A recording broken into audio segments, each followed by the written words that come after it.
Good afternoon. Today is February 2nd, 2021, and I am calling the regular City Council meeting to order.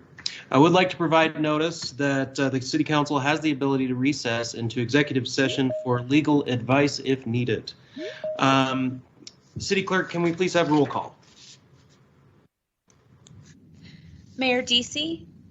Present. Vice Mayor Daggett. Here. Councilmember Aslan. Present. Councilmember McCarthy. Here. Councilmember Salas. Present.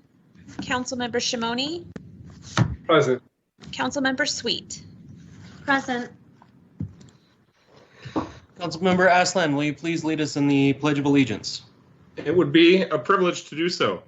Please stand as you are able. I pledge allegiance to the flag of the United States of America and to the republic for which it stands, one nation, under God, indivisible, with liberty and justice for all.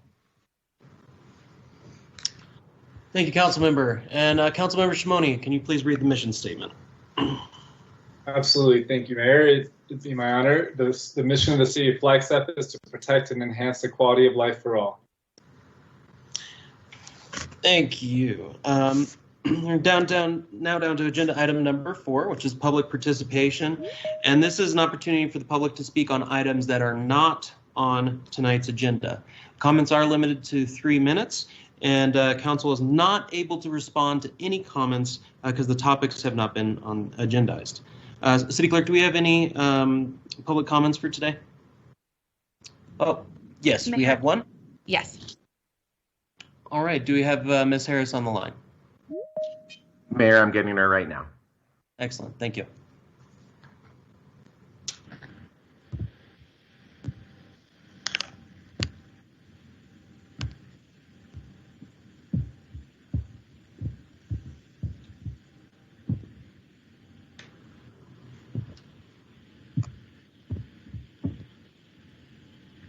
Mayor Deasy, while we're waiting, a suggestion. We're having issues with the website and the agenda, right? Maybe a public announcement about that? Yes. Right now, we're having issues, as Councilmember Aslan said, with being able to access the agenda on the website. IT is working on it as we speak. Do we have any update on that, Ms. Salzberg, by chance, on where IT is at with that? Thank you, Mayor. I do not have an update right now other than they continue to work on it, but folks can access the agenda packet on the City Council meeting webpage. And there is a link there where folks will be able to access that agenda if they'd like to look at it. Okay. It's working here.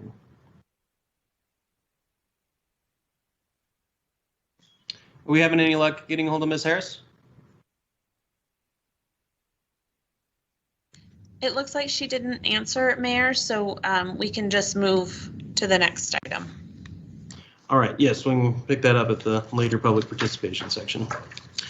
All right, we are now down to agenda item number 5, which is appointments.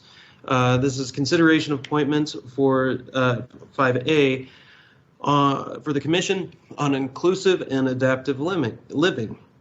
Staff recommended action is to make 3 appointments to terms expiring March 2022 and to make 3 appointments to terms in March 2023. To my understanding, I am the first up for appointments as the appointment assignment. And if we could quickly clarify, City Attorney, am I able to do 2 at a single time, or do we have to do 1 at a time for each council member on the list? 1 at a time for each council member. Oh, yes, my apologies. There we go. Then to kick it off, I would like to nominate Monica Attridge for a term or an appointment to the term expiring March 2023. I second that. Any further discussion, council? All those in favor? Aye. Aye. Any opposed? Any opposed? All right, that motion passes unanimously. On to Councilmember Salas for the appointment.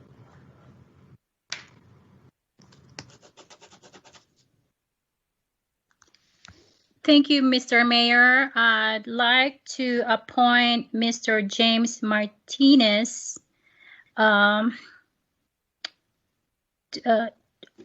be appointed on a Commission on Inclusion and Adaptive Learning with the term expiring March 2023. Second, McCarthy. Is there any further discussion, Council? All those in favor? Aye. Aye. Aye. Aye. Any opposed? That motion carries. Councilmember McCarthy is next. Thank you, Mayor. I would like to make an appointment for the term expiring March 2023 for Sakenya McDonald. I will second that motion. Any further discussion, Council? All those in favor, say aye. Aye. Aye. Any opposed? That motion carries. On to Vice Mayor Daggett. And just for the record, we have already filled the 3 appointments for 2023. These next 3 appointments will be for the terms expiring in March 2022. Could you go to the next name on the list, Mayor? Yeah, since there's 6 spots and 6 applicants, Alexander Davenport is one. Is the next from top to bottom alphabetically.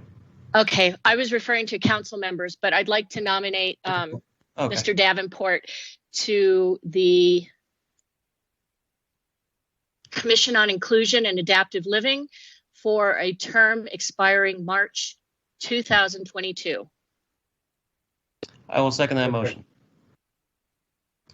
Any further discussion? All those in favor? Aye. Aye. Aye. Aye. Aye. Any opposed? That motion carries. On to Councilmember Aslan. Thank you, Mayor. It is my pleasure to nominate James Haspis for one of the remaining spots expiring in 2022. Second, McCarthy. Any further discussion? We have a motion by Councilmember Aslan and a second by Councilmember McCarthy. Do we have any further discussion, Council? All those in favor? Aye. Aye. Aye. Aye. Aye. Any opposed? All right, that motion carries. We now are to Councilmember Shimoni. Thank you, Mayor. I would like to make an appointment for Andrea Thomas for a term expiring March 2022. I will second that motion. That's a motion by Councilmember Shimoni, seconded by myself. Is any further discussion, Council? All those in favor? Aye. Aye. Aye. Any opposed? That motion carries. We're now down to agenda item 5B, the consideration of appointments of Planning and Zoning Commission. I understand City Attorney Solomon wanted to make a quick comment before we discuss. City Attorney. Yes, Mayor. Thank you. I appreciate that. Mayor, Council, because there is a smaller pool of candidates or applicants for the P&Z Commission, you always have the option of tabling this or postponing it indefinitely until you have a larger pool, and the clerk can bring it back at that point. Thank you. And would that require a motion before we make appointments, or? Preferably, yes. You know what? I would like to make that motion. Thank you. Yes, I think this is the most important commission for the city, and I think we should be considering it on a competitive basis. So I would second that motion. I do understand Shimoni has a question, and then I'll take comments and questions from other council members. Thank you, Mayor. Sterling, my question is, we have a current commissioner on the list. Does that mean that the commission will have 2 open seats, including the seat of which Marie Jones currently sits in? And thank you, Councilmember Shimoni. Stacy, I'm going to lean on you for that. When does that seat expire? I don't have the expiration term right in front of me, but the current commission I do. will. It's 12/1/2020. Okay. What it says up. Sorry Yeah. to interrupt. I had it open here. And that commissioner will be, they can remain in their seat until either they are reappointed or a new member is appointed to fill that seat. So it won't be so much a vacant seat as it will just be a seat that is open, and she can continue to serve until that time. Excellent. Thank you. Thank you. All right, Councilmember McCarthy. So I feel very comfortable nominating Marie Jones if the council would allow that to happen. So I guess there's a motion on the floor to table for now. So I'm just making an informal comment. Was the motion to table, or was the motion, sorry, seeking clarification, was the motion to table, or was the motion for postponement indefinitely? It was just to postpone it to a later date when we have a larger applicant pool. Okay, thank you. And that motion would need to be followed through. We discuss any appointment. So does council members or the vice member have any further comment? We do have a motion from Councilmember Aslan and a second by me. So here's the time for further discussion. Mayor, this is Vice Mayor Daggett. Sorry, I didn't put a C in the box. Mm-hmm. So, Mr. Solomon, there is precedent for holding off for additional applications. Is that what I'm hearing? If your applicant, Mayor, Council, if your applicant pool is not of a sufficient size to choose from, absolutely you can delay or postpone and come back when you do have an applicant pool that's larger to choose from. Okay. I guess actually reading over the applications, I think that both of the remaining applicants could be considered. So I don't know. So I'll state that. Thank you, Vice Mayor. One comment from Councilmember Aslan, followed by Shimoni, followed by Councilwoman Sauls. Yes, thank you, Mayor. Following your own comments, reflecting what you already said, planning and zoning is very important. And I was looking at this list of applicants and just thinking that we're right now, if we were to move forward, we would just simply be placing the 2 applicants we have into the 2 slots we have. This is what we just did with the Adaptive Living Commission. There were 6 applicants and 6 slots, and we filled them. But I do feel that in particular, this commission, which has a slightly different set of rules governing it, I think it would be the prudent thing to do for us to wait until we have a number of applicants to choose from, instead of just having to be forced to go with what happens to be available on this particular Tuesday. Thank you, Councilmember Aslan. Councilmember Shimoni. Thank you, Mayor. I appreciate the conversation, and I can go either way on this. I too feel comfortable with the 2 applicants, but I'm also happy to wait and see that number grow. So yeah, I'm open either direction. Thank you, Councilmember Shimoni. Councilmember Salas. Thank you, Mr. Mayor. I support the Vice Mayor's position about considering these two applicants. Planning and Zoning Commission takes a lot of energy and time and expertise. And I believe these two applicants that we have for consideration today are worthy of the appointment to be on the Planning and Zoning Commission. Keep in mind that all of our commissions and appointments are staggered, so council can consider other applicants as they become as positions become available and vacant. Thank you. Thank you, Councilwoman. Councilmember McCarthy. Well, first I'll say I served on planning and zoning for 6 years. It's a very important commission, and it probably a little bit more challenging than some of the other ones.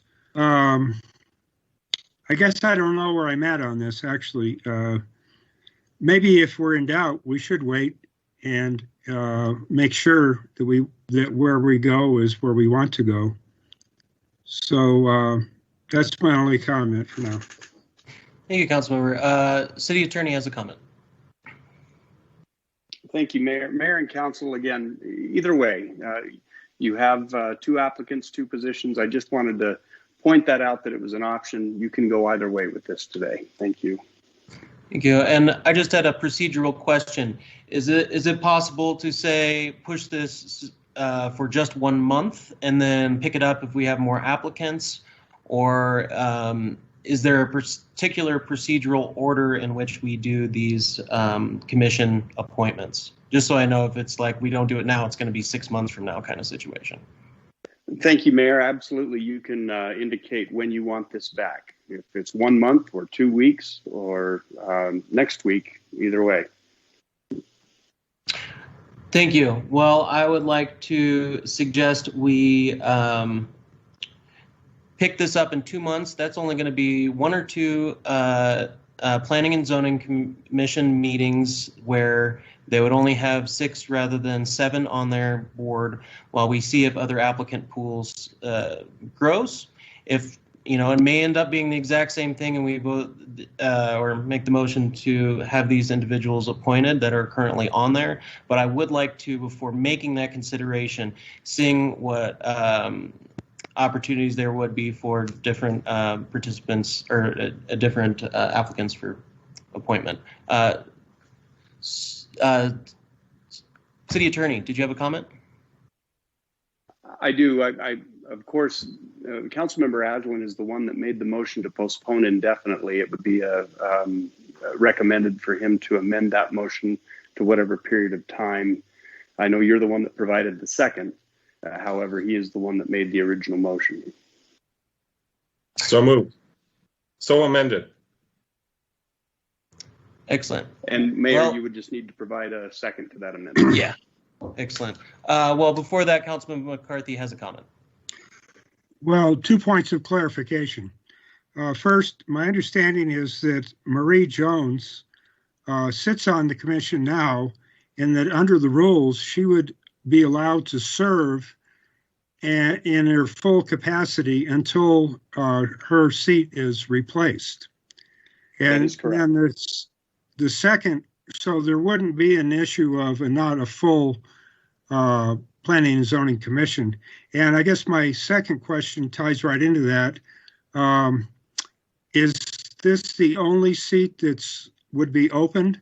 In other words, I guess the question I have to staff is, assuming Marie Jones continues to serve in the meantime, would we have a full 7 members? And the last point of clarification is Planning and Zoning typically meets twice a month, so 2 months would be 4 meetings. Thank you for the clarification, Council Member. Ms. Fobar or Ms. Antal, if you could speak to Council Member's questions. Mayor and Council, this is Stacy Fober, the Deputy City Clerk. Ms. Galen Soper is the position that would also be vacant at this time, and she also is willing to stay on until appointments have been made. Excellent. Ms. Antle, you had a comment? Never mind. If we weren't able to get those two, we've been given different information in regards to those two, but if we weren't able to keep those two, that would take us down to a 5-member commission, making it harder to obtain quorums.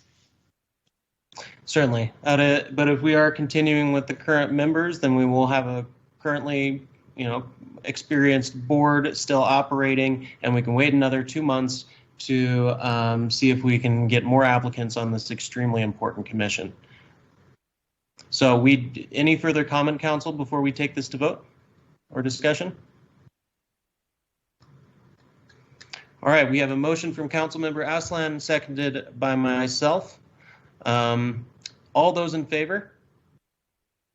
Aye. Aye.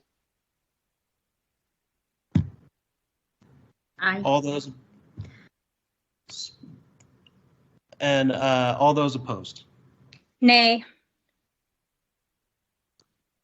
And I just want clarification here. Did we have Councilmember Salas as the opposed and the 6 in favor? Just so we're clarifying that. I'm not sure if I heard everyone. Just please speak up if that was not the case. I just want to make sure we're clear on the votes. This is Jim McCarthy. I didn't say anything one way or the other. So under our rules, if I don't say anything, that counts as a yes vote. That is correct. Okay, well, we have 5 yes, an individual, one Councilmember McCarthy, who is not stating one way or another, and then Councilmember Salas. Technically, by not voting, I voted yes. So I count as a yes vote. Okay. Yeah, an abstention is a yes. That's correct. Excellent. Well, thank you, Councilmember McCarthy and City Attorney. Sounds like we are down to agenda item number 6, which is our consent items. Council,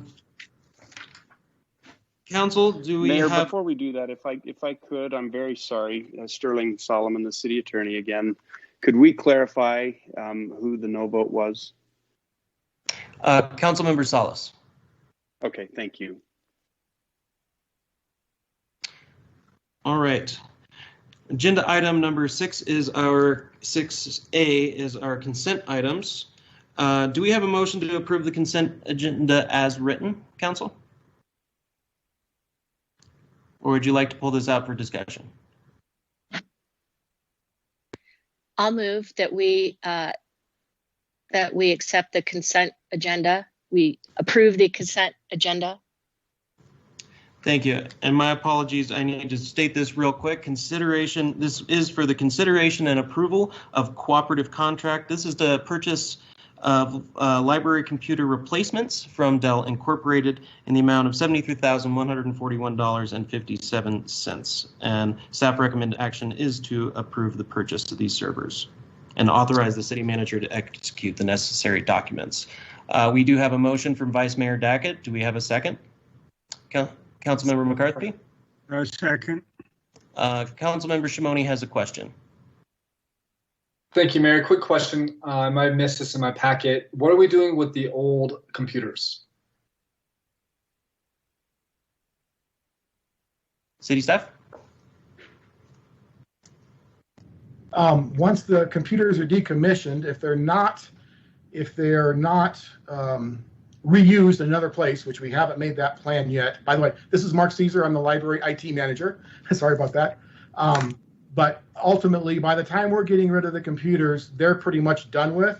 So they will be sent through the HPC down to be recycled.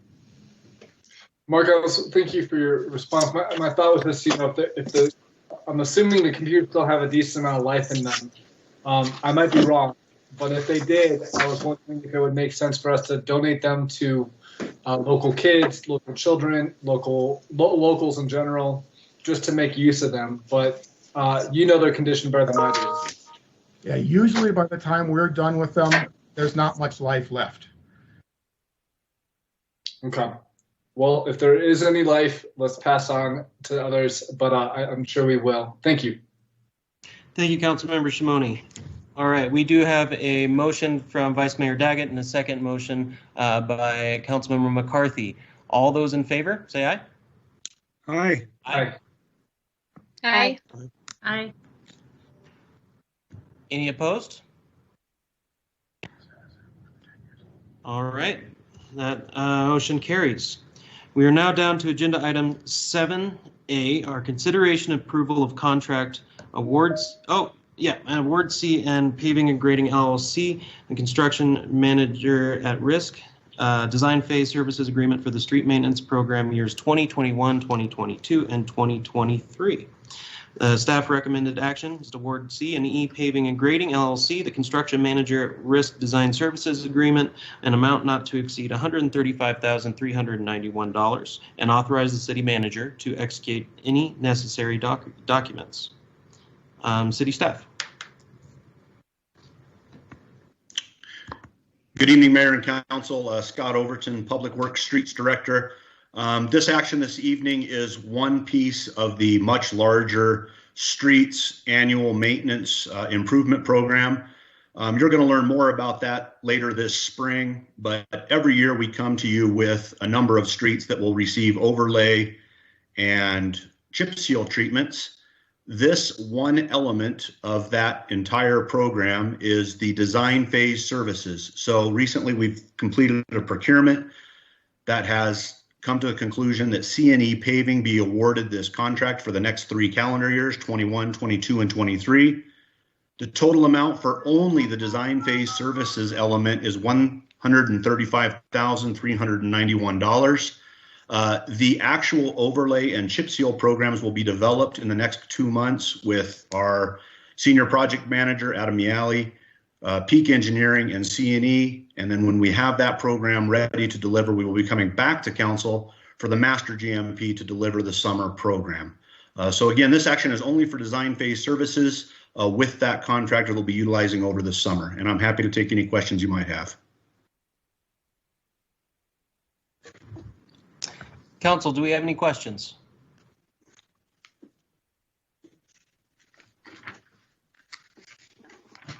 Councilmember Salas.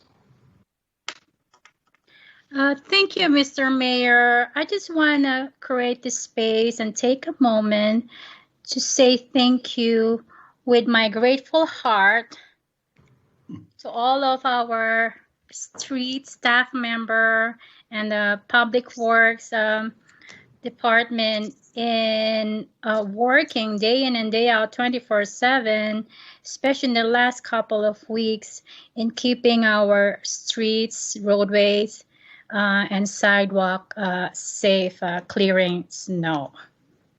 And if there, yes, please send it to your staff as well. Will do. They have the ability to watch the meeting tonight. And if there are no questions, I am honored to make a motion, Mr. Mayor. I have a motion from Councilmember Salas. I will second that motion. Is there any further discussion, Council? Motion to approve the contract on 7A. All right, we have a motion to approve. Seconded by myself. All those in favor?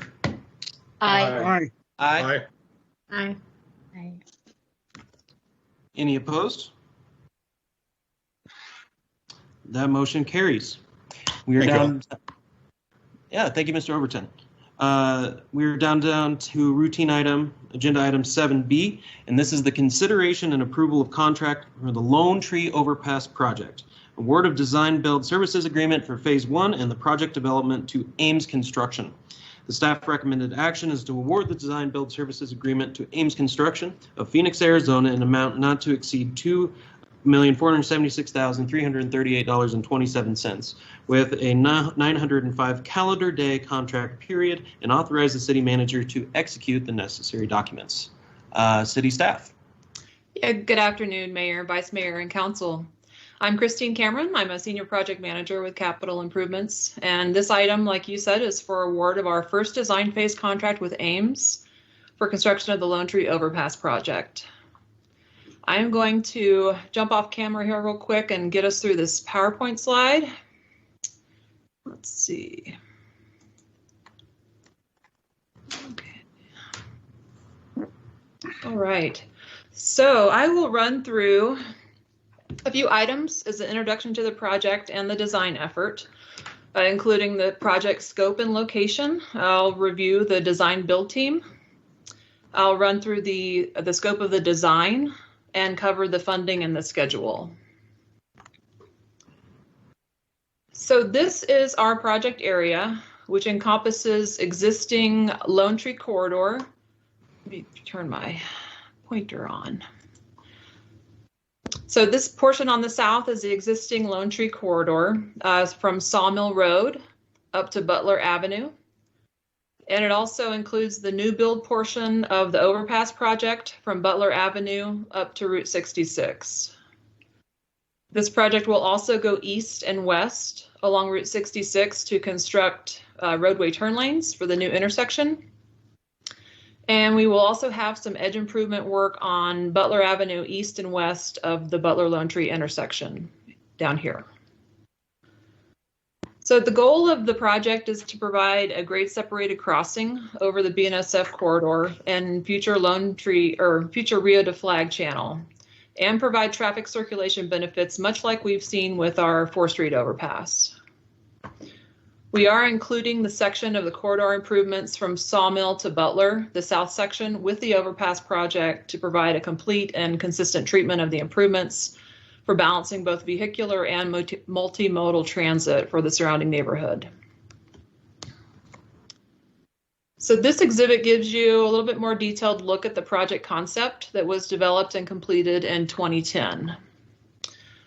It shows this main curved portion of the future overpass as it runs from Butler Avenue to Route 66. The project concept street section width and configuration includes 2 travel lanes in each direction with a center median and a foots on the west side of the structure. And it also includes a new traffic intersection at the future junction of Route 66 and Route 66 and Lone Tree. On the corridor section, we will evaluate the intersections of Lone Tree and Butler, and to the south, Lone Tree and Franklin and Lone Tree and Sawmill for new or modified signalization. The overpass will be constructed around a vertical and horizontal relocation of the BNSF corridor. These are these track lines that you see up here right south of Route 66.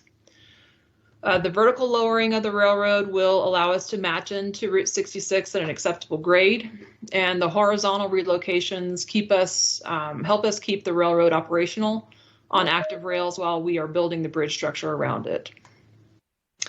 We will also bridge the future alignment of the Rio de Flag, which is this section right to the south of the railroad, this channel. You can see a connection here to Brannan Avenue. And you can also see the concept of a new circulation roadway here, this Eldon to Lumber back onto Butler. And a relocation of the BNSF Industry Spur, which is this forked spur here. While the general orientation of the main Lone Tree roadway and overpass will probably remain in this curved alignment, the spur and the circulation roads may change or shift with the development of design and the BNSF property negotiations. So next I wanted to go over our design build team a little bit. There were 4 teams that submitted statements of qualification on the advertisement this past fall. Those submittals were evaluated by a committee of 7 individuals, which included city staff, a registered contractor, and a professional principal engineer. We interviewed 3 of the firms, and the Ames team was selected as the most qualified to perform the work. This selection process is prescribed and regulated in Arizona revised statutes for alternate delivery contracting process. And we have chosen the design build process for this project. Using the design build process gives thorough coordination of all team members and their efforts from the very start of design and construction The contractor has their hands in the design, which provides the opportunity for value engineering and verification of field constructability. So it really provides a cohesive team and partnership. The primary agency that holds the contract with the city is Ames, which is the construction company. They are a heavy civil contracting firm with offices in Phoenix. Their expertise lies with large-scale civil and bridge construction, and they also have extensive experience working with BNSF Railway. The primary engineer on the project is WSP, and WSP acquired another engineering firm, Parsons Brinkerhoff, in 2014, and Parsons Phoenix staff actually worked on the design of our 4th Street overpass, and they conducted the original 2010 overpass study for Lone Tree. So they come with some solid history and understanding of working within our community. Transsystems is the railway engineer. Transsystems is one of the primary engineering firms that designs BNSF mainline infrastructure. So we are able to capitalize on that relationship. And we also have Peak Engineering, a local engineering firm that will be working on the utility relocation work, and they add a lot of value in the public involvement effort and knowledge of the local initiatives for our multimodal transportation goals. Todd Belsner is our right-of-way consultant. We have approximately 30 properties to acquire and existing property owners to relocate. This is done very strictly within the requirements of the Uniform Relocation Act. This initial contract will include Mr. Belsner's consulting work to acquire the property, but you'll see the real estate relocation services come in the next contract for phase 2 of the design. And we also have Wheat Design assisting with the landscaping and exhibits for public involvement. So this afternoon in our meeting, we have Scott Jones from Ames, we have Jason Karloftis from WSP, and we have Julie Lead from Peak Engineering for any comments or questions mayor and council may have. So I'd like to step a little bit further into some aspects of the design that this phase 1 contract covers. And as you can see, the project is very complex and multidisciplined.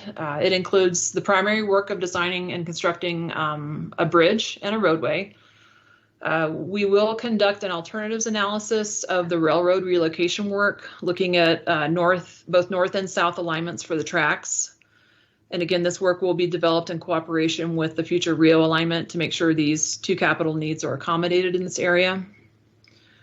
We'll be conducting a traffic impact analysis report for the project and as a requirement for constructing a new intersection within ADOT jurisdiction. Aside from the vehicular aspect of the traffic impact analysis, we'll also be working to prioritize bike and ped transit within this project. We'll be conducting an alternatives intersection analysis for the future intersection of Lone Tree and Route 66 and the existing Butler and Lone Tree intersection. And also with the vehicular movements, we'll be including analysis on bike and ped performance. We'll also have city utility and stormwater improvements included. This is an area that has some older or absent utility infrastructure, and surface stormwater flow in this area is not optimized and needs to be improved. In this capital project, we have something unique, which is an economic impact analysis. And this is for the project for the South Side neighborhood along Beaver Street and San Francisco Street north of Butler. And this is an item that was requested by the previous mayor and council. So they wanted to keep aware of how the traffic patterns may impact business activity from a change in drive-through traffic in the Southside neighborhood. So our consultant will evaluate destination traffic versus pass-through traffic and how that pass-through traffic may change with vehicles moving to the Lone Tree overpass. And once we have the data, we can take that information to the public for discussion on the changes we anticipate, and if we perceive any negative impacts, how those may be mitigated. I talked a little bit about the property acquisition in the previous slide. Council will be involved in those acquisition decisions and approvals as required. So you will see myself and Bryce Doty, our real estate manager, back before you for either notifications on actions or approval of expenditures. And we will also have a thorough public involvement effort to keep the community engaged and updated. So this includes virtual meetings, website, videos, and exhibits to demonstrate the improvements. We'll also be coordinating this project with Southside Neighborhood Plan elements, like future civic space, for example, so we can look at ways that we can plan our overpass improvements that provide opportunity for their future goals. All the aspects of this project we've discussed on the slide will be fully vetted and developed within a project delivery process that engages all of our stakeholders, like the Southside Neighborhood, Mountain Line, ADOT, Metro Plan, BNSF, the public, and internal city programs like sustainability and transportation. And in addition to our stakeholders, we will have a close eye on the adopted guidance documents and plans throughout the city, like the Southside Neighborhood Plan, the Alternative Transportation Master Plan, and our climate action plans as the design is developed. So for our funding, there were two propositions that were passed in 2018, one for the funding of the Lone Tree Overpass, which was $420, and one for the funding for the Lone Tree Corridor, which was $419. And the funding will be proportionally split on the project as a percentage of design work and construction for each. Ames will be conducting an early cost estimate with this phase 1 effort. We will continue to monitor costs at each design milestone to make sure we are staying within budget. And city staff from Capital and Management Services coordinate on the expenditures that will be covered in our 5-year capital plan to make sure we're allocating sufficient funds from fiscal year to fiscal year. And Management Services will also make the call on when to issue bonds to fund these projects.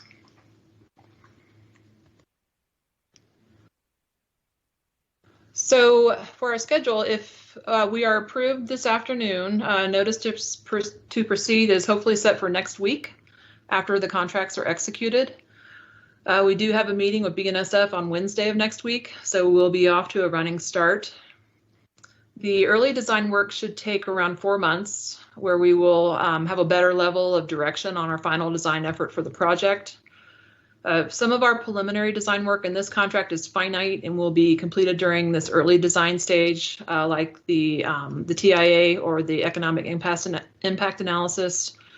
And some of the tasks, like real estate and public involvement, have a longer lifespan through the project duration.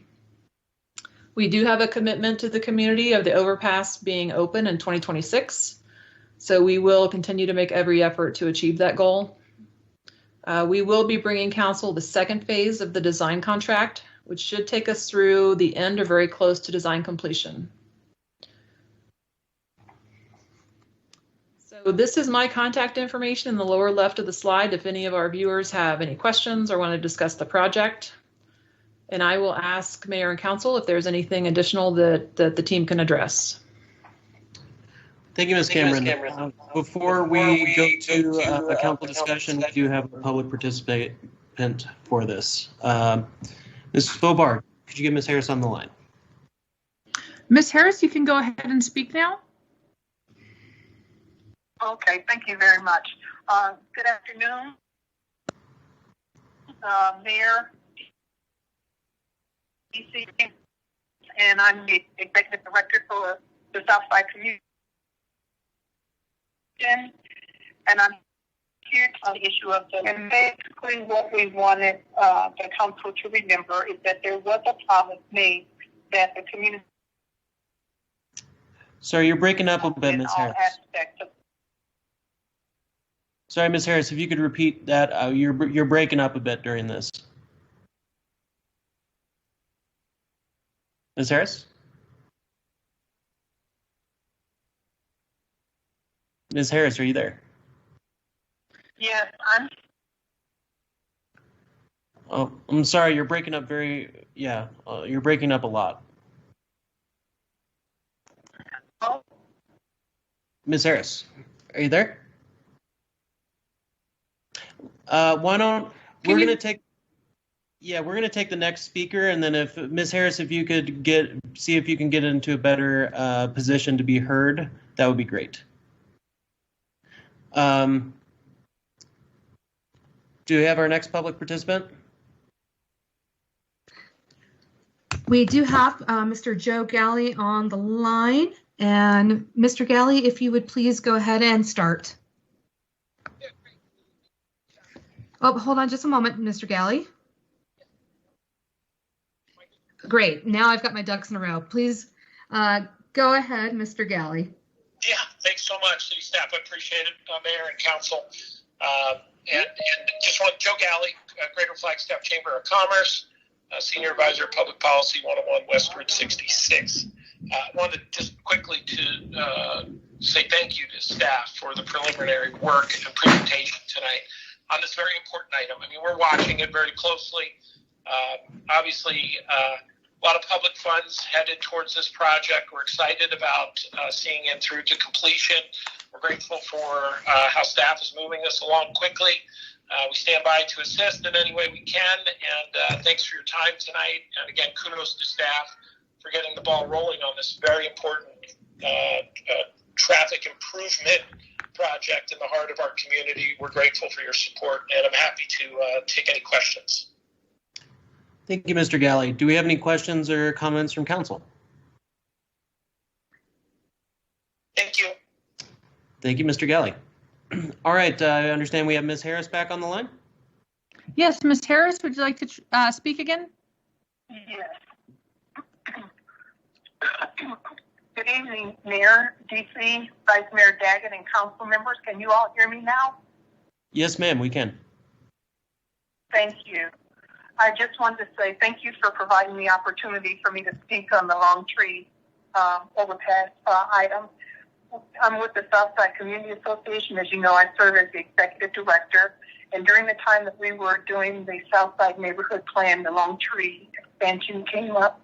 And we were assured that we would be a part of that planning and making sure that the community had input. And I'm just here tonight to remind you that that was a promise that was made to the community. And we're looking forward to working with whoever has the design contract and with the city to make that the best project that we can. And so I just want to remind you that we'd rather be involved at the beginning and not after all decisions have been made. So thank you very much. And if you have any questions for me, I'm still here. Thank you, Ms. Harris. Duly noted. Council, do we have any comments or questions for Ms. Harris? All right. Do we have any other public participants on this item? Not at this time, Mayor. Great. Well, I will open this up for council discussion now. Do we have any comments or questions, council, for Ms. Cameron or city staff? Councilmember McCarthy. Thank you, Mayor. Just a couple of quick questions. Ms. Cameron, you mentioned that there would be 2 lanes in each direction over the bridge. Will there be bicycle lanes on both sides of that bridge in both directions also?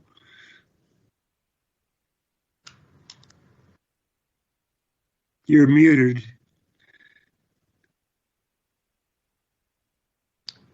Ms. Cameron?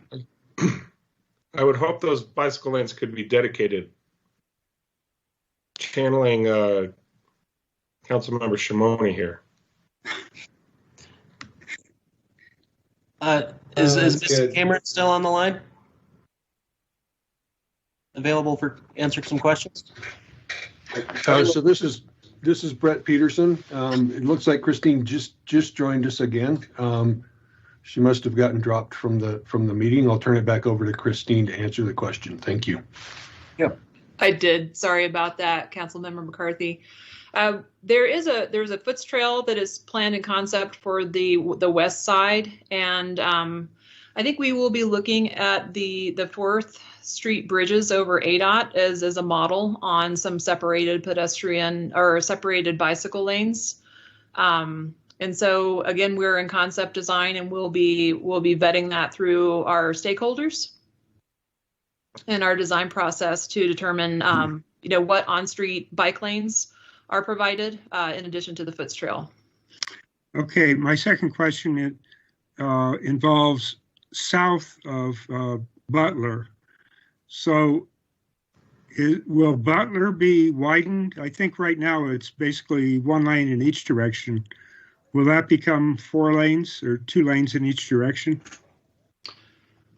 I would have to check with the concept for the actual corridor. It's my understanding that it would be a consistent 2 lanes in each direction, north and south. That's the extent of my questions. Thank you, Mayor. And thank you, Ms. Cameron. We have Councilmember Shimoni followed by Vice Mayor. Yes, thank you, Mayor. Couple questions. Thank you for the presentation and staff on the effort, this big lift and a big effort for our community, and I'm excited about it. Thank you, Councilmember McCarthy, for bringing up bike lanes, and I like the idea of a foots on the west side. Did you say that that's only planned for the west side at the moment, or is that going to be on both the west and east side? A foots trail is only planned for the west side in concept. Okay, so I would ask, and I know Mr. Barrett hears me loud and clearly, but to have double foots so that we can have separated safe bicycle lanes as an option for sure, like the 4th Street overpass.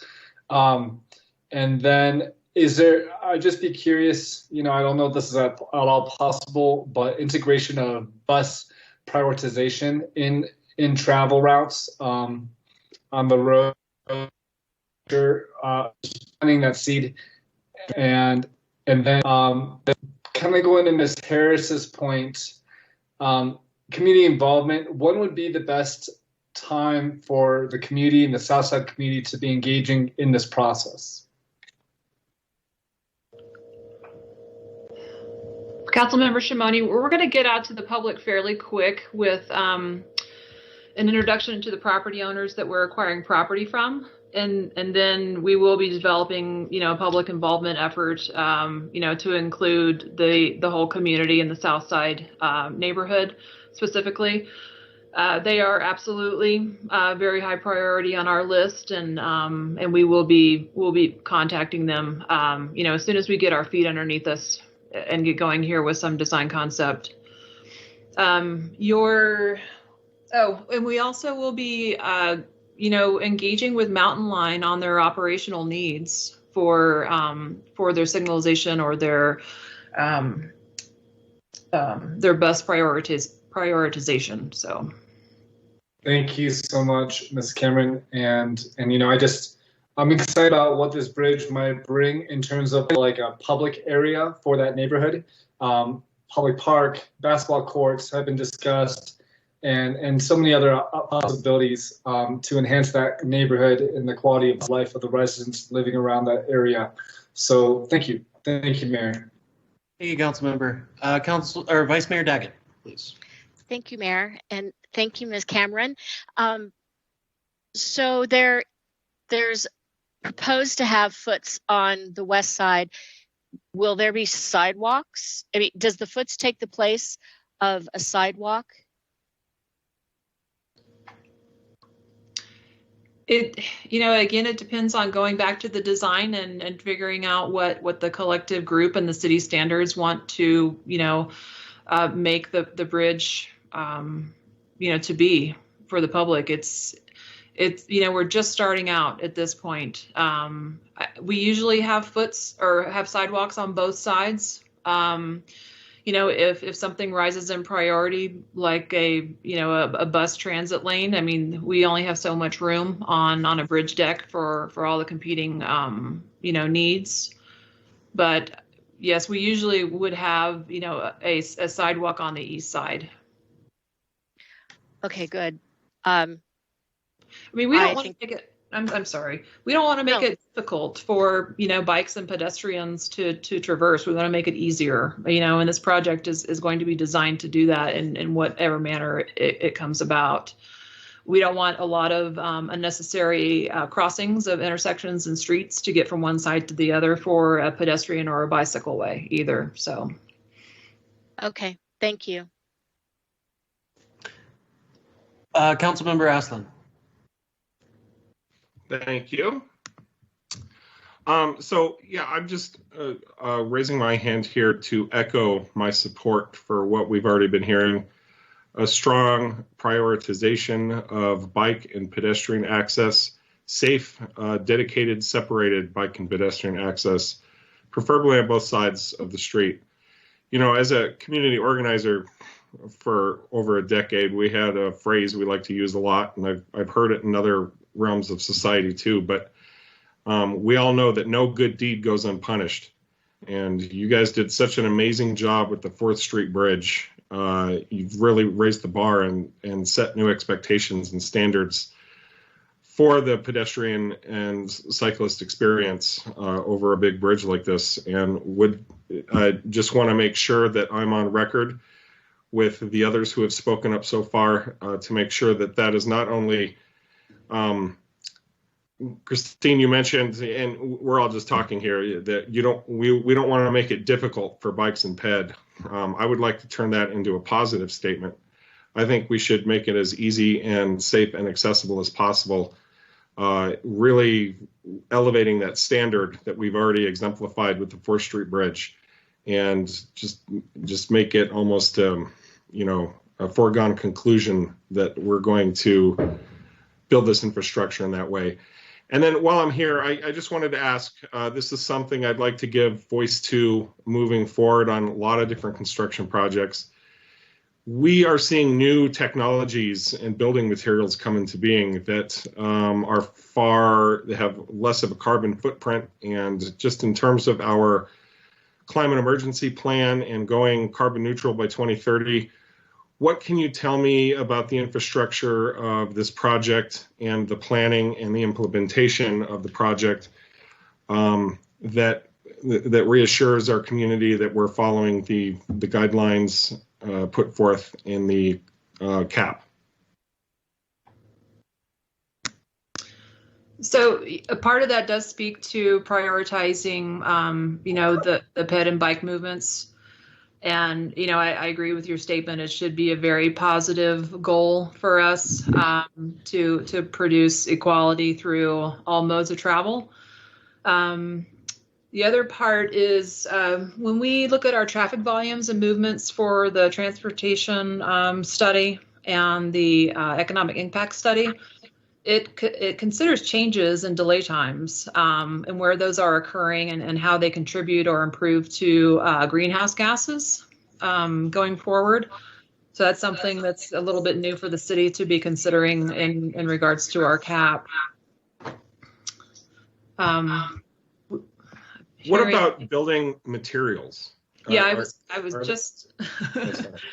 just about to see if Scott Jones or Jason Karloftis had any input at this stage on some alternative building materials. I'm hearing a lot about new concretes that absorb carbon emissions, for example.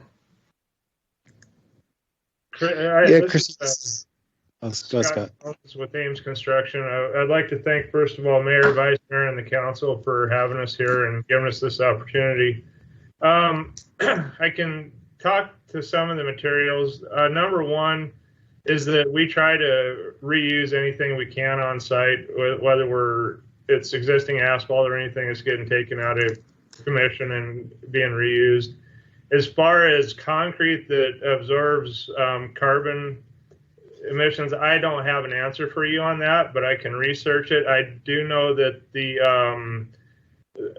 there are some limitations on concrete in that area just due to aggregates from experience working up there.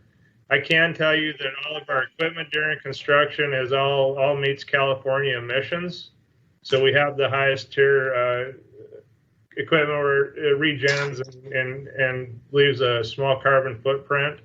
And we also run state-of-the-art equipment, so we're kind of for noise mitigations and that type of stuff as well. And we're just here to be a good neighbor and find out the best use of material to support the environment and your goals. Well, thank you. I for my part, I would love to see you guys look into that as much as possible and keep us appraised if you're finding any of those technology advancements are in line with our CAP. We should be making note of that when we can.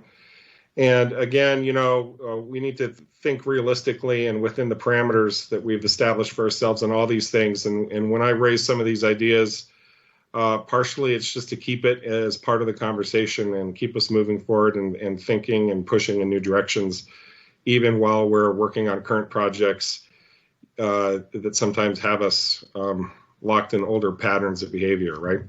So thank you. Thank you, Councilmember Aslan. Councilmember McCarthy has a comment. Right. I'm kind of putting on my bicycle hat here.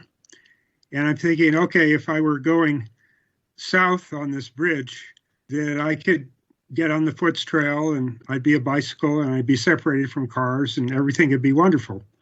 But then I'm thinking if I were going north on Lone Tree and wanted to go east on Route 66, if there were no Foots Trail on that side, I would basically have two choices. I would have to cross Lone Tree, go on the west side up to Route 66, and then cross Lone Tree again before I could go east on Route 66.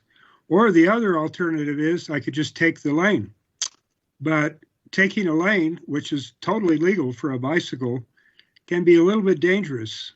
So I hope you guys take those thoughts into consideration when you're trying to lay out the bridge. And I realize it might cost a little bit more to widen that bridge wide enough to put a Foots Trail on both sides, but this is the time to do it, not 10 years from now after the bridge is already up.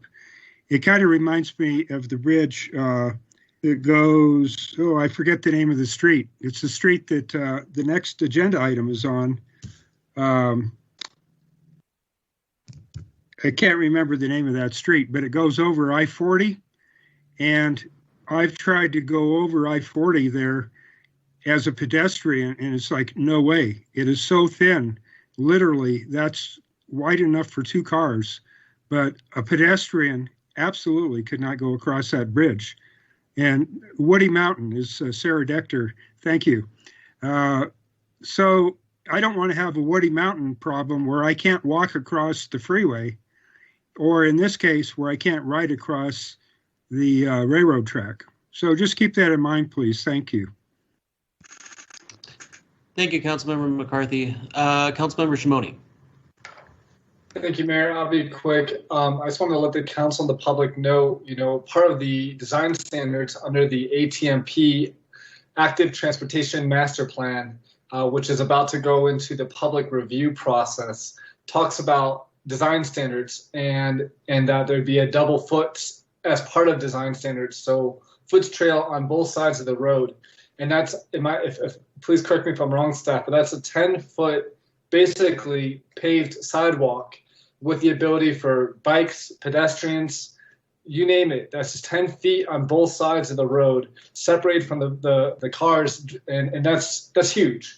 So Councilmember McCarthy, assuming the ATMP gets adopted as we're considering it with these design standards, imagine Lone Tree coming up to that bridge, but when we redo Lone Tree, having those double foots on both sides, going into Lone Tree onto the bridge and over. And I mean, I'm just really excited about that possibility. So I just wanted to share that with the group and with the public. I'm not too sure how many folks know that that's part of the ATMP. And also just want to express gratitude for Councilmember Aslan's comments. I like where your mind's at, and I appreciate the forward thinking. Thank you. Thank you, Councilmember. Well, the one thing I have to say is that just keep in mind whenever we're digging holes that if it's an appropriate location to put some conduit for expanding our broadband system, please always keep that in mind. A lot cheaper to put that in when the hole's already dug than have to do all this afterward. So just my 2 cents on that, and any project in general. So you're going to hear me continue to bug everyone about that. All right. Well, Council, if there's no further discussion, do we have a motion on this?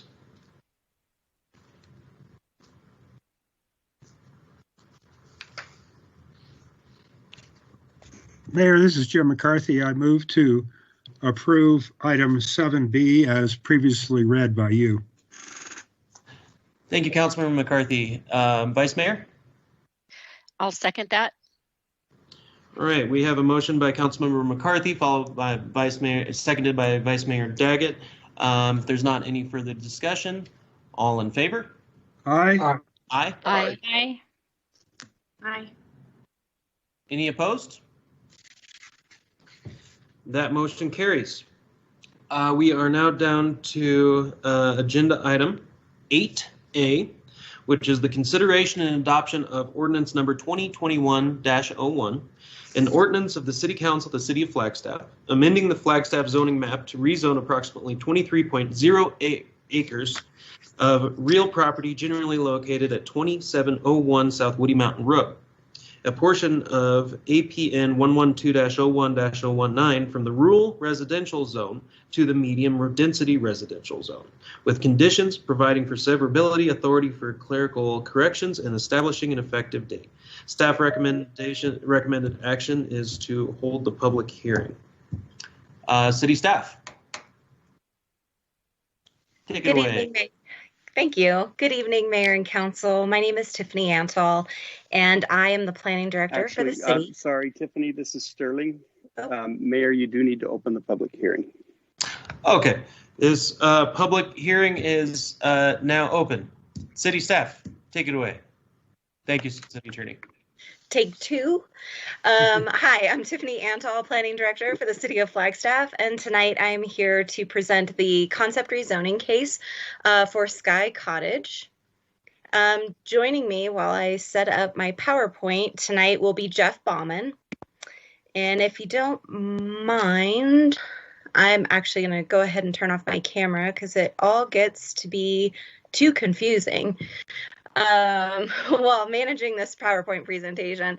So tonight, joining me, I have Jeff Bauman, our traffic engineer, as well as Sarah Dector, our comprehensive planning manager.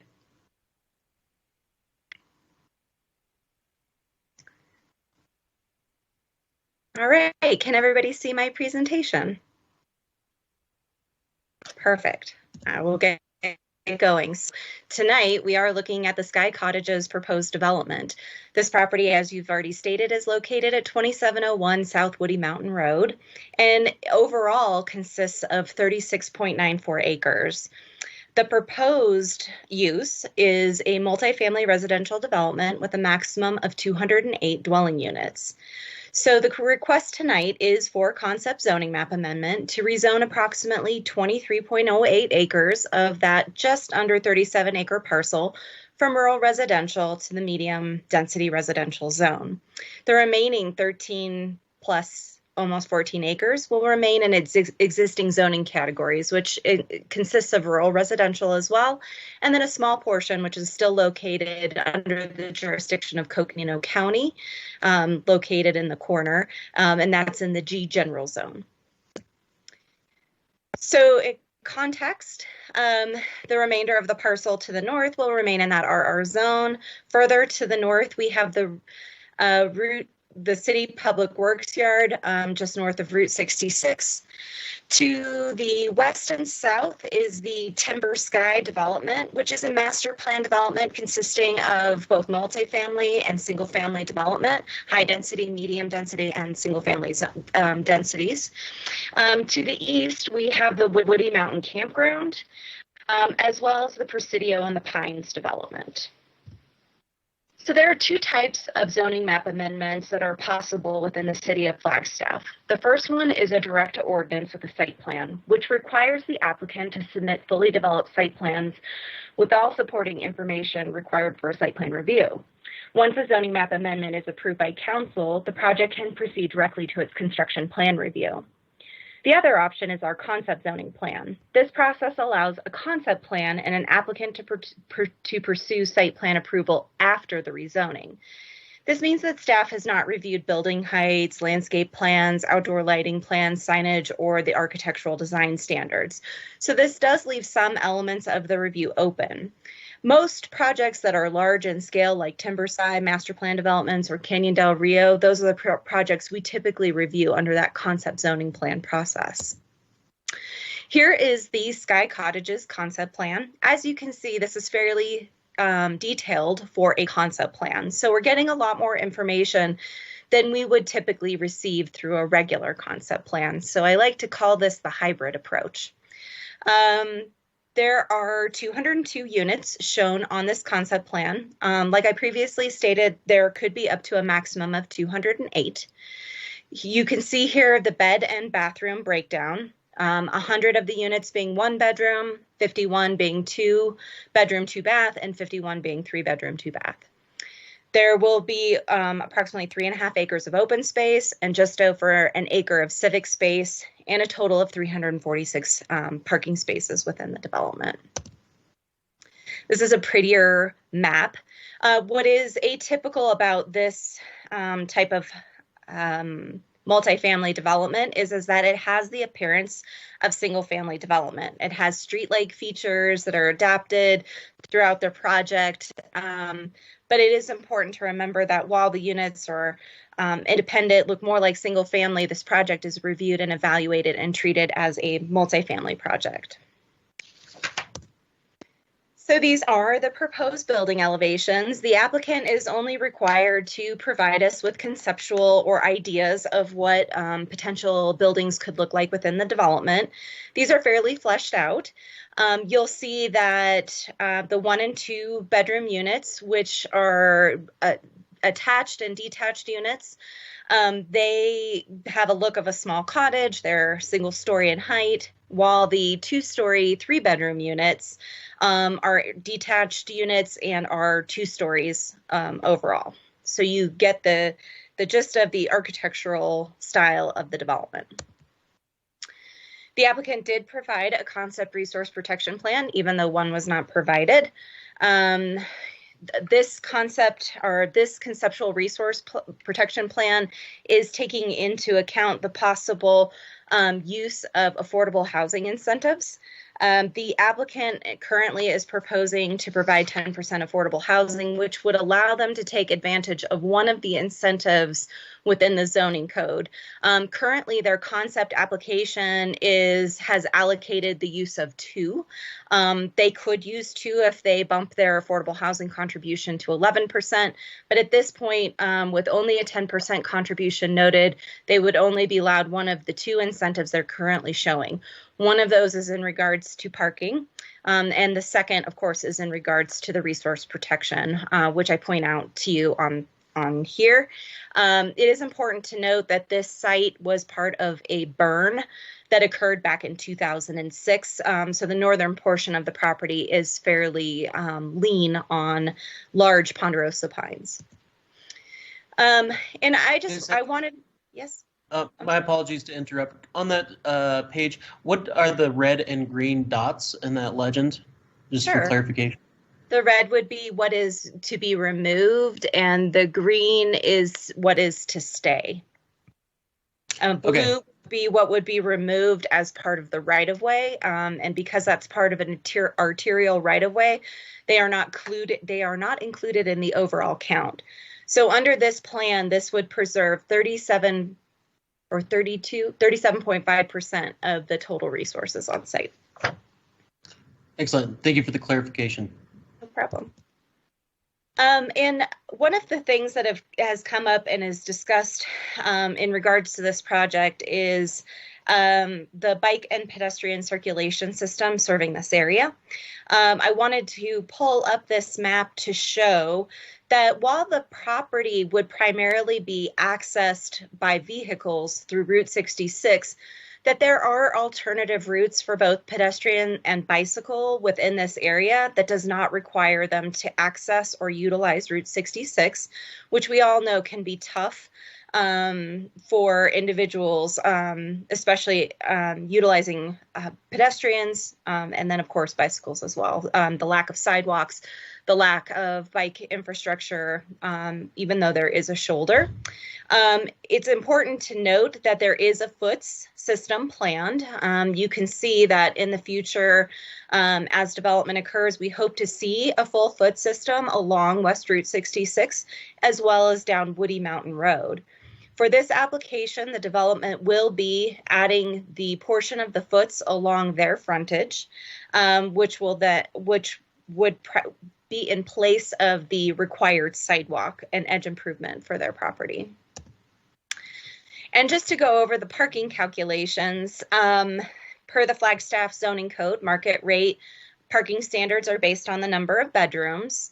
The 1-bedrooms are only required to provide 1.5 parking spaces, while each 2- and 3-bedroom unit provides 2 parking spaces, plus a quarter guest parking space for each one of those units. Bicycle parking is also required, and they must provide 5%. In this case, they're providing 180 bicycle parking spaces. There are 60 indoor or 60 covered, 60 enclosed, 60 covered, and 60 regular bike racks. And of course, ADA design parking spaces as well are required. At this point, like I mentioned, the applicant is proposing to take an affordable housing incentive in terms of these parking spaces. Without that, and without the use of the incentive, they will need to provide 370 spaces rather than the 346 spaces which are currently shown on their concept plan. And with that, I would like to hand this presentation over to Jeff Bauman, our city traffic engineer. Jeff, are you available? I'm here. Hopefully you can all hear me. Hi, Jeff Bauman, city traffic engineer. Oops. I see people are moving, so I think you can hear me. Good evening, Mayor, Vice Mayor, and City Council. Jeff Bauman, city traffic engineer. I'll probably turn my camera off now that I've said hi so that I don't lock up either. I'd like to provide you with a brief overview of what a transportation impact analysis is, or as we often call TIA, and why we require them of development proposals. And then I'll speak to a couple of specific things of this TIA for Sky Cottages. So the city's engineering, design, and construction standards and specifications set the thresholds for, outline the required elements of, and define the area of the study. The TIA first takes a look at where the project is located so that we can assess the likely networks that will see new trips from the project. Then we look at how many trips are being generated by the project. We use both standardized trip generation tables, and for certain land uses, and this one's always of interest, like high occupancy housing, we develop local trip generation rates based on existing projects in Flagstaff where we've counted the trips from each of those projects to create our own trip generation rates. And trip generation rates typically look at a land use like number of bedrooms or square footage and convert that into the number of trips that'll leave the site or come to the site. So that's what we talk about when we're talking about trip generation. And then we also talk about how soon or how many years a project will take to develop. Is it a single phase project like Sky Cottages occurring in the next couple of years or next year, or a long-term project with many phases? Sometimes often we'll look 5 years, 10 years, and sometimes even 20 years into the future at different phases for certain projects, larger in phase projects. Then we look at what types of trips are likely being attracted to and generated from the proposed project. We look at auto trips, transit trips, bike trips, and pedestrian trips, and then we try to figure out what the percentages of each of those trips, each of those trip types will be. Then we look at, is this a land use that predominantly produces morning trips, midday or lunch hour trips, evening trips, or some other unique trip characteristics? Sometimes it's a morning and an afternoon, sometimes it's a noon hour or a Saturday. We like to look at each of those things for the different types of projects that we have. Is this a land use? Are there any known issues in the area of this land use, like severely congested intersections, missing pedestrian and bike links that are carrying project trips or likely to carry project trips? And Tiffany showed you some maps previously. And finally, for this list, what does the regional plan call for in terms of trails and road networks? And how does that all get incorporated into a project? Sometimes it's more vacant land and there's actually new roads going across the project. This is a smaller project, so the road network surrounding the site is already developed, but we still take a look, and I have a picture of that here in a couple of slides. Next slide, Tiffany, please. Thank you. And now the purpose of a TIA, which is to identify a development's impacts on the adjacent transportation networks. We do that by highlighting special or unusual impacts and conditions, and with those conditions highlighted, we develop mitigation strategies for each of the identified and mitigatable impacts. So things like missing pedestrian links, intersections with failing level of service, and again, these all have to be due to project trips to be mitigated by the project, of course. By following this project, the TIA is our guide for fair and proportional mitigation of development impacts. And finally, the TIA ensures uniform requirements and treatments for all developments. And the TIA helps to coordinate development activity that are adjacent to each other, to other developments, coordinate with the general plan and the city's capital improvement program. Here's a picture of a map from the TIA for Sky Cottages. You can see with this project, we looked at 4 different intersections. They're labeled 1, 2, 3, and 4. Intersection 4 is Presidio Drive and Woody Mountain Road, kind of at the south end of the site, lines up with the existing roundabout at Presidio. Intersection 3 is also adjacent to the site and Patio del Presidio into the Presidio development. Intersection 2, Woodlands Village Boulevard and Route 66 was analyzed. And finally, intersection 1, which isn't labeled, but that's Woody Mountain Road and Route 66. Went through all those intersections. There were some minor turn lane improvements at intersection 3 and 4. Intersection 2 continued to operate. Intersection 2 continues to operate with and without project trips at the opening year of the project acceptably. And intersection 1 looks like we'll need to have a traffic signal in the future. It doesn't meet signal warrants today, so we asked the developer to contribute a proportional share to that future improvement. We've collected money for that future improvement also from the Presidio project, and Timber Sky also made a contribution. So at some point in the future, that signal will be warranted, and we'll have these developer contributions to help pay for that. And then this is a little bit out of the TIA, but also along the theme of transportation. So this development will dedicate right-of-way along Woody Mountain Road consistent with the regional plan and the engineering standards. Woody Mountain Road is a minor arterial, and in our regional plan, it's a little hard to see there, but there's actually a traffic interchange at I-40 in the long-term vision of the regional plan. Also, as Tiffany mentioned, Woody Mountain Road has a foots trail along the west side of the roadway, and that is being provided along the project frontage for this project.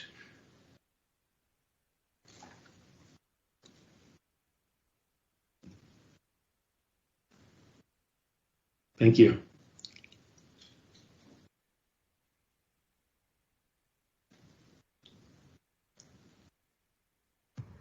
Thanks. Who is presenting on the? So sorry, I muted myself and ruined my presentation at the same time. So here we go again, restarting.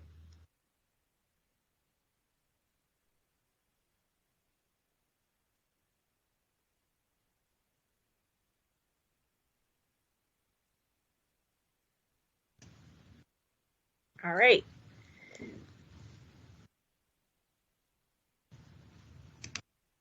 Going to move through quick. Don't look too closely. Oops. All right, so that takes us to our water sewer impact analysis. There was an impact analysis completed for similar development in 2013, similar only in the fact in terms of density, the uses are technically quite different. The Water Services Division did not require a new impact analysis as there's been a lot of work done in this area and the information that exists is very high level and current.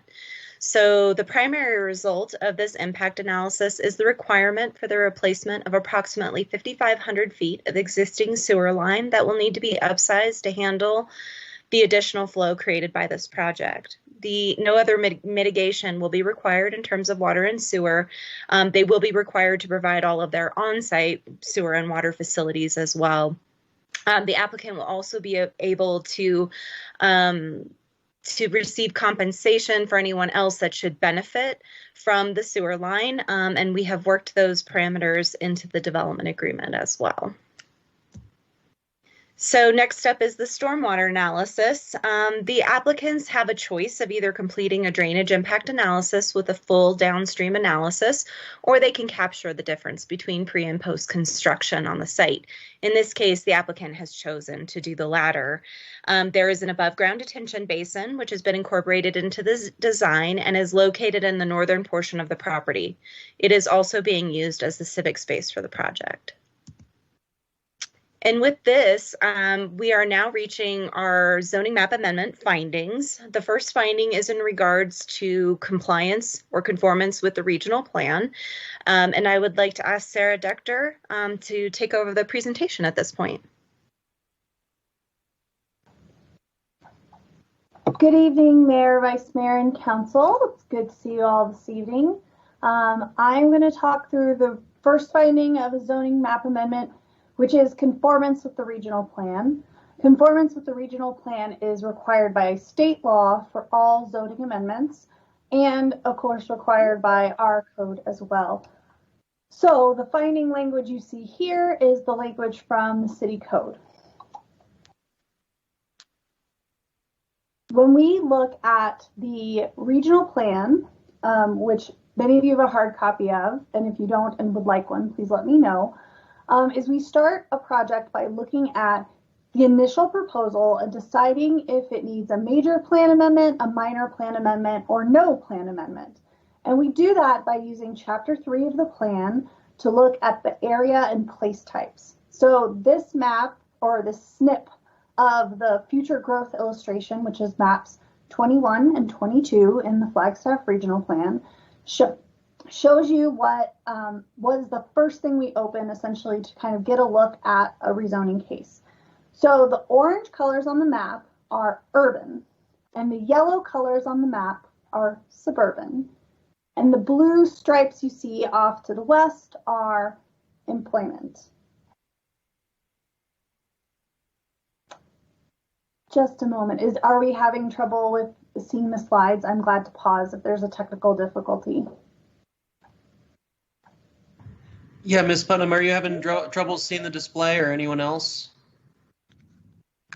Oh, I am able to see directly on the streaming at this time. Thank sorry. you, Stacey. Oh, no, that's fine. I want to make sure everyone can see. If I'm talking about a map and naming colors and there's nothing on the screen, it's useless. So please stop me if there are any more technical questions and we need to pause. I'm glad to. So those colors are the area types in the map, and then the dot and the circle are the activity center and the pedestrian shed, which we call place types. There are 3 place types. There is activity centers, neighborhoods, and commercial corridors in our regional plan. So those place types and area types work together to identify what portions of the plan apply to a particular site or development case. In the case of this project, it was determined that no regional plan amendment was needed. And so we are looking at the existing future growth illustration, not any modifications to it. And this site, which is outlined in turquoise on the map that you're looking at, it actually splits into 2 different area and place types. So the north side of the parcel is an urban activity center when we're looking at how to apply the regional plan. And the southern portion, sort of 2/3, 3/4 of the parcel, is the suburban neighborhood.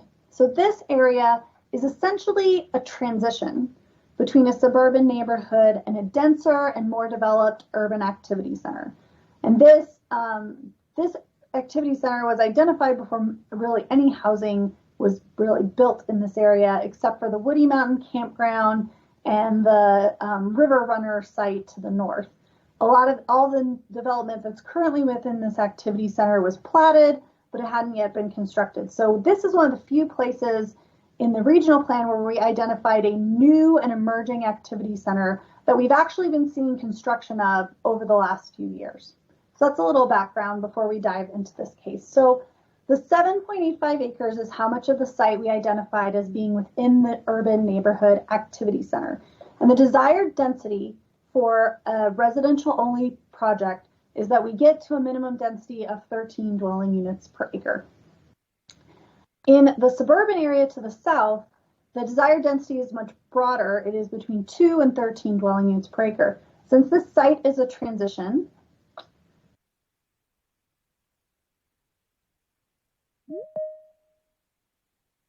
I'll wait, sorry, the slide had to go away for a second. Thank you, Tiffany, for running the background of this. All right, I think one more slide forward. There we go.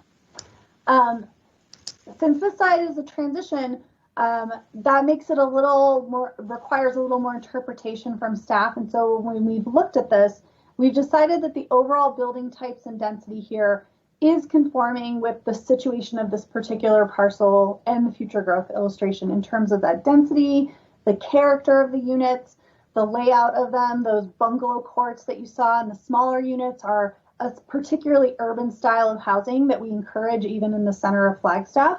And then also we're very excited whenever we have an activity center that supports affordable housing, and particularly when they support renewable energy and climate change resiliency. And we find that this project does both of those things. That's really important because our activity centers are not just a place to see density. They are places we are hoping to construct in a manner that drives mode shift, that gets people to use bus, bike, and transit, and to lower the carbon footprint of any residents that may choose to live in this area of the community in the future. Sometimes these areas are called a 15-minute neighborhood for that reason. So the density on the urban portion of the site is greater than the suburban portion. We sort of asked the developer, let's see if we can sort of provide a little more to the north so that we get that transition of a lower density area to a higher density area. And we think this concept that you're looking at tonight achieves that. Next slide. And I think this is back to finding, yes, sorry, we went one too fast. So staff does have some recommended conditions tied specifically to this finding number 1. The first is that the road network provided on this site makes the ability to achieve the urban activity center's overall characteristics very difficult. And so we wanted to recognize that there could be a need to reconsider the urban activity center designation on the parcel, on the part of the parcel that's north of the Sky Cottages development. Taking an activity center from an urban activity center to a suburban one, which may be something we need to consider in the future, is a major plan amendment. So we wanted to make sure council was aware that vehicular connectivity is being very limited and that this is part of the trade-offs we need to make in development of new activity centers. And really those trade-offs are in the hands of council to decide how we proceed. Also, the civic space is located in a spot that's very accessible to the activity center, which is excellent. That's what we would like to see. We don't want all the space for civic activities to be tucked into the center of neighborhoods. We want them to be accessible to everyone who's moving in and through the neighborhood.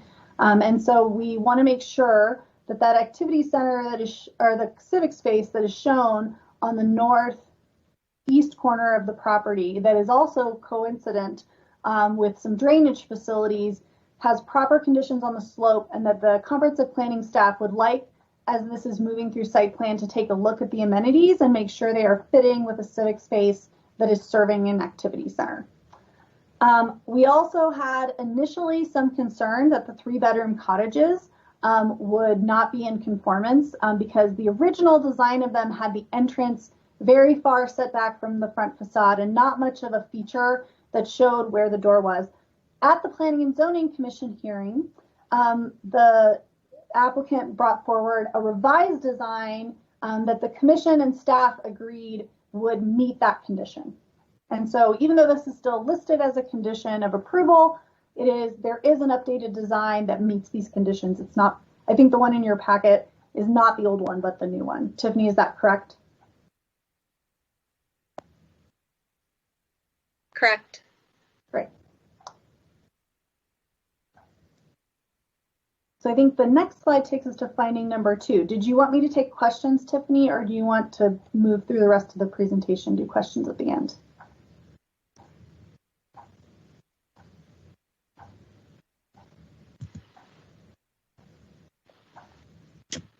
All right, so that takes us to the zoning map amendment finding number 2. So the proposed amendment must be determined not to be detrimental to the public interest, health, safety, convenience, or welfare of the city of Flagstaff, and will add to the public good. We generally define this finding as looking for the community benefit of the project.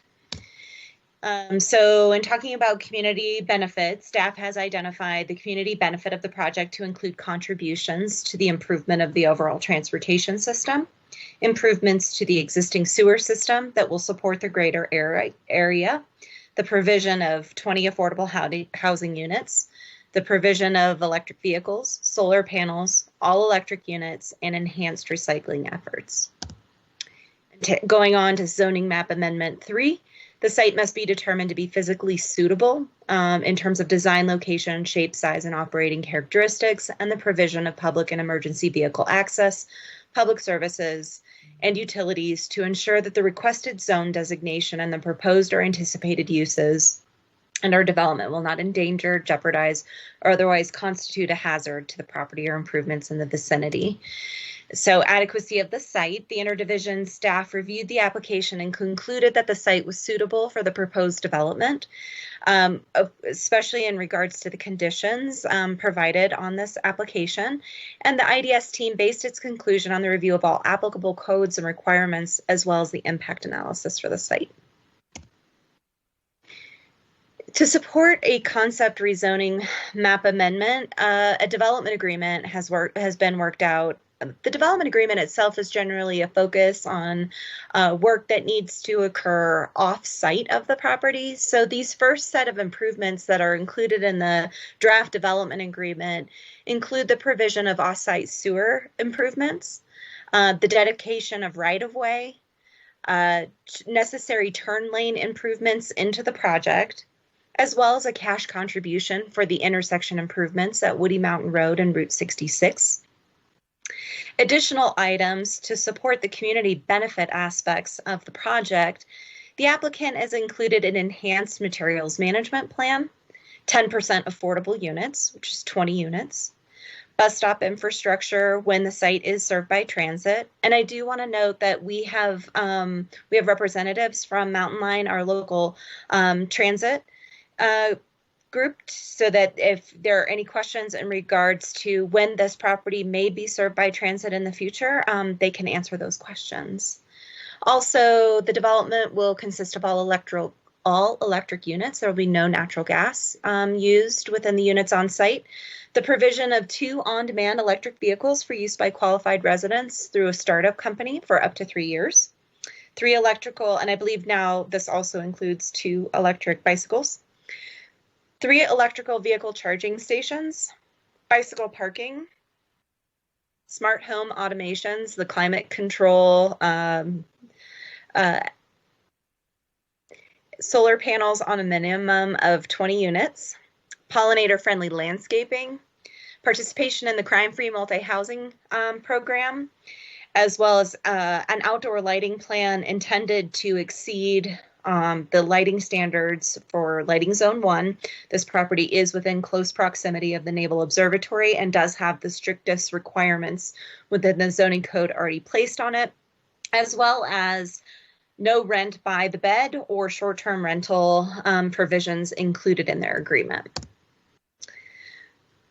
Just to cover the citizen participation plan for this application, the applicant did hold 2 virtual neighborhood meetings using the Zoom platform. Those were held September 21st and October 5th. A full citizen participation report was prepared in response to the questions, comments, and concerns that were presented, and a copy was attached to your staff summary. Staff has received email comments from 10 members of the public as of the writing of the staff's report and preparation of this presentation. Since then, I believe I've received 2 additional emails as of late. I believe that they have already gone to mayor and council as well. One was in support and one was not in support.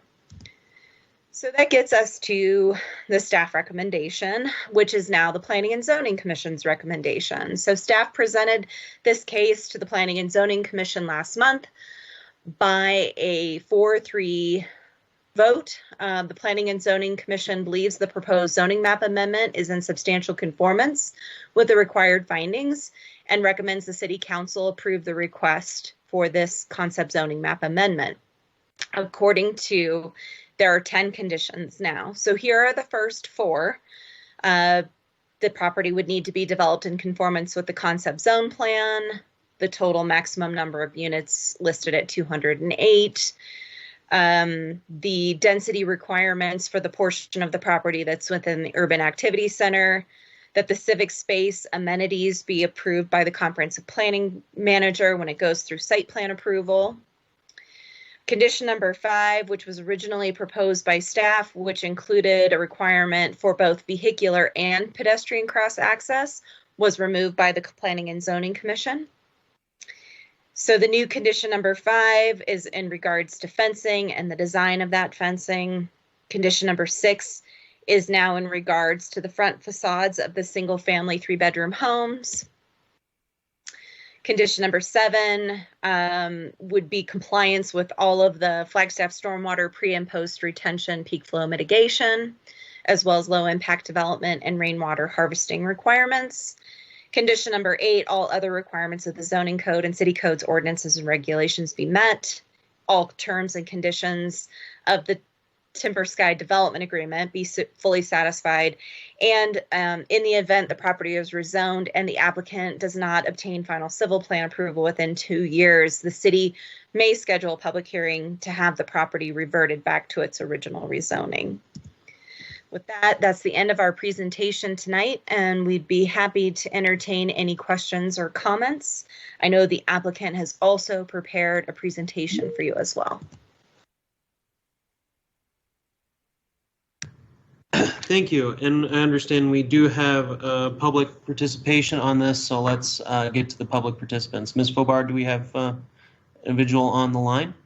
Or how many public participants do we have on this issue? Actually, Mayor, this is Sterling Solomon. Typically with public hearings, we allow the applicant to do their presentation before we take public participation. Oh, okay. Thank you. Thank you for the clarification. Yeah, then let's do that. Council, do we have any questions for Ms. Hantel and city staff? Ms. Decter. Councilmember McCarthy. Just a couple. Will Woody Mountain Road be 4 lanes or 2 lanes? I'm happy to try to answer that question. So Woody Mountain Road would be a 5-lane future arterial section. Jeff can reach out and strangle me if I'm wrong, but I believe that that's the future. That's the future scenario. And enough right-of-way is being reserved to build that, of course. Yes, the applicant is dedicating the necessary right-of-way for that future 5-lane arterial. Okay, my other question is that condition number 5. Could you discuss that a little, like what it meant and why planning and zoning decided to remove it? Sarah, do you want to help me with the answer to that question? I'd be glad to talk about what that stipulation meant. So the table of characteristics, which is for urban activity centers, we as a city and council in particular modified that table in 2018 and stated that there were minimum block sizes that we wanted to see achieved in urban activity centers. Those were 300 by 300 or 300 by 600 size blocks. The reason for that is that there is research that shows the number of 4-way intersections, and this is full intersections, not just trails, that is directly proportional to the ability of the activity center to carry multimodal activity. So if we build an urban activity center, we want to see more intersections, and that's kind of counterintuitive, I think, but it actually holds up in the research that connectivity, that network, that web of roads should be tighter if we want to achieve urban densities and urban activity that's functional both from an economic standpoint and from the social goals of seeing mode shift that we have as a community. So in applying those to this site, which is kind of a transition, the concern was that there is no road or vehicle access to the north. There is only a trail. I don't know if Tiffany could pull up that little concept, the slide with the concept on it, so we could point to where that connection spot is currently shown. And of course, this is a concept rezoning, so that may change a little bit.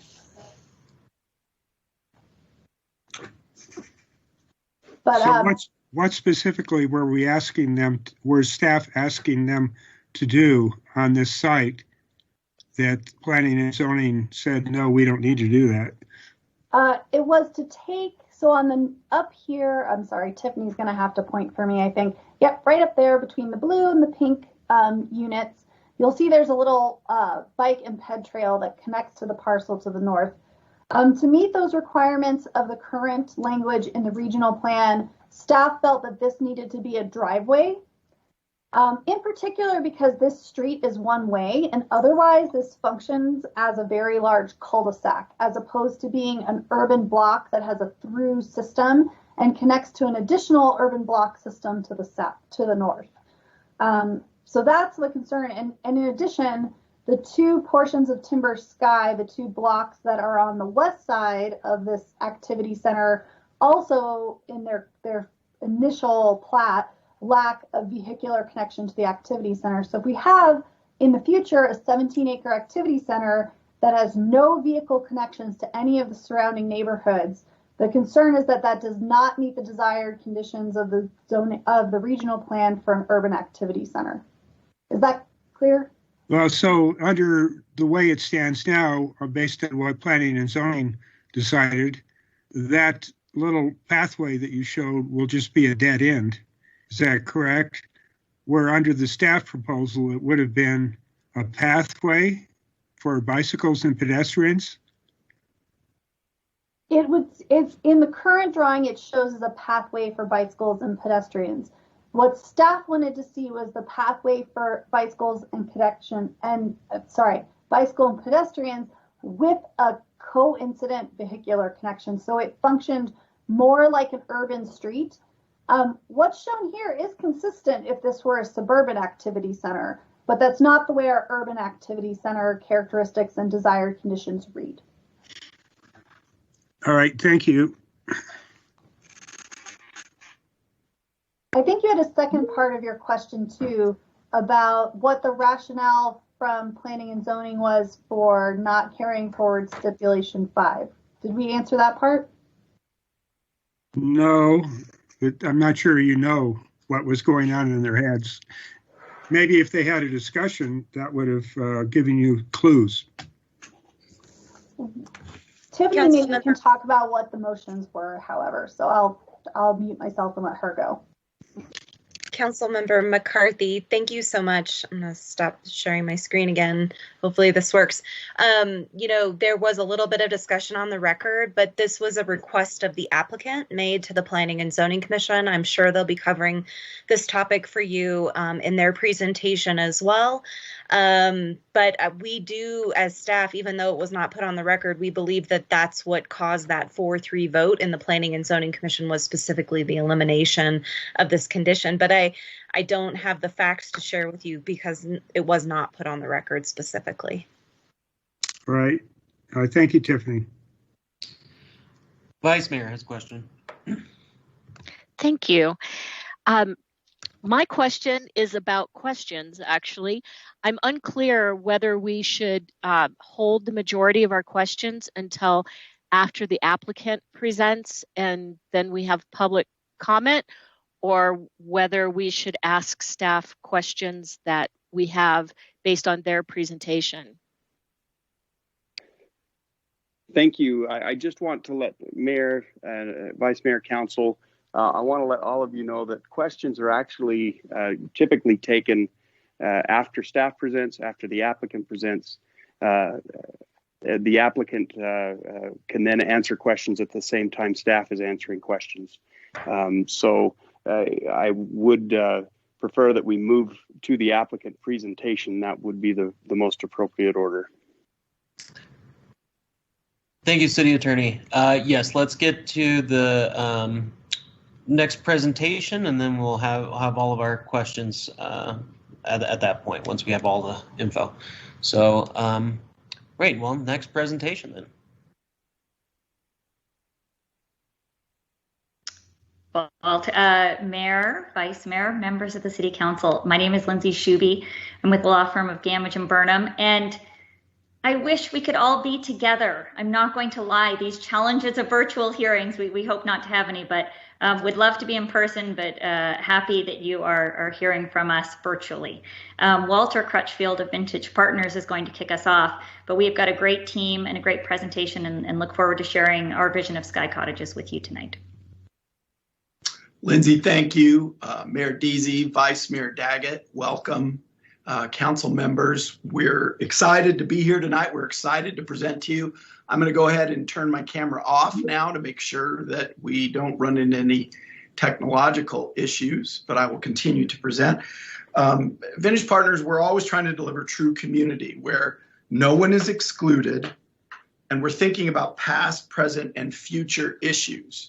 We as developers and as cities have some significant issues out ahead of us in terms of affordability, in terms of climate change, our carbon footprints, our carbon neutral positions.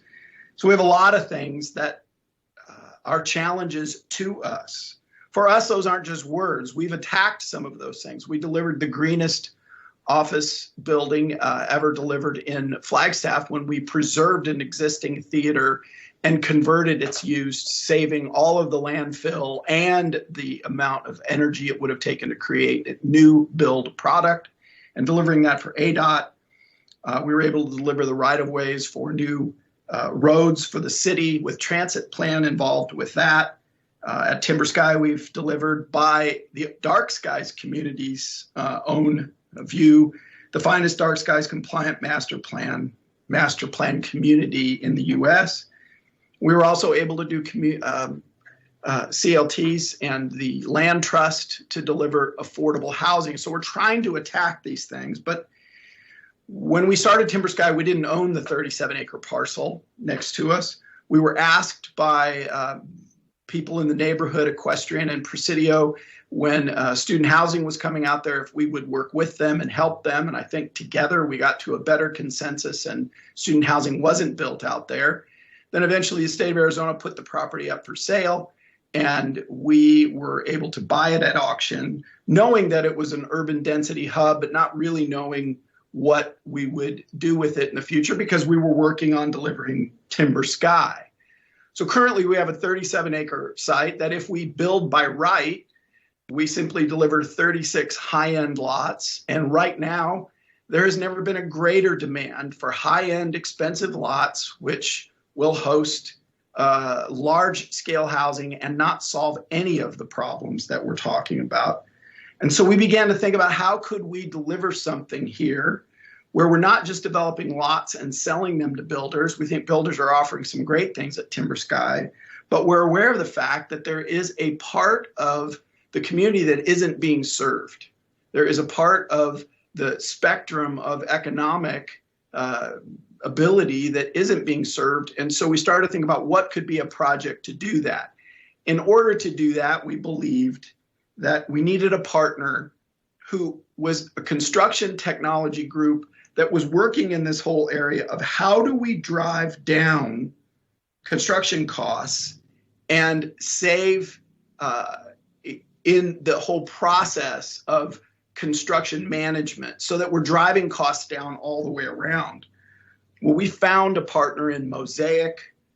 We have the privilege of having Mosaic's CEO, Salman Ahmed, with us. Salman is a local boy, done good.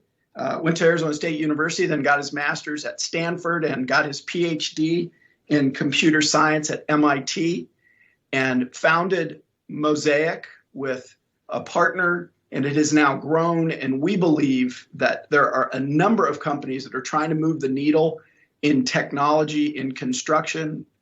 And we think Mosaic's at the front of that list. And we're incredibly excited to partner with them because we think in the end, we can deliver an impact for the benefit of the community and for the housing needs of Flagstaff. So in order to sort of present the approach we're trying to take to this, I've asked Salman Ahmed from Mosaic to walk you through their technology approach. Wonderful. Thank you so much, Walter, and thank you, Lindsay. And thank you so much, Mayor, Vice Mayor, and Council for having me here to be able to present to you all today. I'm just turning my camera on right now just to wave and say hello to everyone, and then I'll go ahead and go off camera just to conserve bandwidth for everyone. But as Walter mentioned, my name is Salman Ahmad. I'm the founder and CEO of Mosaic, and Mosaic is the design build contractor that's working with Vintage to design and construct the Sky Cottages community. And I'm very excited to kick things off by just sharing a little bit more about Mosaic and our vision before handing it off to back to Lindsay to kind of talk more about the project. But before diving into stuff, I had the privilege of being able to address the Planning and Zoning Commission here at Flagstaff a couple weeks back, and one of the things I mentioned to them was, it was a point of personal privilege and excitement for me to be able to be here and discuss this project. You'll hear a lot more about Mosaic, kind of our technology, or the investments we're making in R&D that we hope will help allow the industry to advance and move forward. But before all of that stuff, before the business, before the technology, Mosaic has been driven from the beginning with a very strong mission orientation. And that mission for Mosaic has been, how do we create places that people love, and how do we make them widely available? And to me, I'm just so proud and fortunate to be able to work on a mission like this, because I feel it's so core to so many of the broader social and cultural challenges that we're facing, from having access to high quality, affordable housing, to addressing how we construct in a manner that minimizes waste, that brings forth new building practices and materials that I think other members of council referred to earlier. Also, address the sustainability needs of operating homes that are operating in a net zero ready capacity. And more broadly, I think one of the things that I've certainly taken away of this past year with the pandemic is how important it is to have a sense of local organic community and connection between the people that we live nearby. And so much has to do with the built environment and the design of that. And so with a mission like that, we find ourselves super fortunate to be able to work with like-minded partners like Walter, like Vintage, and also with municipalities like the city of Flagstaff. We've been very fortunate to be able to work with city staff and the Planning and Zoning Commission on this project. And just really excited to be here to talk about what I believe is a very unique project and opportunity for us as a company. But with all that being said, let me kind of dive into stuff. So with for the vision for the Sky Cottages project, really what Mosaic has really been trying to do is carry forward the vision that Vintage really set forth in the Timber Sky master plan community, which is right next door. And Sky Cottages will be an accessible, outdoor, and affordable project that we really believe that people will truly love. It's exciting for us and very aligned with our mission, and I think it'll be a great addition to the city as well. And Mosaic is also fairly familiar. We're already building in Timber Sky as well. We're constructing 35 net zero ready homes in that master plan community as part of the Adora phase. So that's kind of the vision. And as I said before, Lindsay will go into a little bit more detail about this project after I talk a little bit more about Mosaic. So why don't we go to the next slide, and I'll talk, kind of kick that off. So Mosaic at its core is a construction technology company that really works with home builders, the construction trade partners, and developers to build homes more efficiently together. And by building more efficiently, what I mean there is not only allowing the construction process to be more efficient in terms of time, material usage, and so on, but also more efficiently in terms of the actual underlying product, how that performs from an energy perspective and from a community and planning perspective as well. If we go to the next slide, you'll get a sense a little bit about where Mosaic is today. We're still in our infancy as a company. Mosaic was founded and really started in late 2017, really early 2018, but we've been growing fairly aggressively since then. We have over just around 170 homes under active construction and are active in 3 different markets, Flagstaff being one of them, the Prescott Valley, Parkdale area being another, and Phoenix being the third. And we've been really excited about the progress we've been making and some of the impacts that we've been having to our customers and the municipalities that we've been working inside of. And so I talked a lot about the kind of the technology approach that Mosaic is taking to help address and improve construction efficiencies. If you go to the next slide, I can start talking a little bit more about that. At the highest level, what Mosaic is doing is we're treating the construction process, the way in which we build homes, very similarly to the way that the most advanced technology companies build software. We basically allow ourselves to build a technology platform that allows us to decompose the construction process into computational steps that can be automated and optimized, as well as automatically generating very specific, detailed instructions that are able to be used by people in the field. And this ability to kind of script out and coordinate the construction process has allowed us to really improve the throughput and the efficiencies of the home building process. If we go to the next slide, I can talk about this in a little bit more detail. A big challenge that you have in the construction industry is the equivalent of the last mile problem that you often hear about with delivery. You have a lot of engineers, a lot of architects, a lot of designers basically design what something should look like, and then you kind of just hand it off to in a traditional single family home building context to a bunch of subcontractors and say, here's a 60-page construction drawing, have at it. And they're kind of left to kind of figure things out on their own on site. And really the approach that Mosaic has been taking is to really leverage the existing workforce to use a very robust database that we've been building about construction practices and methodologies to convert these very dense, highly complicated construction drawings into very easy to understand buildable instructions for the existing workforce, and then being able to manage that with very efficient construction management software and technology. So we're, again, solving that last mile problem of enabling the existing workforce to build faster and to build with more confidence, which eliminates rework, reduces waste, and also reduces time, which when you talk about affordable housing is really critical in terms of being able to deliver something more efficiently. And the last thing that, and we can actually go to the next slide, the other element that is really critical to this is, really automating and creating a software system that allows us to monitor and automate a lot of the construction process, from the purchasing to the planning to the supply chain management, really kind of connecting these very bespoke ad hoc processes so that we're able to get a construction project to be humming and being able to perform much more efficiently, where if there are mistakes, if there are things that we discover on site, we address them and we never have to deal with those issues over again. And so this allows us to support a lot of these front-end processes, improve value engineering, and ultimately allow us to find better ways of putting together a home.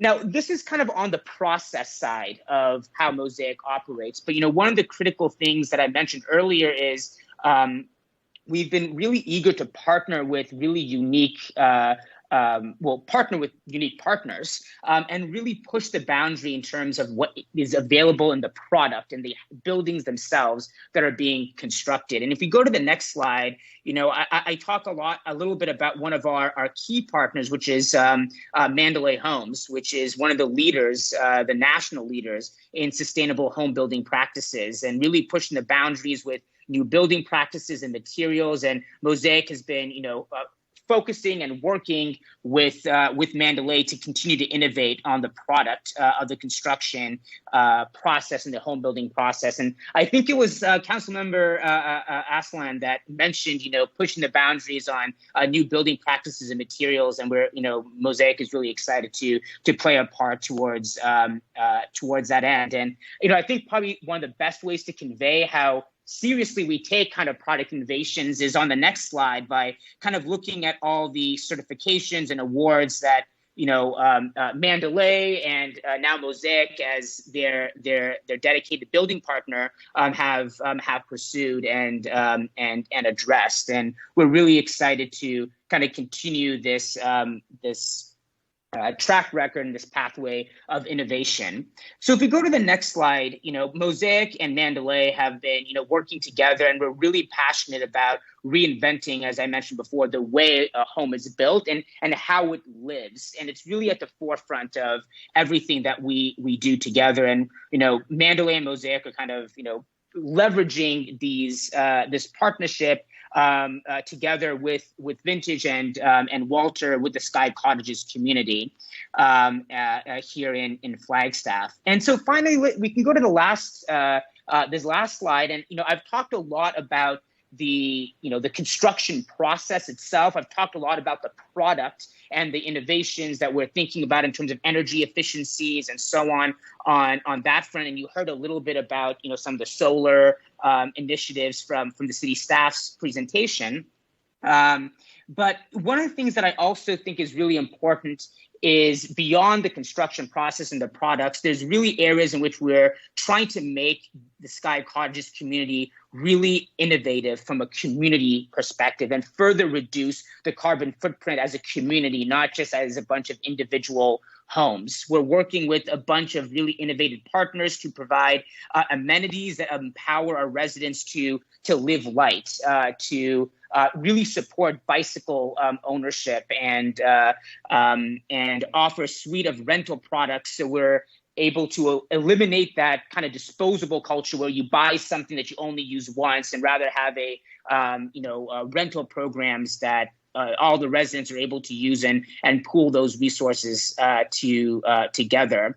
We're also really keen, and this was I really enjoyed a conversation on this topic that we had with the Planning and Zoning Commission, but really looking to address the carbon footprint of the community overall through some of the waste management practices. One of the things that we like to think about is our response. There's a limit to what we're able to do as a general contractor in terms of how efficient a community can operate, because so much of that is dependent on municipal services and utility companies. But what we can do is try to future-proof everything that we build. And so one example of that on the waste management side of things is the incorporation of an on-site trash compactor, which not only allows us to process non-recyclable waste and compact it before it goes to the landfill to take up less room, but it also allows us to allocate more room for future recycling technologies that become available. So we're thinking kind of beyond the curve. But ultimately, one of the things, as I mentioned earlier, that I've been most excited about for Sky Cottages is it's a culmination of really a lot of the pillars of Mosaic's mission and a lot of the things that I think all of us are looking to see in the communities that we're living in today. A dedication to affordability, sustainability, and energy efficiencies, and really being forward thinking about how our communities will live. And really excited about this project, and it's been a pleasure to work with the Planning and Zoning Commission. It's been amazing, and a pleasure to work with city staff at the city of Flagstaff. And we really hope that Sky Cottages will be a really great example that others can look at across the country as an example of a really innovative community, and really start setting and blazing new trails in that regard. So with all that being said, let me pass it over to Lindsay to kind of talk a little bit more about the specifics about the project itself. Thank you all so much. And Lindsay, I'll hand it off to you. Salman, thank you so much. Mayor Deasy, I see you have your camera back on. We're going to keep going unless you have anything for us. But Mayor Deasy, Vice Mayor, Council again, Lindsay Shuby for your record with the law firm of Gamage and Burnham. As you can see, Nick Sobraski is also with me of Gamage and Burnham. He is controlling the PowerPoint. You already heard from Walter.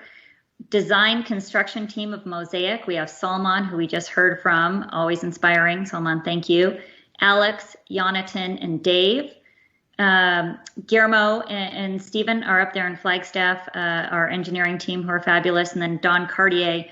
Jeff did a great job speaking to the speaking to the traffic points, but if you need anything else from us, Dawn is here to answer those questions. So I am also going to turn my camera off just to conserve bandwidth, all this at home working, but we'll continue with our presentation. Next slide, please. So, and again, thank you to Tiffany and Sarah and Jeff for their great presentation. I hope to build upon that and not reiterate all of the good points they made. But, you know, Tiffany did talk a bit about concept plan versus direct to ordinance. And again, these are two different types of rezonings. But before I go into the specifics of our application, I just want to make sure that with this concept plan rezone, we did hit a lot of the items that you normally get in the direct ordinance. And I will say concept sounds, it sounds a concept, it sounds vague. I will tell you this process was anything but vague. Working very hard from your city manager, Mr. Clifton, Dan Folk, Tiffany, your city attorney, Christina, and Sarah, this is a very, very detailed project. We worked tirelessly with your staff, and I want to thank them a lot to help develop a really high quality project. With a concept plan rezone, there's still a few more details that we have to iron out in an administrative process. In no way can this be a bait and switch. What we are presenting to you tonight will either be built or it will come back in front of you. We have been fully transparent and very detailed with the community and with staff on all of the elements that we are bringing forward. Later in the presentation, we'll get to a number of things that we're committed to. You know, Tiffany touched on them, some of the sustainability practices, affordable housing, property management, the civic space and open space. However, I want to make sure you understand these are absolute commitments. They are baked into the development agreement, which is a contractual relationship, as well as we are stipulated to the site plan and the narrative that depict in great detail all of these commitments that we are making. You know, Sky Cottages is locked in with what we are presenting to you tonight. This process, if we were to decide if this wasn't built, a new application would go through numerous reviews with city staff, much as we did here. We would need to hold new neighborhood meetings in terms of public participation, appear back before Planning and Zoning Commission, and ultimately, like any rezone, would end up back in front of you, City Council. Vintage Partners does not do the bare minimum. Vintage Partners does the opposite. As you can see by the table on your screen, short of full civil engineering plans, we've submitted nearly everything that's otherwise required with the direct ordinance rezone. Vintage Partners has a track record of the highest level of commitment to the community and to quality, responsible development, and we're very excited bringing this forward with our partner in Mosaic. Next slide, please. As Tiffany described and Salman inferred, this is now a greater extension of Timber Sky. This was not rezoned at the time that Vintage brought forward Timber Sky, because as Walter said, we didn't own it at the time. But Sky Cottage is intended to be an extension of the Timber Sky development. Again, it makes up 23 acres of that overall kind of 37 acres you can see at the corner, the northwest corner of Woody Mountain Road and McAllister Ranch Road. North across Route 66 is the city's public works yard, and to the northwest is the Woody Mountain Campground. And then again, across the street of Woody Mountain is Presidio and the Pines. Much of that community is zoned high density residential, as well as the same as our MR designation that we're asking for tonight. Next slide, please. So what is our zoning? Rural residential with resource protection overlay. What we are asking for, medium density residential, and we will keep that resource protection overlay. We're looking at about 8.75 dwelling units an acre. I won't touch on the regional plan because I think Sarah did a really nice job of explaining our compliance with the regional plan. Next slide, please. So what is Sky Cottages? It responds to a new and growing housing trend. It's single family for rent. What is single family for rent? Instead of opting for kind of traditional multi-story apartments, Sky Cottages provides a single-family residential experience with the benefit of professionally managed and an amenitized community. Sky Cottages is intentionally designed to look and feel and function like a single-family community. And Mayor and Councilman McCarthy will get to kind of that vehicular connectivity and why that was important to us in our presentation. But again, that's the intent is to feel like a single-family community. All of our units have individual entries, so we don't enter through a hallway like common apartments. Many of the units have their own private side yards, and many of the units have their own carports, all features that you would find in traditional single-family residential subdivisions. This housing product is designed for professionals, move-up families, families that are starting to have kids, empty nesters, and everyone in between. In addition, there's also a demand for this type of product in the boomer household who are downsizing from their single-family home, but they don't want apartment-style living. So as mentioned by Tiffany, we're showing 202 residential homes. If approved tonight, we have the opportunity to go up to 208. Again, that would just be with some administrative site planning, but we have a commitment to 1, 2, and 3 bedroom homes. Nearly 30% of the site is dedicated to active and passive open space, including that public civic space that Sarah described in her presentation, with an abundance of amenities and very importantly, bicycle and pedestrian connectivity, as well as the extension of the foots along Woody Mountain. We incorporate a lot of sustainability practices that we'll get into, and as a response to the city's climate action and adaptation plan, as well as a response to the city's housing crisis. Next slide, please. So the public and civic open space. Of the overall 23 acres, nearly 7 are dedicated to open space. That's nearly 30% of the development. 2 centrally located open spaces, the North Common and the South Common. The North Common includes family-oriented amenities such as a playground, ball fields, as well as a Ramada seating area and various pedestrian connectivities there. The South Common includes more passive amenities, a dog park, a sitting area, and again, that pedestrian connectivity. The third open space is a civic space. It's provided along Woody Mountain Road. Programming will include a turf play area as well as seat walls.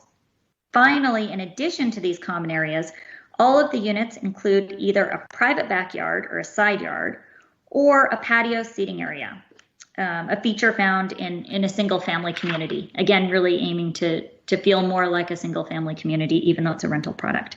Next slide, please. Tiffany touched on this in her presentation, and these are the renderings we have that we plan to work forward with.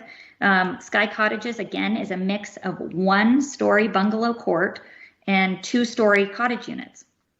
The MR zoning district allows for a maximum building height of 35 feet, 40, you could probably get up to 40 with a pitched roof. However, in working with staff, we've agreed to restrict the maximum building height to 30 feet, further ensuring the compatibility with the surrounding community. The 2-story cottage units are located around the 2 common areas, so more central to the site. The 1-story bungalow court units are around the perimeter, including along Woody Mountain Road. We explain that at our neighborhood meetings, and our friends across the street at Presidio were happy to hear that. We are already working with staff and taking cues on architecture, color, and materials as this development progresses through the process.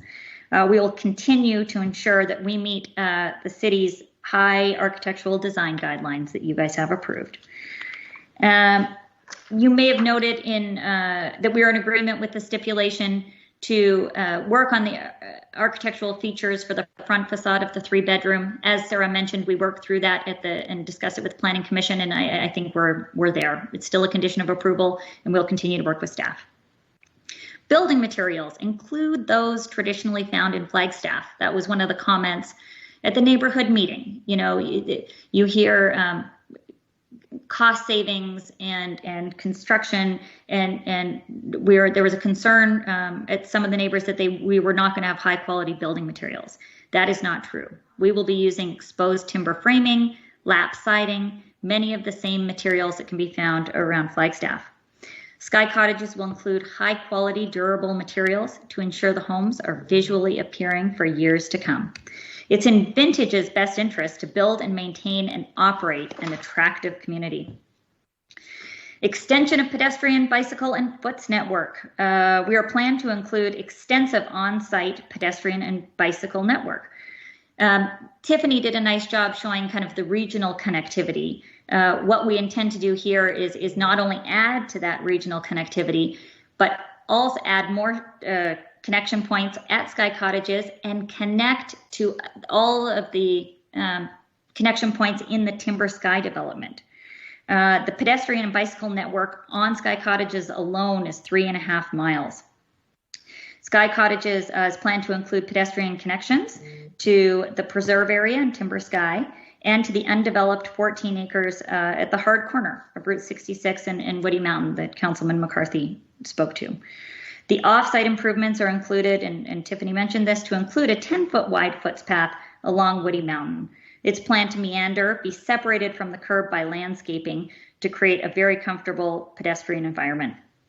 And then a 5-foot wide sidewalk is planned along McAllister Ranch Road, which will also be separated by parkway landscaping. We worked really closely with staff over the number of months to develop this great project. As discussed, there's only one issue where we do have a bit of a disagreement, and it's the vehicular connectivity between Sky Cottages and the undeveloped 14 acres to the north.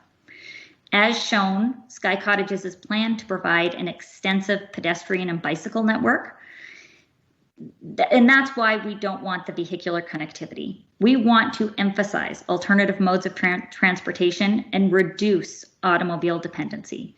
Providing vehicular connectivity only encourages the use of the car, which conflicts with the Climate Action and Adaptation Plan. And it also causes a conflict with what we are trying to create here, which is a neighborhood. We think the residents of Sky Cottages deserve the same protections of their neighborhood as any other neighborhood in Flagstaff. Next slide, please.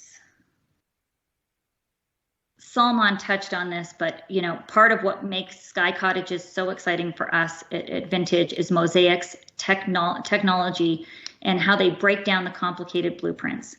The homes will have a significantly lower carbon footprint than traditionally built homes, and the technology used by Mosaic reduces construction material waste. To be clear, this is not a pre-manufactured home. All homes are built on site from the ground up with traditional foundation. But with all of the Mosaic's features, we hope to, or we will, reduce the carbon footprint and material waste. Next slide, please. Now this slide goes against everything that you're supposed to do in PowerPoint. It has a lot of words and they're very little, but we wanted to get all of our commitments to long-term sustainability on here so everyone can see. We have agreed to electric only, no gas, to reduce our carbon footprint. As mentioned, we have valet recycling to help diverse waste materials from landfills, and that compactor, I have a friend who works at Republic Services, and they say the compacting of the trash makes more of a difference than any of us would know in terms of helping our environment. Mobility, we will contract with Envoy for 2 on-demand electric vehicles for residents' use to help reduce traffic, vehicle ownership, and miles traveled. We will put 3 charging stations to help reduce greenhouse gas emissions, and that's not EV-ready technology. That is that we will have 3 charging stations when we get out of the gate. We have a commitment to 2 e-bicycles to make bike trips more possible for resident use. We have 180 bicycle spots, interior, covered, and exterior, to encourage alternative modes of transportation.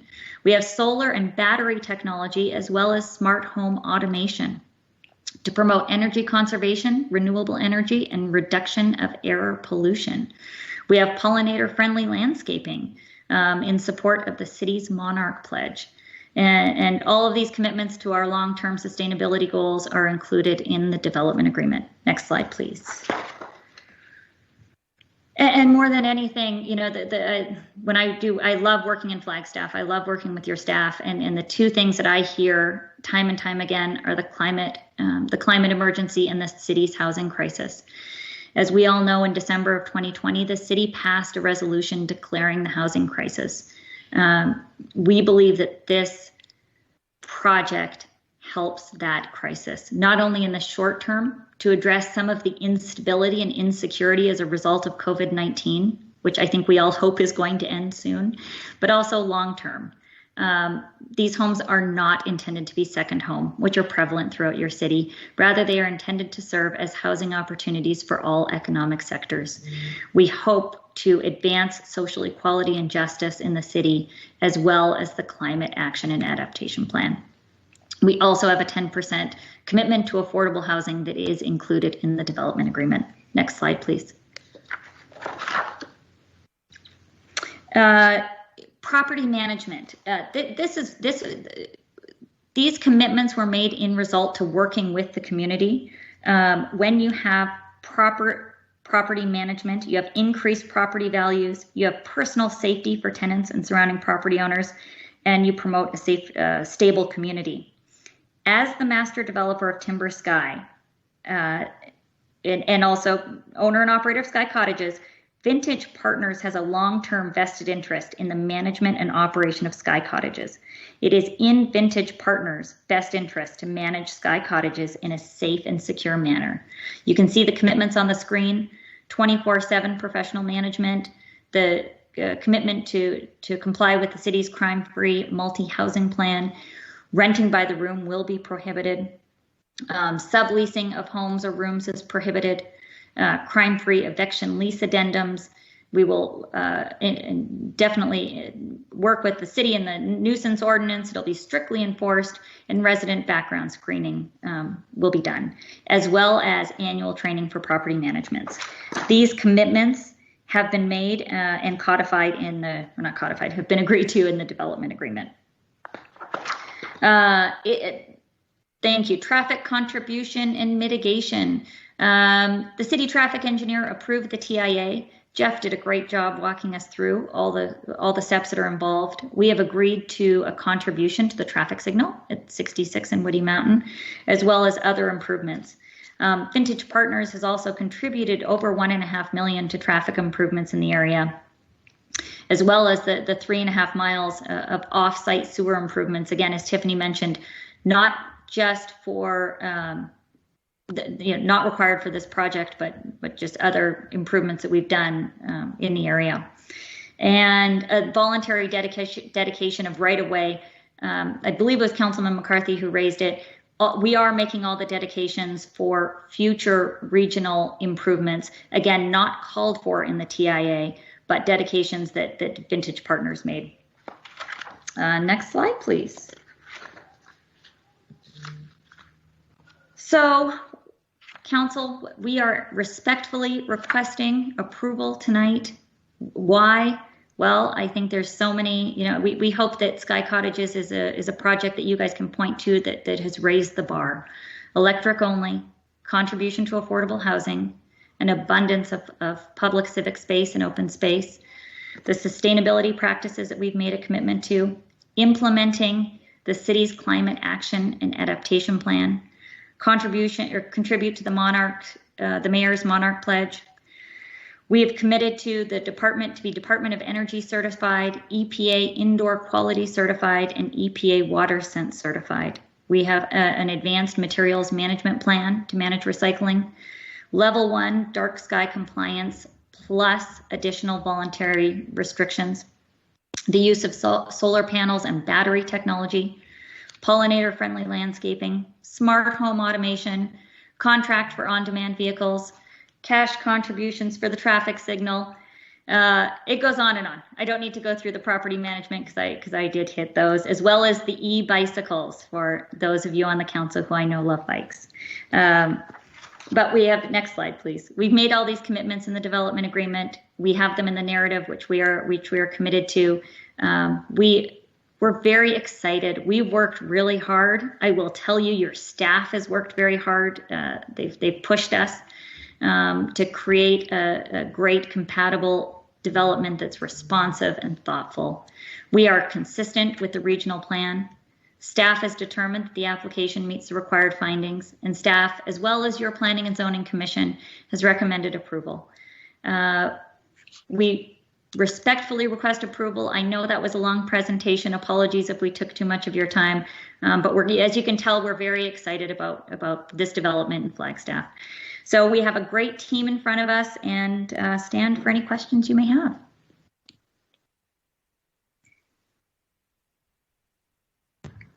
Thank you, Ms. Shuby. I will, turn it over to council to be asking questions, and I'll start with Vice Mayor Taggett. Okay, point of clarification again. Do we take public comment before we ask questions? All right, City Attorney sent me the procedure. We're going to take questions and then get public comment, then have applicant response and staff response. Okay, so we're taking questions from us first. Correct. Public comment comes after, and then we'll have Okay. a turn to go back to our own discussion. Okay, got it. Thank you. Sorry, this was a little different for me too. So because we have the public hearing, only the liquor license on our watch thus far. So sorry to interrupt. Go ahead, Vice Mayor. Okay, so city staff, regarding the 10% affordable, the 20 units, can you give us the definition of that affordable and length of time that guarantee is in place? Good evening. So it falls under our Class 1 if they're going to use incentives. It will fall under our Class 1 category of affordable, which serves residents with a AMI of up to 80%.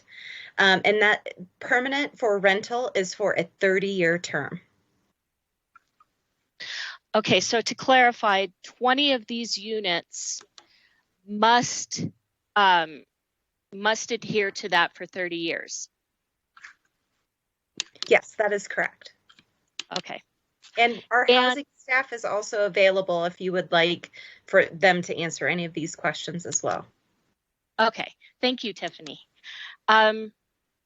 So you talked about the urban activity center versus the suburban activity center, and you said that we may need to do a major plan amendment if the connectivity isn't there for an urban activity center. So my question is, can we approve this before that amendment is made? So could we approve something that would force a major plan amendment, if I'm understanding and hearing correctly, before that plan amendment is done? So at this point, staff is most concerned should a rezoning occur on the northern half or the northern portion of this property, as it is the predominant portion of the property within the urban activity center. We know that they will struggle with meeting those requirements. We are starting to gear up for our regional plan update. Doesn't feel like it's been 10 years, but we're already getting close to that time again. I think one of the things we've talked about internally is that this might be one of those areas that's up for discussion as we update the regional plan. Only the applicant can tell you how soon they're contemplating rezoning that northern portion, but through that regional plan update, we may want to consider changing this urban activity center to a suburban activity center. There's been lots of discussions about it over the years and the density and intensity that's called for at this intersection. So it does bring up issues every time we try to work through the urban activity center and what the desires are of those urban activity centers in this area, especially with the proximity to the Naval Observatory as well. Okay. Vice Mayor Daggett, if I may add on to what Tiffany said, I just wanted to clarify that my statement is that it's really that next application that we are worried could trigger the major plan amendment. This particular zoning map amendment does meet the regional plan as is. It's really what happens with the next one, because the property owner owns all the surrounding neighborhoods. If there's no connections in and out of the activity center that meet that urban character, it's kind of a self-caused harm. And that is something we want to sit down and talk about with Walter and Lindsay as they get ready, whenever they're ready to start talking about what happens with the remainder of the property. Okay, thank you. And so as I understand it, the electric vehicles, that is going to be a contract between a contractor who provides those vehicles and the developer. And so perhaps this is a question for Ms. Shuby, and that is, what kind of guarantees does the city have? So if one of them is wrecked, will it be replaced? If it breaks down, will it be fixed? I'm just kind of wondering any kind of guarantees that we could be given about the longevity of providing those two electric vehicles. Mayor, if I may, Vice Mayor, may I pass it over to Alex of Mosaic, and he can answer this question. And that's a great question, because I would want that certainty too. So let me, Alex, if you're available. Yes, thank you, Lindsay, and thank you, Vice Mayor Daggett. Appreciate the opportunity to speak with you today. I've been working with our third-party firm that we're hoping to bring into this project most closely, so I'm apt to answer this question. The group that we're currently working with is a business that's predominantly providing this rental electric vehicles as a service, as an amenity in multifamily properties across the country. From our perspective, what we gain from working with them is it's their mission to keep those vehicles up and running and being rented out to the residents. So we'll contract with them. They contract with, let's say, for example, Chevy to get a Chevy Volt to provide it to the community. And any of the maintenance requirements are on the plate, I guess, of this third-party contractor to do any repair and replacement for that. So that's what they owe to us as the contract holder for their services. So us, being the property management group that's managing the community, will report to them any issues that they're having with the vehicles. They'll fix it, and then we'll put them back into service. But without them in service, they're not really executing against their core business. So we'll hold them accountable basically to maintain the fleet as it's required based on our contract. Thank you. A follow-up question. Is there a length of time that you're committing to this contract? It's a really great question. And at this stage of the rezoning process for the community, we haven't gotten into, let's say, the nitty-gritty details of contract terms. Alex, may I interrupt? Again, this virtual hearing, this is where I'd grab you for all. No, yes, Vice Mayor Daggett, we have committed to 3 years, and it's in the development agreement. Okay. We hope it's more. I mean, we hope that this is wildly successful. And Alex, I was going to interrupt you and say, I would prefer they fix the cars as opposed to Walter. Walter's good at a lot of things, but let's not have him out. I don't want the Chevy Volt and it's running big on Walter's heels. So no, this is a professional company and this is what they do. We have a commitment to 3 years, and again, hopefully it's for the longevity of the project and any new technologies that advance. That's the commitment of Sky Cottages is, as you can see, the sustainability and as we have improved technologies that we bring partners in, and if it's successful, hopefully we can bring more cars. So. Vice Mayor Daggett, I would encourage you to go to Envoy LLC. If you just Google that, you can see the exciting thing that we have because of Mosaic. Mosaic has been invested in by Andreessen Horowitz, who is the premier venture capital group in Silicon Valley. And so by that, it gives us access to a number of other technology startups. We have some of the best and brightest folks out there. And Envoy's whole view is that in rental communities, if we're able to put electric vehicles in them and create much larger fleets, that they can reduce all the economies of scale and get electric vehicles out in these, which works for rental. We also have another company which we really are excited about. Alex, why don't you talk about them as well? Well, actually, I really appreciate how thorough everyone is and all this information. It is 5:40. We've been at this for 2 hours and 40 minutes. I would like to be able to wrap up the discussion before we go on break. So as I do appreciate all the thorough information, it's time, I think, at this point to be getting down to it and getting the council's questions quickly asked and get to it. So Vice Mayor Daggett, do you have more? I do. And apologies if I missed this in all of the documentation. Are these public or private streets within the development?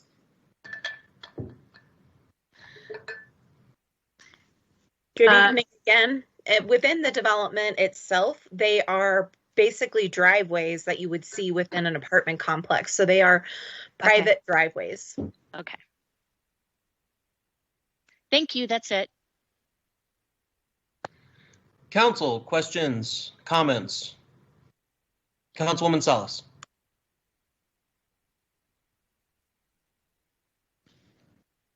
Thank you, Mr. Mayor. I have a question to the applicant. So what's your timeline? Granted this was approved and the DA was approved. When is your target groundbreaking and target grand opening?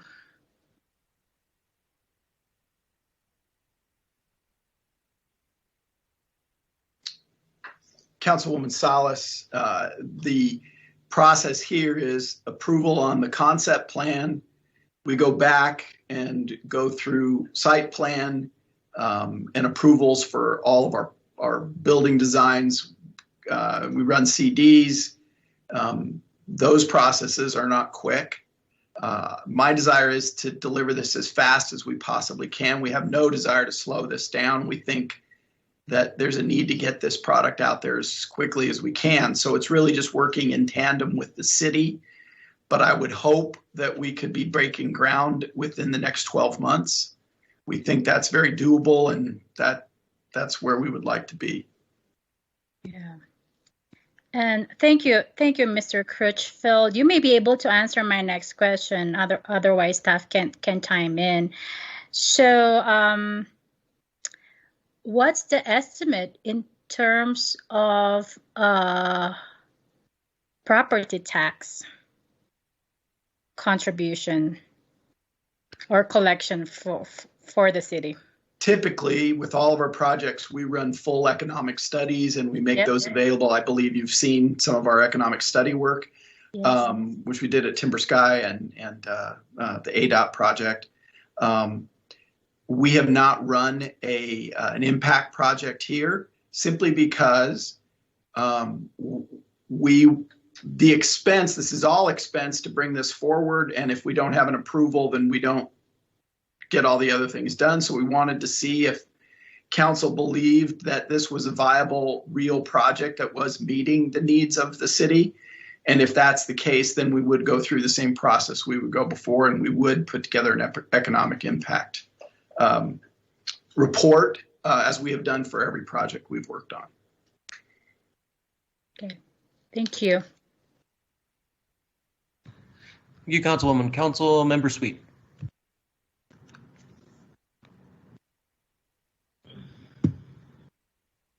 Thank you. Thank you for the presentation and your commitment to long-term sustainability. This is our chance to really blaze some new trails, and I would like to ask again for some more solar put on the units. I do think this is our chance to really set the standard for not only this project, but for future projects regarding solar. So thank you, and great presentation. Thank you, Councilmember Sweet. Councilmember Asler.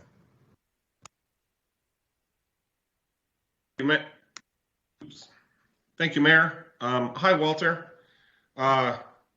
It's good to see you. I think the last time we saw each other was at the opening of the new DMV up here in Flagstaff. Yes.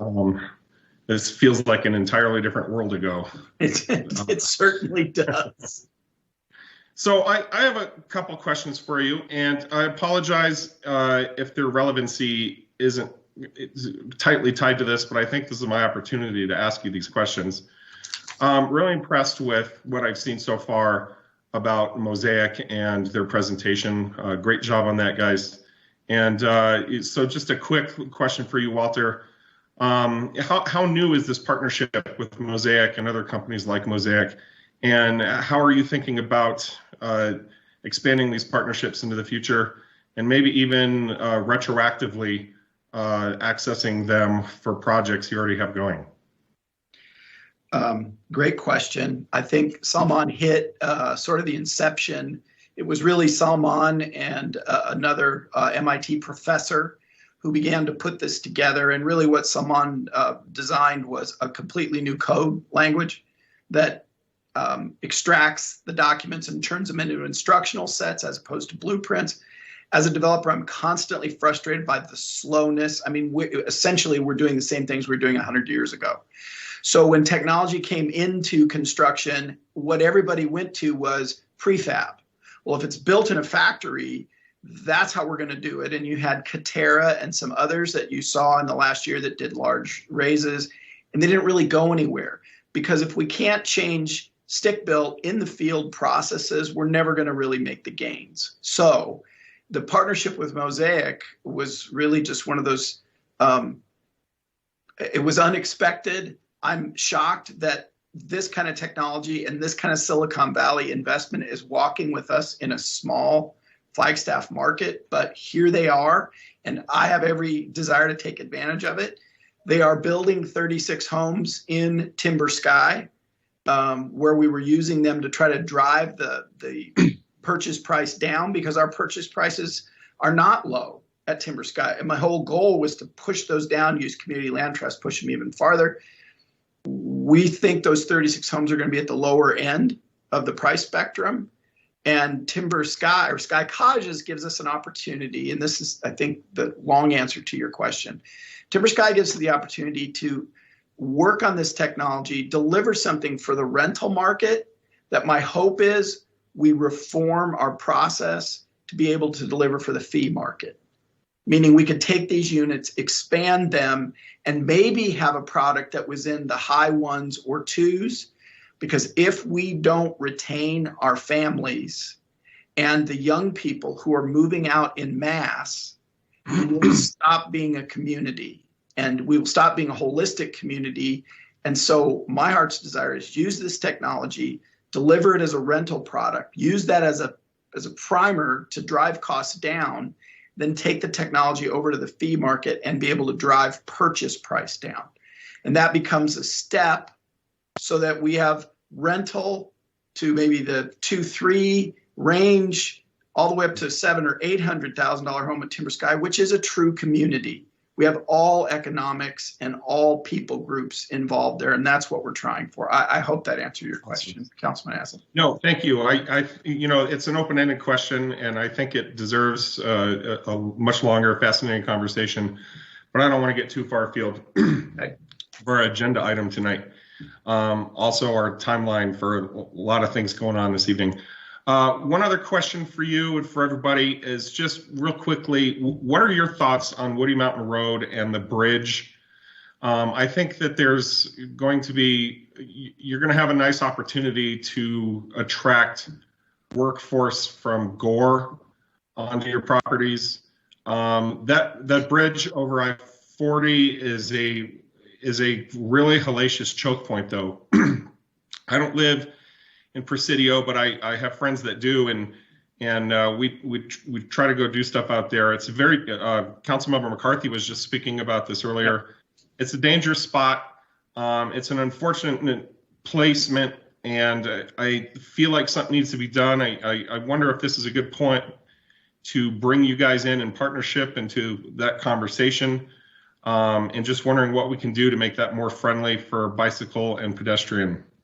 Well, staff would obviously be experts on this because they've worked on it for a long time. As you know, by crossing 40, it becomes an ADOT issue. This has not been, and this came up at Timber Sky.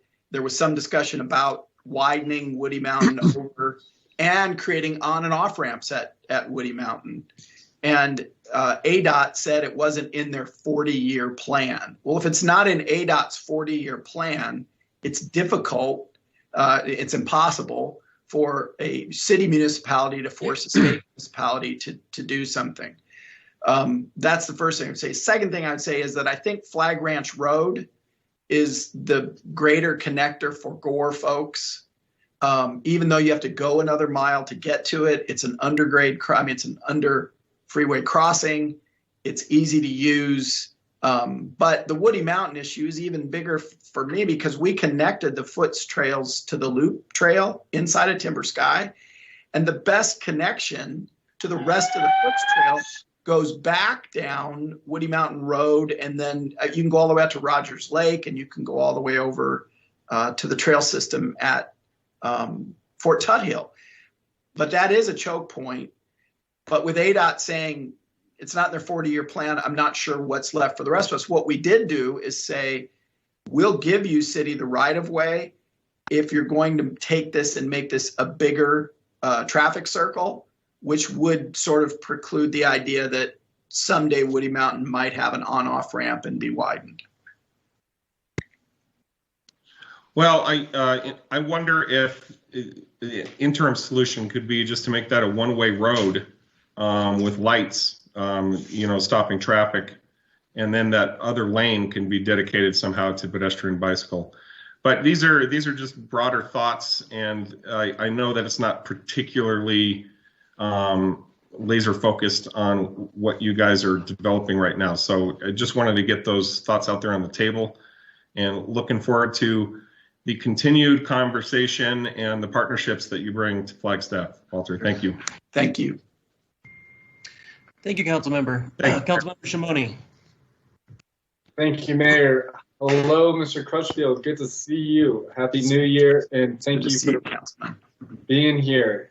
Yeah, really good to see you. And the Shubi, great to see you too in this virtual world. And Ahmed Saman, merhaba, shukran, nice to meet you, and welcome. Thank you for bringing your expertise and your partnership to the table here in Flagstaff. We really appreciate it. So, Walter, I love this project. I love the innovation. I love the 100% electric. I love so much I can speak to, and I'm not going to take time to do that. But I really think that we're raising the bar, right? Couple things. First thing, I think we need that connection to the north. I really do, and I know that's going to be a big pain in terms of trying to accommodate that. But I think it's extremely important. Nishubi talked about changing culture and kind of pushing people to ride their bikes, and I'm all for that. Trust me, I am. But that's 4 miles away from downtown, and just realistically, I think we need to give folks options in those avenues to choose, and hopefully choose to take a bike or a bus. But I really think staff is correct in their concerns about that connectivity to the north. So I really want to see us do that, Walter. That's a real game changer. Then we can talk about that, but I think it's really important for the well-being and holistic well-being of our community, especially that region that you're working in. Second thing, you talk about wanting to solve problems, part of the community not being served. We talk about forward thinking, and staff, Mrs. Antle, can you put up that slide that I emailed about? in regards to what can Flagstaff families afford. Because Walter, when you talk about wanting to serve Flagstaff families, you're right. We're in a housing, not just a crisis, but council declared a housing emergency not long ago. And there was a very intensive conversation about whether it's a crisis or an emergency. Thank you. And we are losing families and losing locals. And that is so disturbing for the well-being of our future. And we're there. We're in that emergency stage. So if you look at this slide, you know, if we look at the AMI levels, which is the second row down, 30% AMI is a retiree on a fixed income. That's 30% AMI. 60% AMI is like a minimum wage service industry worker. Councilmember, excuse me, Councilmember. This is all great information, but again, you know, you're going and talking about a lot of info that's in a chart. Let's get on with this conversation with regards to our actual decisions tonight, please. Okay, thank you, Mayor. So if you keep going on that chart, and this is directly related, Mayor, 80% AMI is that next category, which is a single parent with 2 children. And Mayor, this is important because that 80% AMI is a 10% that they're offering, and then the rest will be up to market. So 90% of the units are going to be likely closer to 200% AMI because the market, as Walter, as we know with Timber Skies, is going to dominate and is going to skyrocket those prices because we are in a housing emergency. And Mayor, I believe you agree with me on that. And so I'm hoping that this development can be for locals and can help be part of the solution. So Walter, my thought is maybe we can set more parameters on the 90% of the units, you know, 100% to 120% AMI, because that's our young married couples that you just talked to and our families of 4. That's 100% to 120. Let's do it. Let's break through that ceiling and do something huge and set a whole new bar as to a Flagstaff development. That's my goal with you, Walter, and your team, and with this project.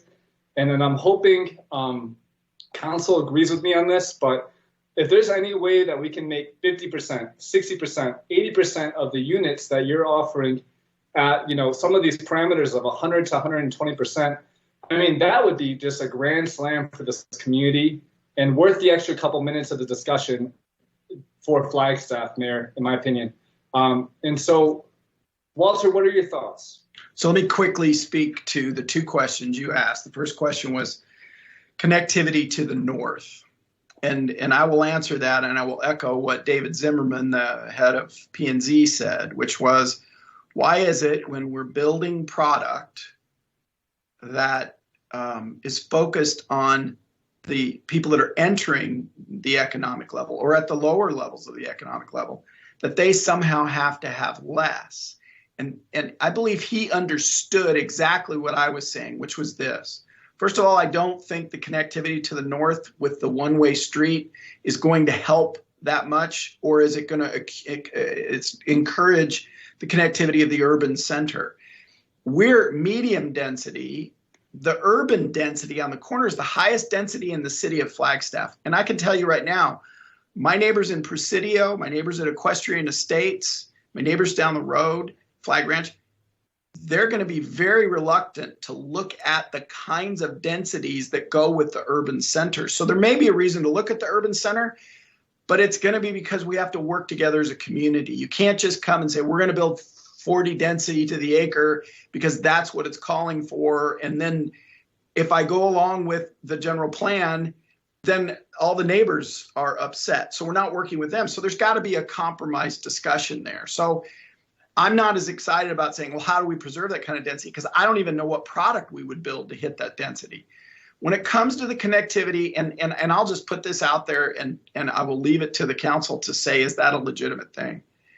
It bothers me that we think, in theory, what will happen? Cars will come out of Presidio, they will come through Sky Cottages and use it to connect because that corner will probably have some sort of mixed use retail in the next 5 or 10 years. So people will use that instead of going to the corner and turning left again, or having to, because we'll have a median all the way down Woody Mountain. So they'll come through Sky Cottages and cut through. I just asked the question, why can't people who are at the lower end of the AMI, why can't they have a neighborhood that is a place that's safe and it's protected? I'll even ask it in a firmer way that my lawyer would say, don't say it this way. I think it's an injustice that we can build gated communities for wealthy people, but when it comes to people who are at the lower end of the spectrum, somehow they have to accept something less. Sky Cottages isn't less. It's beautiful. And just because you're coming in at 80% AMI for some of those folks, but I don't think that's a reason for us to increase traffic and decrease the quality of the place that they live. So that's really my request.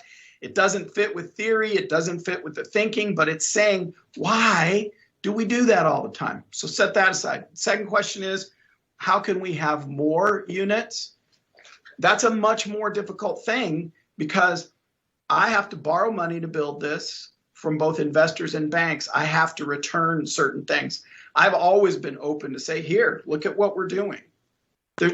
I'm not saying the development community in total is a transparent, great thing that always delivers for everyone and isn't greedy. That isn't what's true about the development community. But we have a 30-year track record. So I don't always have to come in and defend myself. I can point to 30 years of projects and 30 years of relationships with cities and say what we say we do.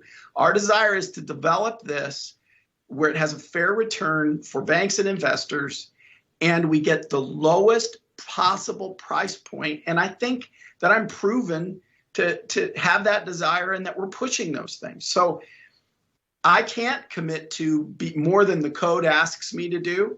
But I can commit to, as we deliver at lower and lower expense, because Mosaic can drive costs down and we're able to deliver more units, we're able to make a difference in this market. And any reasonable developer should look at Flagstaff and say, if they're developing a large amount of land, which we are, the health of all of Flagstaff matters. Because if all we do is cater to the 1% or the 10% at the top, we might sell product, but 10 years from now, we don't have a city. Well, here, 20 years from now, we don't. Here's the issue. We talk about building for families and locals, but once the units hit the market, you know how it works. It's not for families and locals, and it becomes second home owners. And so maybe, you know, Mayor, I know you're getting a little antsy to wrap it up. Maybe we can take a break, Mayor, and continue the conversation, get some water.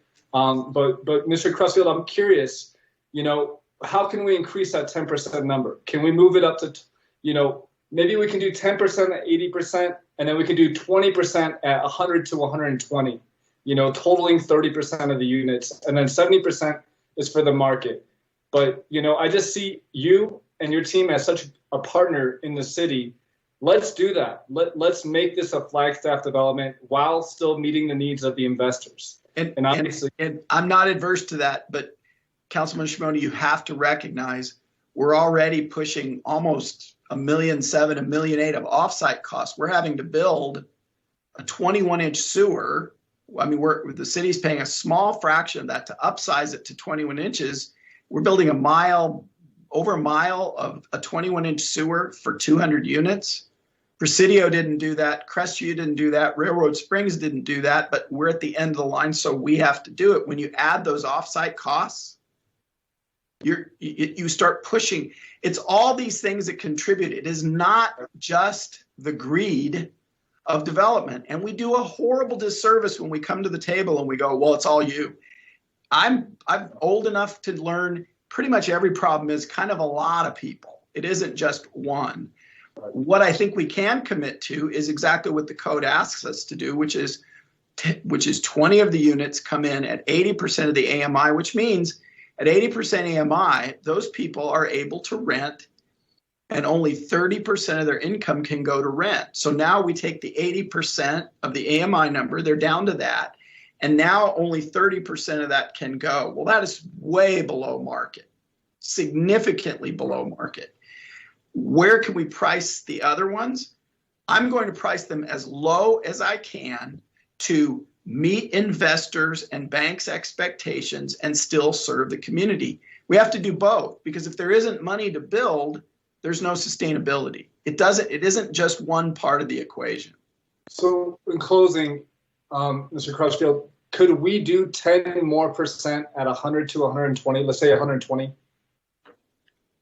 Yes or no? We haven't studied it. We've only studied what the code has asked us to do. Okay, can you look into that for us?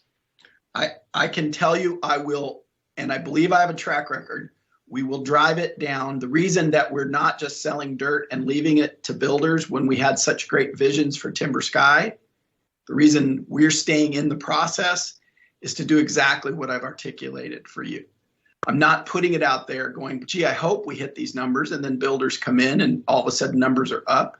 We're in that process. So I'm doing what the code asks me to do, and it is my life's mission to deliver to this.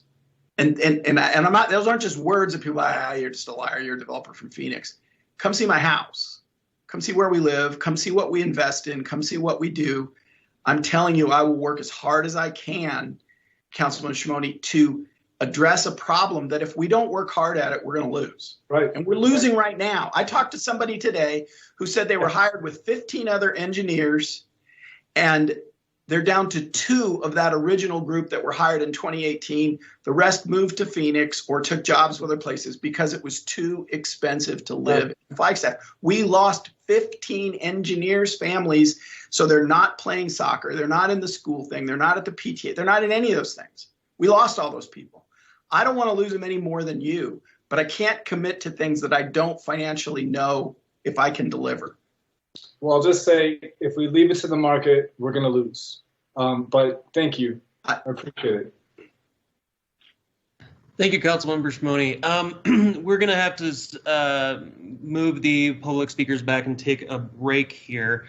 But before I do, it would be nice to wrap up some of this current discussion. Council members, do we have any other short questions or comments before I make a couple comments? All right. Well, first of all, thank you for the comprehensive presentation and the work you're doing, especially to befit our city's values on climate action and our affordable housing. I just want to kind of reiterate or back up with Council Member Sweet said. If in this process, I know we're not, you got the 20, that's really awesome. I really like that.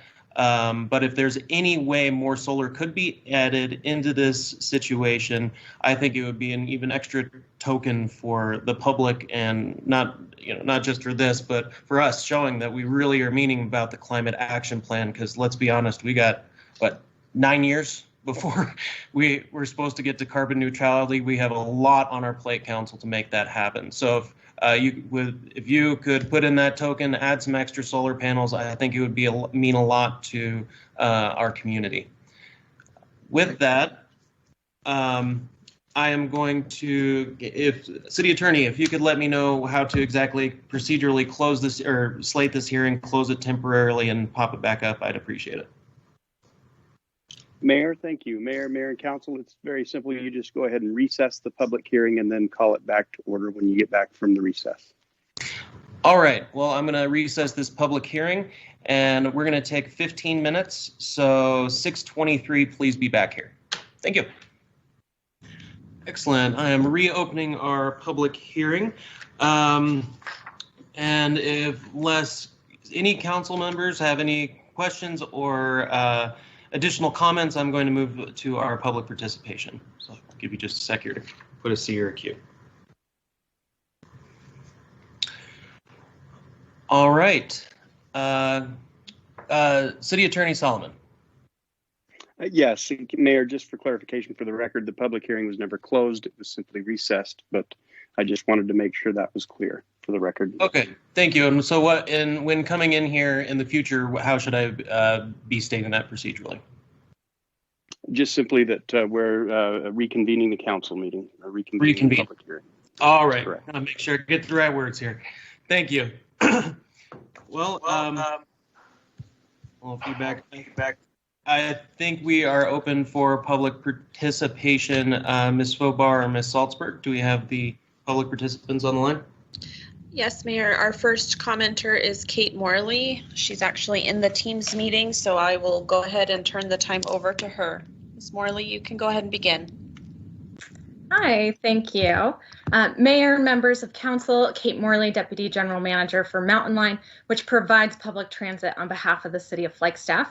We're here today to draw attention to our staff report in your packet outlining how extending transit service in partnership with Sky Cottages will achieve a variety of goals and policies identified in the regional plan that without transit service are not met. And while we appreciate the idea of electric vehicle sharing, the impact of such programs is not comparable to the impact of transit service. As is, Sky Cottages is a car-oriented development, despite efforts thus far to make it less so. Our proposal is to cost share the extension of Route 8 in partnership with the developer as a condition of the development agreement. Mountain Line believes inclusion in the DA is the only way to ensure the extension comes to fruition, as other efforts to extend the route with the Timber Sky development have fallen through due to the lack of ability to enforce partnership discussions. We find it unfortunate that we are here to make the request without the input of the developer. However, this forum is the only mechanism the city process provides Mountain Line to realize such relationships. And for several years, it's been the directive of the Mountain Line Board to have development buy into transit, as they do with utilities and roadways. Specifically, our proposal is a 5-year, and that's a maximum length, cost share for the operations of the Route 8 extension. Capital costs would be borne by Mountain Line. Sky Cottage residents would receive free transit system-wide in exchange. Much like the city structures utility cost recovery agreements, if Mountain Line can find other developments to participate in the Route 8 extension, the full credit of those contributions would be used to offset Sky Cottage's contributions. So, for example, if the Timber Sky development chose to participate, any residents there would also receive free transit, and the cost of Route 8 could be spread over both developments. Sky Cottages is unique because it's currently the only development going through a process in which the partnership can be required by the council. The extension of Route 8 will achieve multimodal transit goals of the city. It will also increase the affordability of the project, as the cost of car ownership is estimated at $10,000 per year by AAA. And it will allow a more inclusive and diverse resident pool to consider Sky Cottages their place of residence, including those unable to drive. The city has asked for many things as a part of this development agreement. We ask that transit be on that list and included in the development agreement. There is more information that we've attached in your staff report, and I'm happy to answer any questions tonight. Thank you. Thank you, Ms. Morley. Do we have comments and questions? Currently, council. I have a question for you, Ms. Morley.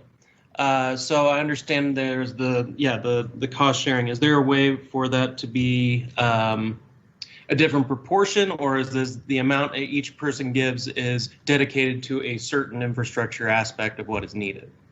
That's a great question. Mountain Line analyzed the cost of the whole service. That would be, regular week hours and weekends. And the full cost is not something that Mountain Line can afford in its financial plan at the moment. And so what we've done is said we can afford the 55%, and if the partner can come through with the 45%, then we'd be able to make the extension. The Mountain Line would work with other developments in the region, other things that came forward through a process in which it could be required to try to reduce that cost for Sky Cottages. But unless there were other partners at the table, Mountain Line's really tried to find all the money it can to bring forward at this time. Okay, thank you, Ms. Morley. Council, do we have any other questions or comments before I go to the next public commentator? All right, Ms. Saltz. Oh, my apologies. Councilmember Shimoni has a question.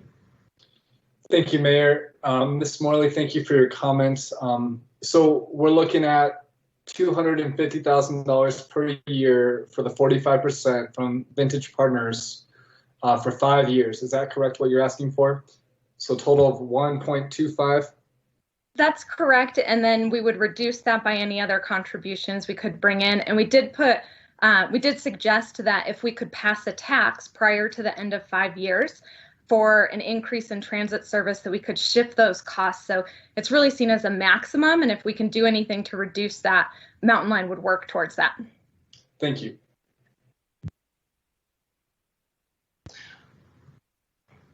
All right. Any other questions and comments? Thank you, Ms. Morley. Ms. Salzberg or Ms. Fobar, we have another commentator. Yes, Mr. Tyler Denham, please go ahead. Hi, thank you.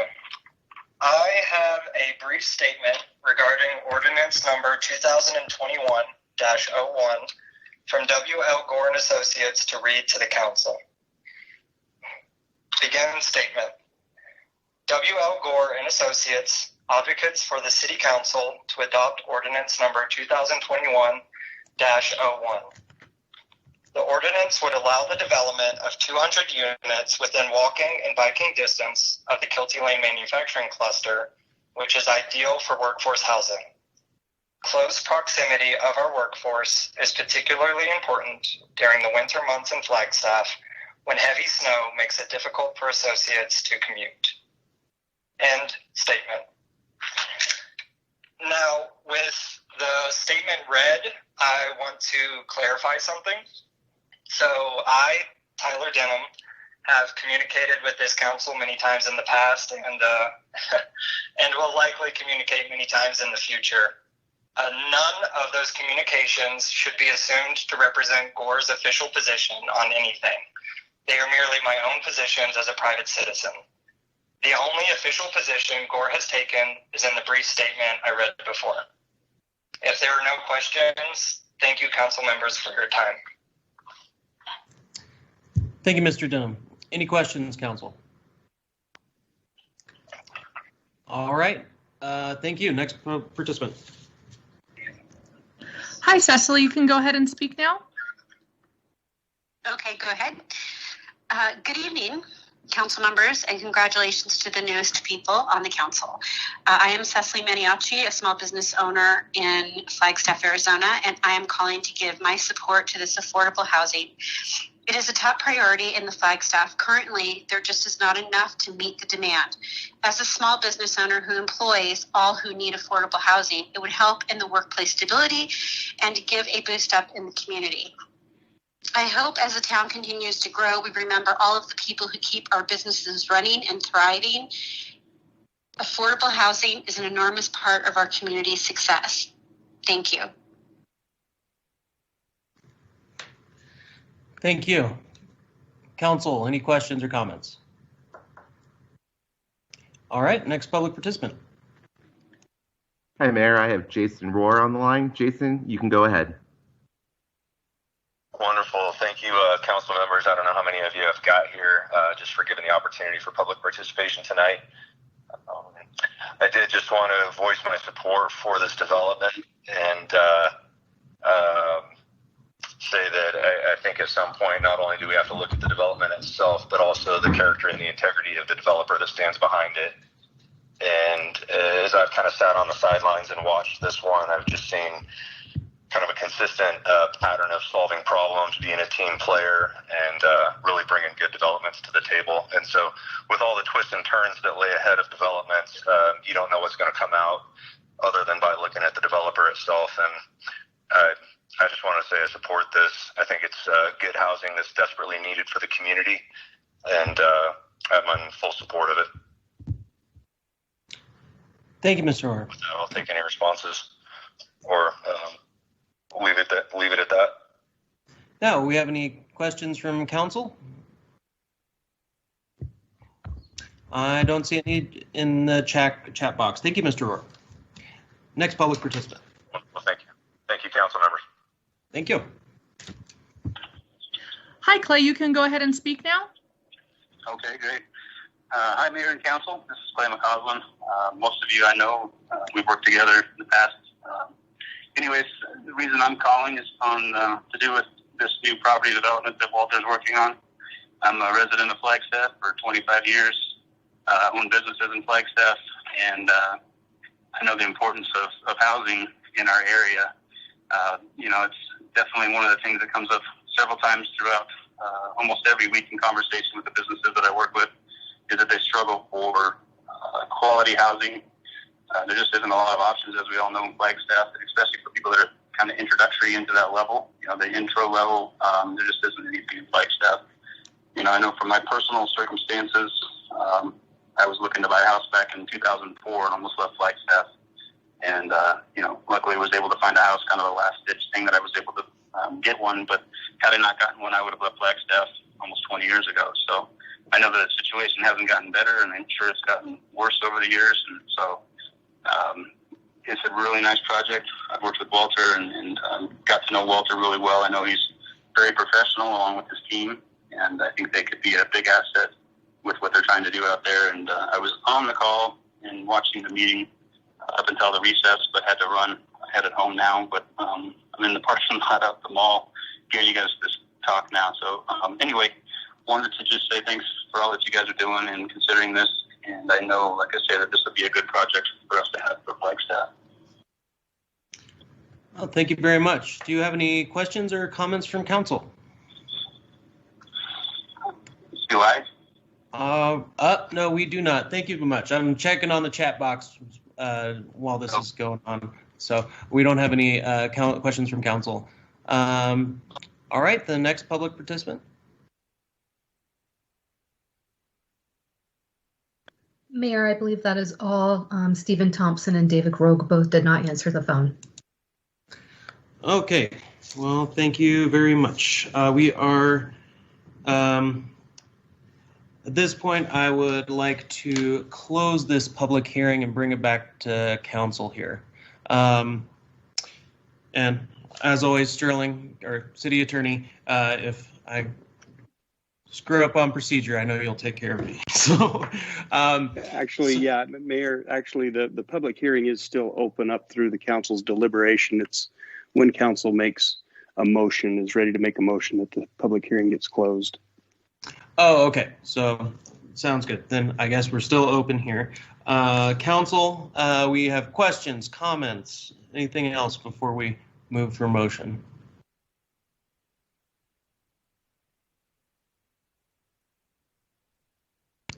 All right. Now we're closing the public hearing on this.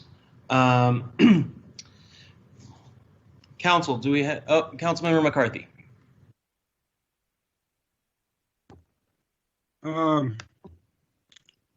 Thank you, Mayor, and thank you, staff, and thank the development team. I'll be right up front. I'm going to support this. I think it's a very good project. I think it's filling a market niche that we need. I think it's the thing that we've been asking for. So I do have a couple of specific comments, but Walter, I'm just being upfront with you. I'm going to vote yes on this, regardless of what you say on these. But I would like to talk to you about two things. One is the connectivity issue with the parcel to the north.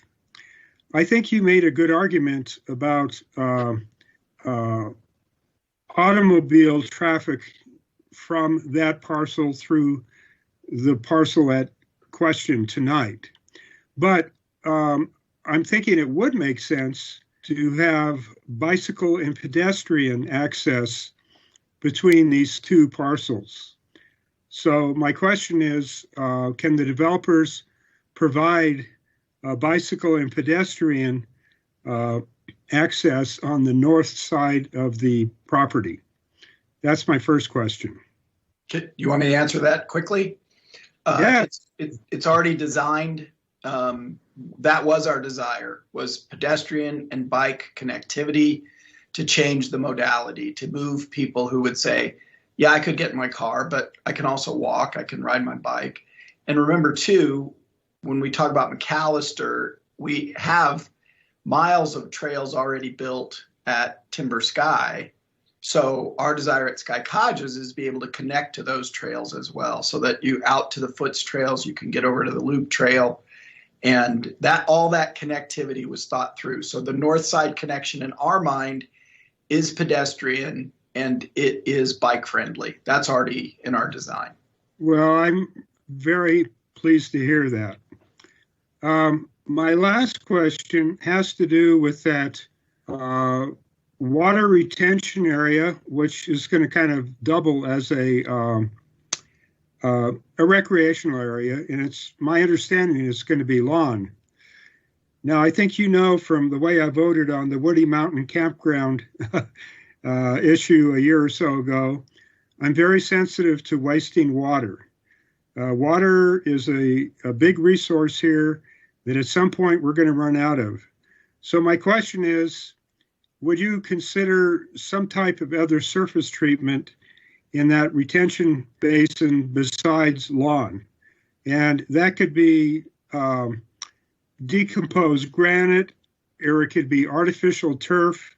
From what I understand, there are turfs that the water can migrate through them, artificial turfs. So I'm not going to ask that as a formal thing, but I would, just as a favor, appreciate it if you would go back and see if you could put a different surface treatment on that spot. And if you want to comment, fine, or if not, that's fine too. That's a yes, and we'll bring back something to staff and they can circulate it with you all to see where we're going there. That's a huge turf area. To put that down and to water it is not prudent. So we already understand that. So we're researching it. We just weren't that far because in a concept plan, we don't submit full landscape plans, but It is our intention. And you're hearing me say today, we're not looking at turf.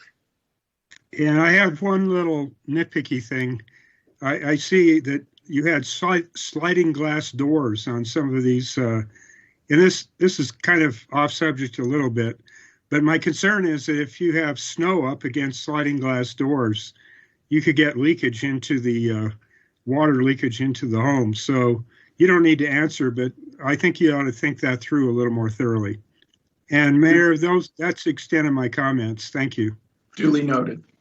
Thank you, Councilmember McCarthy. And I'd like to second Mr. McCarthy's request for more water conservation on those turfs. So I appreciate you being receptive to that. Council or Vice Mayor Daggett. Thank you, Mayor. Thank you, Mr. Crutchfield. I am wondering if you have a response to Mountain Line's request. I do. Yeah. Walter, may I jump in? Absolutely. Actually, I should ask more politely, Mayor, Vice Mayor, and Lindsay Shuby, may I jump in on the NAFTA question? Of course. Sure. Absolutely. Well, thank you so much. We do, and we've had this conversation. We had a thorough conversation at P&Z. NAPTA planned to fund the extension of Route 8 through Prop 421. That proposition failed. They don't have the funding to extend it. And, they said they can potentially go back to voters in 2022, maybe 2024. They suggested that maybe they could find other development partners to work on this. But the significance of the contribution is so much that it will require an additional $1,200 a year rent. So when I think about Councilman Shimoni and trying to get these rents down and our partnership with Mosaic, do I believe transit is important? Yes. Walter actually believes it's more important than I do, to be honest. Walter truly believes in transit. We want to be a partner with NAPTA. The problem is when you get into the sewer, when you get into all these different asks and amenities to make this community feel the way we want it to, if you add on an additional cost of $1,200 a unit a year, that's going to hurt the end user. And so with all due respect, Vice Mayor and Mayor, I actually have 3 pages of comments to respond to NAPTA. We believe its importance. We support Kate and NAPTA. The problem is they don't have the funding, and to put 45% of a regional transit line on one developer with 200 units is not fair, and it's not just. And because it does funnel down and hurt the potential residents of Sky Cottages. So we look forward to working with NAPTA. If another proposition comes forward and passes, Walter has always had an open door to NAPTA. But in this situation, the scope of their ask of 45% of a regional improvement, 4 or 5 years where they may or may not have funding to continue the line. I also think that's a disservice to the community to rely on us for 5 years and then have a situation where either the voters or no new developments come on down the line and the line has to be pulled. So we've got a commitment to NAPTA. We understand the importance, but it's just a very big ask that ultimately will hurt the end consumer, and we don't want that. Thank you. Would you consider a lesser amount kept in an escrow account that could be released back to you, say in 2 years, if there's not something on the ballot, or if there's not another developer to participate, so that you're holding on to the money, you're not giving it over unless there's, the money matching you? Mayor, Vice Mayor Daggett, that's a great comment. It's money, so I'm gonna pass it over to Walter. See how she muzzles me? Like, I've been told on transit I have to sit quietly, because here's what I will say. Transit's a justice issue. The people that need transit benefit from the fact that transit can expand, and they don't have the capacity to buy into any other system, so they need transit. So if we simply say, well, we're not going to participate in transit because I don't need it, it's like the guy who puts a solar panel on his house and says, look at me, I'm off the grid. Well, the grid just got more expensive for everyone else. So I'm not in any of my developments about that. When 421 didn't pass, we lost a lot. We had put over $1 million of our own land on the ADOT parcel that were going into bus-only lanes. And those were to be combined with bus rapid transit. And we had built Milltown with transit at the absolute heart of it. We built the whole development around the Spanish Steps, which was the transit area. We built the bus-only lanes. Well, 421 didn't pass. Bus rapid transit disappeared, and the bus-only lane was not necessary, and the whole transit plan went away because it wasn't funded. I asked Jeff Malbeck 5 years ago when we were working on Timber Sky, Jeff, get us a line out there. We'll set aside property here on this 37 acres, and we'll make a park and ride out there. Well, at the time, he didn't want to bring the line out there. And what we were working on was an eco pass between Milltown and Timber Sky that would allow both places to do that. 421 didn't pass. All that transit collapsed. That's not just because you couldn't enforce Walter. That was because a bond didn't pass. And so they didn't get the funds they needed. That wasn't because we have to have enforceable things or developers won't do it. That was because it didn't pass. Because of that, we didn't have an eco pass price for Timber Sky. I still would love to work out something with NAPTA where if we could get the cost low enough, we'd simply put it in the HOA, because homeowners out there have to pay into an HOA. So why not make them pay for an eco pass? Be great if they used it, but even if they didn't use it, they're having to pay for it. Well, the eco pass for students was supposed to be $0, then it was $8, and then it was $10. Well, it's significantly more than that now. So I say all that to you, Councilwoman Day, so that you know I understand the issues and I'm versed in these issues and I care about these issues. But all Kate gave us was, here's this plan. And there wasn't any, all right, let's sit down, let's look at other options, let's look at other things we could do. And so we know what we were required to do, which was to create the bus stop at the center of our civic space. And I want to make sure everybody understands that civic space isn't civic space for the 200 people living in Sky Cottages. It's civic space for the whole area. We created space that Presidio people and anybody else in the area can come and use. That's what we mean by civic space. It's open to everyone. And at the center of that, we designed a bus turnout for transit. And so we had a bus top and we put in a covered parking there for the bus at the center of that. We did the same thing over at Timber Sky. So we have sort of we didn't get something passed, stuff started to go. We had Jeff, then we had Erica, now we have Kate. This is really, I think, a function of let's communicate and see what we can do. But I can tell you, to be asked to spend over $1.5 million to build sewer that we don't generate, but the area does, and then all the other things we have to do to bring this project forward and make it close to less carbon impactful, which is more expensive. When you add this cost onto it, it just doesn't work. So we all have to give thought to all of these things. We just can't be in a position to write a check and commit to, well, maybe it's 5 years, but it could be much longer. I'm not unwilling to sit down and work something out, but we only got the one option. Write us this check. And that's what we want. So you might consider a different option if it worked for your project.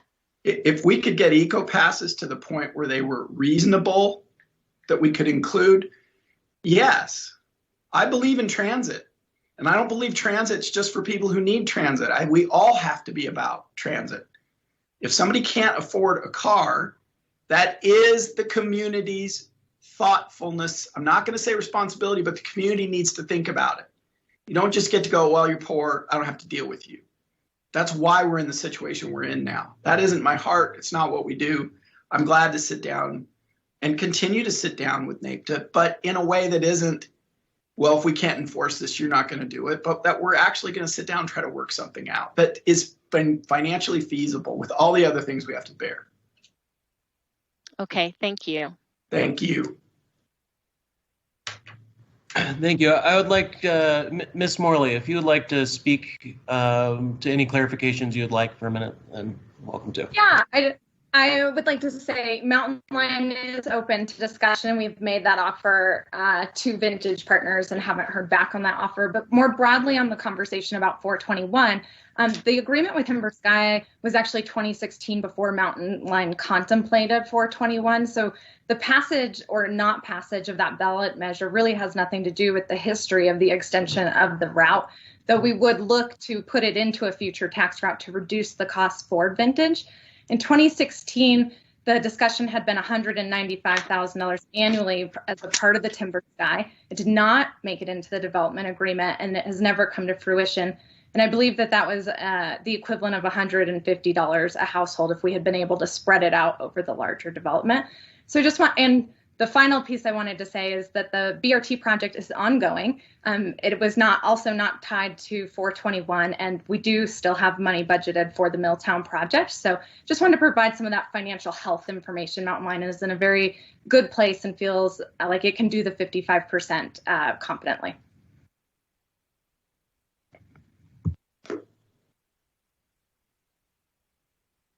Oh, Mayor, you're muted. Yeah. There we go. Can't go one meeting without doing it at least once. Council, do we have any comments or further questions before we look to take a motion?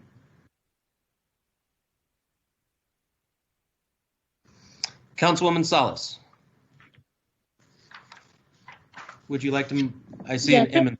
Thank you, Mr. Mayor, and I do want to say thank you to staff for all their hard work in working with Mr. Crutchfield and his team at Vintage Partners. I am in awe of this development, especially the part of the mosaic sustainable home building, cutting edge technology when it comes to designing and constructing sustainable building. Yeah, wow, that's I look forward to seeing more of that type of planning. I am ready to make a motion to read the ordinance with because I have found the 3 required findings to approve an amendment of the amending the Flagstaff zoning map to rezone this property from rural residential to the medium density residential. So I find that this development as presented and as discussed is in compliance with the regional plan. Finding number 2, it has enumerated a number of community benefits, echoing the anticipation of the all electric units, so there will be no gas in any of the units, and all the air quality, and all the environmental protection and sustainability and getting in sync with our climate action and adaptation plan. So you're not only walking the talk, you're building on the talk. So this will be an example of such development. And then, of course, the number three finding is this proposed development is physically suitable, and the site is adequate in terms of growth and land use. So with that, I move to read ordinance number 2021-01 by title only for the first time. Thank you. Councilmember McCarthy. Well, thank you, Mayor.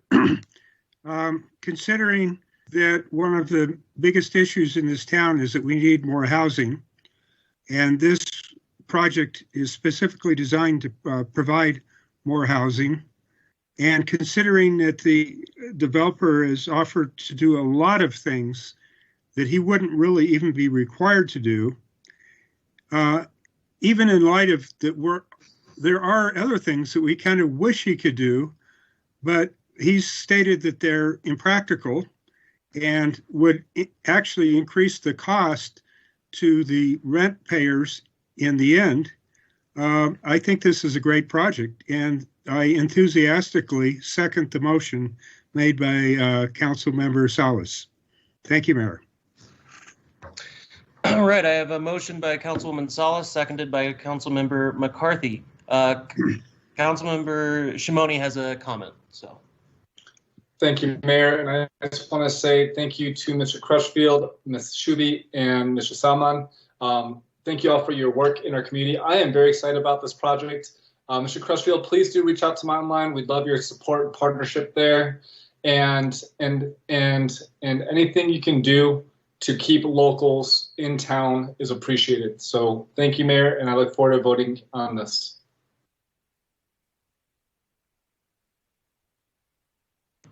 All right, thank you. Well, we have a motion by first motion by Councilwoman Salas, seconded by Councilmember McCarthy. If there's no further discussion, all those in favor? Aye. Aye. All those opposed? That motion carries unanimously. An ordinance of this, sorry, Mayor. Sorry, go ahead. An ordinance of the City Council of the City of Flagstaff amending the Flagstaff zoning map to rezone approximately 23.08 acres of real property generally located at 2701 South Woody Mountain Road, a portion of APN 112-01-019 from the rural residential RR zone to the medium density residential MR zone, with conditions providing for severability, authority for clerical corrections, and establishing an effective date. Thank you, City Clerk. Council, do we have a motion to adopt?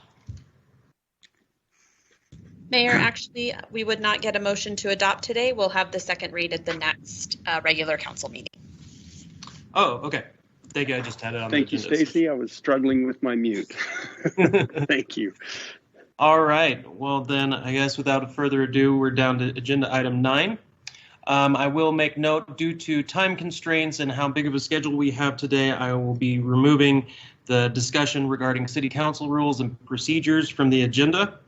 I will be removing the public snow operations as well as COVID updates from tonight's meeting, so we can focus on the other issues that we have many public comments coming in for.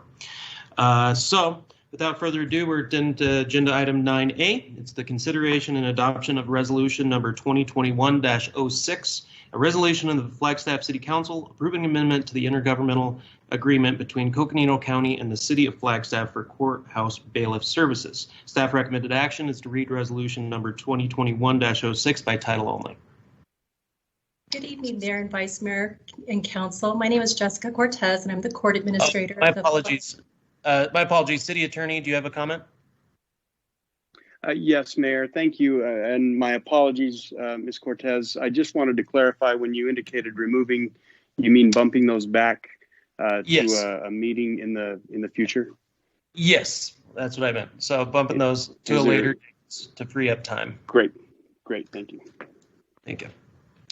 My apologies, Ms. Cortez. I didn't mean to interrupt you, but when the No. city attorney wants to talk, we gotta listen for sure. Agreed. So, All right. Jessica Cortez, and I'm the Court Administrator for the Flagstaff Municipal Court. Also with me this evening is Heidi Lofgren. She's our Deputy Court Administrator. We do not have a formal presentation for you this evening, but we would be happy to answer any questions that you might have about this amendment.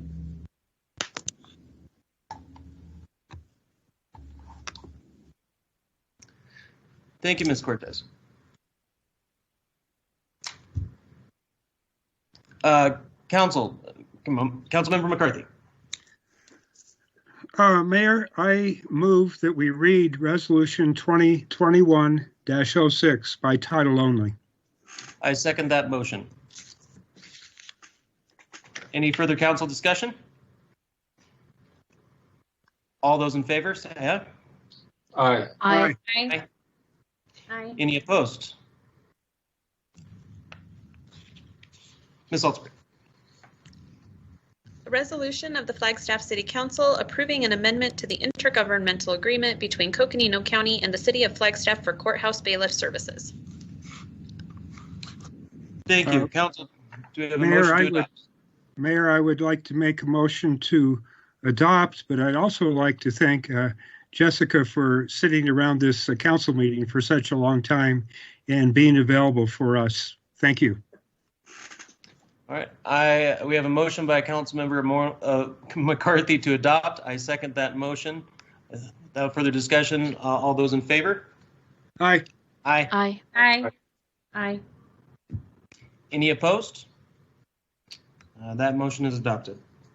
We're now down to to agenda item number 10, discussion items, and we're going specifically to 10B, which is the discussion and direction regarding HB 2392.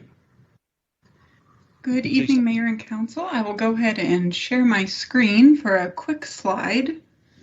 I'll just get this up.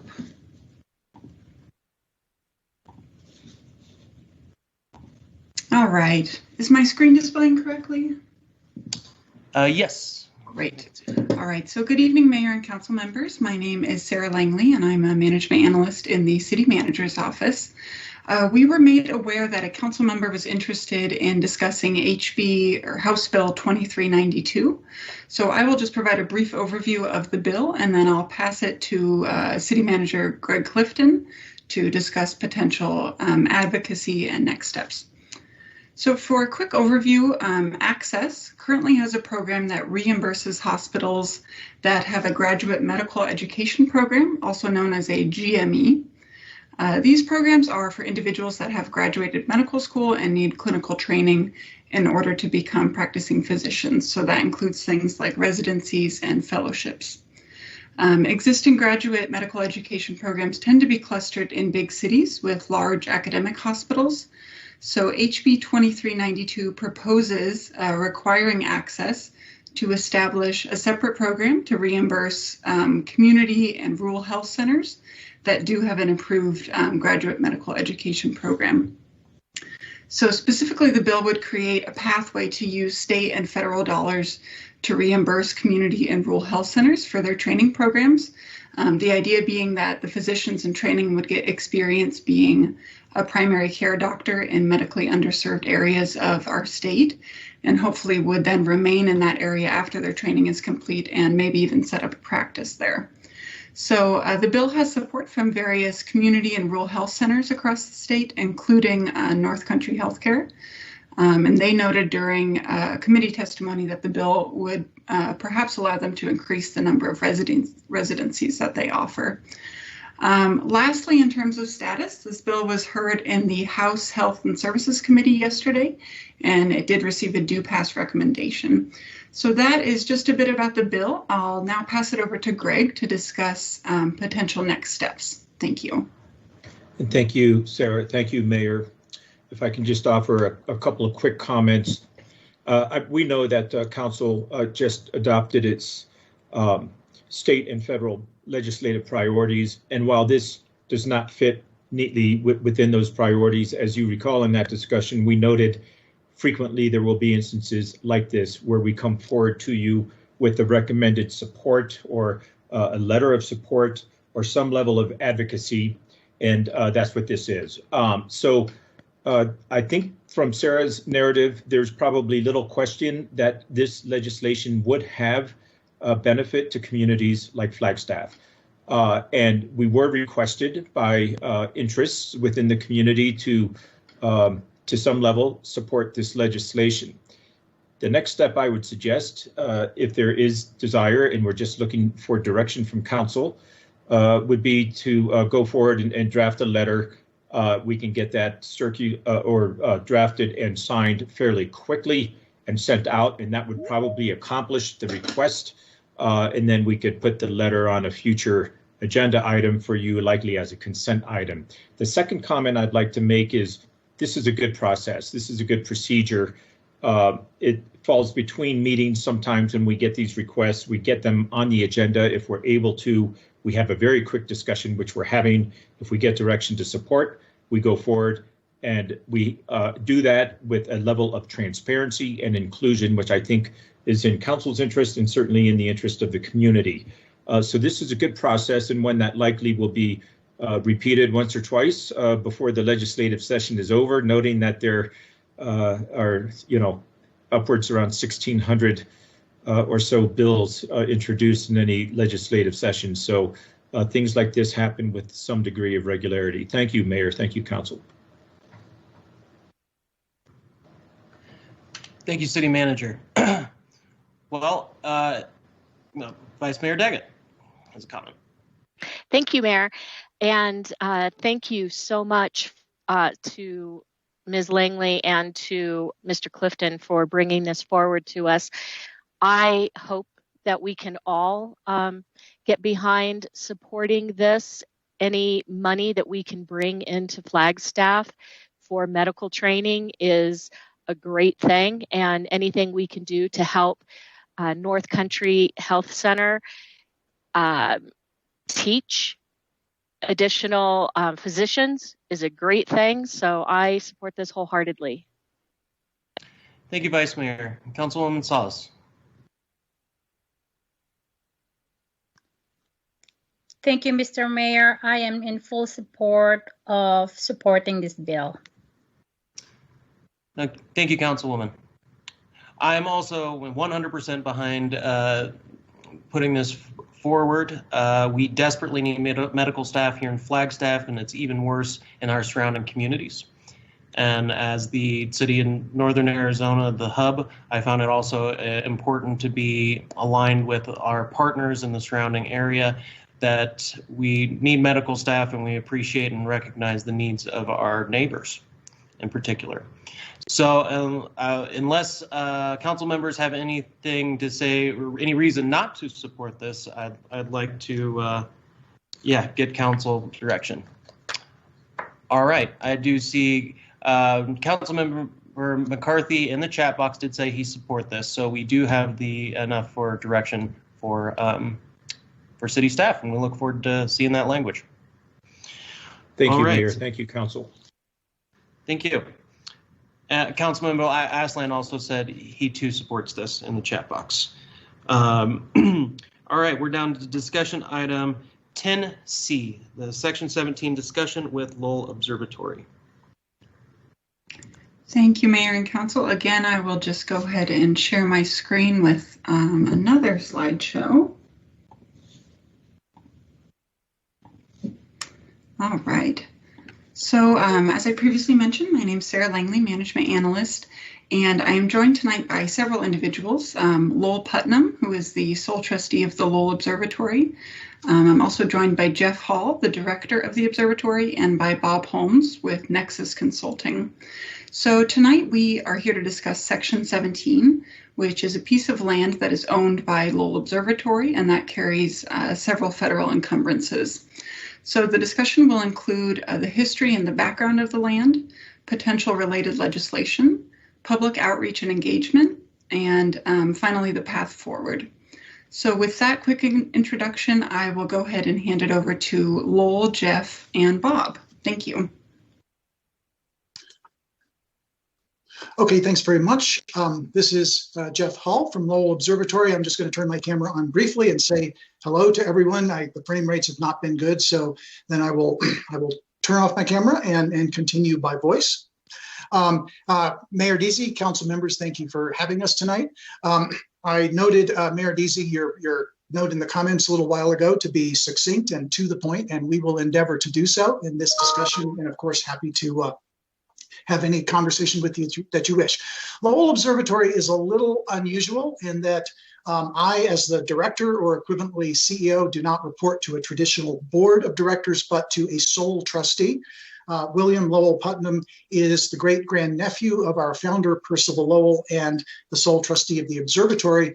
The Lowell family has long been involved with the history of the section, and he's a good person to give you a little bit of the background on this land, how it came to be with the observatory. And so I will first turn the presentation over to Lowell for the next couple of slides.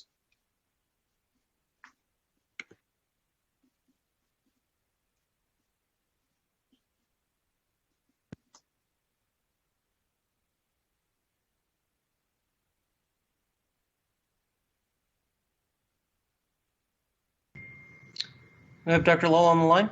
Mr. Lowell. Okay, I'm sorry. Can you hear me now? Yes. All right. Sorry. I apologize. No. Thank you for your time and attention this evening. I'm going to try and be very quick. Everything I reference here in terms of documents are also available on the website of lowell.edu. We'll show a link to that later on if anybody hasn't already seen that.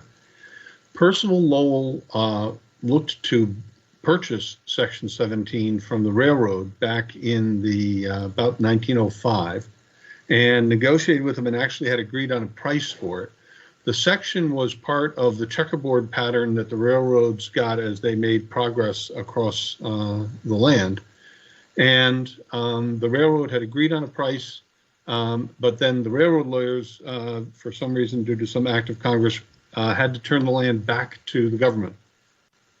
So Percival then went to Washington and asked for the land from the government. The reason for getting Section 17 was a concern at the time of the growth of Flagstaff and the need to make sure that the telescopes and astronomy domes there were protected in case of development. Flagstaff itself is obviously below the observatory. That wasn't as much of a problem. And to the south and east, the land to the north is very wooded and also goes downhill. But to the west, there was a concern because it's very flat and open in large measure. And so Percival wanted to preserve that. The result of that was the Act of 1910. And all of a sudden, my display screen has gone away. Apologies, I'm resharing now. Just 1 second.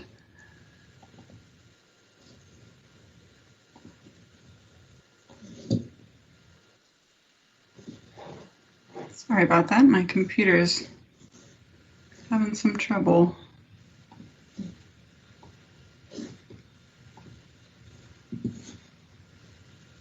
It's like the presentation isn't there.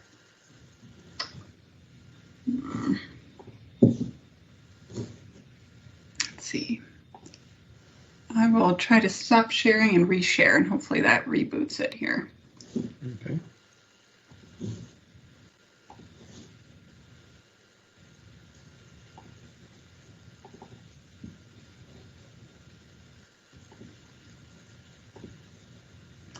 All right, let's try this again.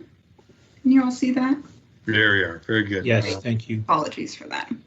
Okay. I don't know if you want to put it into presentation mode or not. It's readable to me as it is. So the land, as noted at the beginning here, was a direct grant from the government to Percival Lowell. So what we're talking about in Section 17 is it is privately held land owned by now Lowell Observatory as the heir and assign for Percival Lowell. There were 3 restrictions that the government put on the land. The first one is the government retained the right to the merchandisable timber, except only insofar as to preserve the natural herbiage and undergrowth. So it's not just they can go up there and cut the timber, it's that they have to do it in a selective way. It's a very funny condition because there never was any merchandisable timber up there, not in 1910 and not today. So we're kind of confused, but there it is. There were 2 reversionary clause conditions. One is if the observatory ceased operations on Mars Hill. That was reasonable in 1910 because nobody knew what would happen when Percival Lowell died. Obviously, we are now 111 years later, and the observatory is growing strong and looking to expand. So I don't think that's as much of a concern for everybody. The last one, and this actually should be a lowercase o inside the quotes, was that the land be used for observatory purposes at Lowell Observatory. And that is simply not particularly clear in terms of what is a purpose, an observatory purpose. Over the years, and if you could advance to the next slide, over the years, there certainly have been other observatory domes built on Section 17. And we also have our water tank is out there. Our maintenance yard is out there. But by the same token, there have also been other uses of the land. For example, a radio relay tower was built out there. Not that we had any radios at the observatory, nor did we use them. There was also, if you could advance to the next slide, please.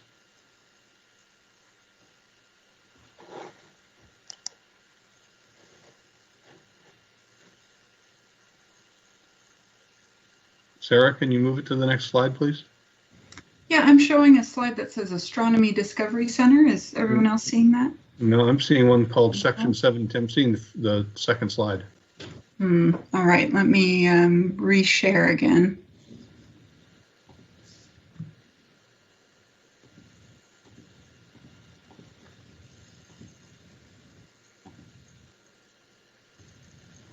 All right, how about now? And now, yes. Okay, now could you go up to slide number 3? Yes. Thank you. So as you see on the map here, the section in the left-hand side is in the blue-gray with the expanded area showing where the new Astronomy Discovery Center is going to be. And you can see the red line there representing the boundary line, the east side boundary line of Section 17.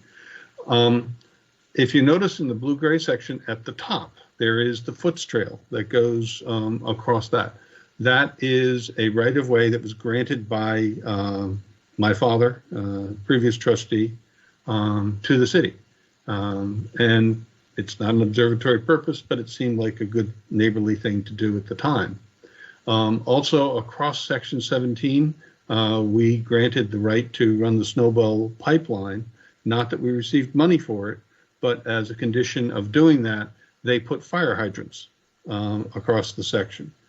We felt that that was very useful in terms of any kind of fire prevention mitigation activity, not only for the observatory, but in case anything tried to come across Section 17, which is the predominant wind direction, and down into Thorpe Park or down towards West Coconino in that area. So it seemed like a good idea, and again, an appropriate thing to do for the community, but not an observatory purpose per se. So it's not clear how stringent that should be, and the language is confusing. We have tried various executive ways to get that cleared up, but in the end, because this was language put in an act of Congress, the way to get it resolved is to do another act of Congress. So that's the history of where we are to this point. And I'll turn it over to Jeff to continue from here. Okay, thanks, Lowell. And if you could advance to slide number 4, Astronomy Discovery Center. Yeah, very good. Mayor Daisy, council members, staff asked me to briefly review the status of our Astronomy Discovery Center project. This is a completely separate project from anything that might or might not happen on the section. So this is our current expansion. Anything we're talking about going on out on Section 17 is a separate future project that will require a whole different discussion and master plan. But over the past couple of years, we have developed a master plan for our main campus, and we are constructing this major new visitor center. There are 3 motivations. The first motivation is it's our mission. We pursue discovery in the universe through research, and we communicate that to the public. And you can see here in the upper left, the elevation rendering of the center. Tim Whiteside of Johnson Walser is our architect of record. Where our current visitor center is 6,500 feet, this will be about 40,000 square feet, capable of accommodating a much larger visitation. On the right, you see our indoor theater. This is one of the marquee elements. We are not going with an indoor domed planetarium. There's a lot of those. We want it to be unique. So this is a 180 seat or so theater with a 165-degree wraparound screen and a large screen in the roof, sort of a IMAX on steroids. We are investigating a very new technology, so where this is not merely a projection screen, but an internally illuminated LEDs. I have seen technology like it, and it is overwhelming. It's like you are literally in wherever we want to take you to go, in this case, the surface of Mars. Then at lower left, you see one of the other marquee attractions, the Dark Sky Planetarium. Instead of a domed planetarium, we will use Flagstaff's Dark Skies as our planetarium. This is a 200-seat amphitheater on the roof as part of the visitor experience, where our educators will do live laser pointer shows and help people explore the universe. So the motivation here is threefold. First, as I said, is mission. I don't really care if people leave knowing the names of the 10 brightest stars, but I do care that they leave feeling a bit more curious, a bit awestruck, and perhaps a bit more open-minded, and having had maybe perceptions that they had about the world around them challenged and changed, and a bit more open-minded to ideas and concepts that maybe run counter to what they thought they believed in. And perhaps if we all had open minds like that, our overall national and international situation might be a little better. We can't fix all of that from here on Mars Hill, but we can try to do our part in building a curious and science literate society. The second motivation is practical. Our current visitor center can accommodate about 65,000 people a year. Before COVID hit, we were on track for 110,000. Even in the shoulder season, our parking lot was bursting at the seams. The new visitor center will accommodate 150 to 200,000 visitors a year.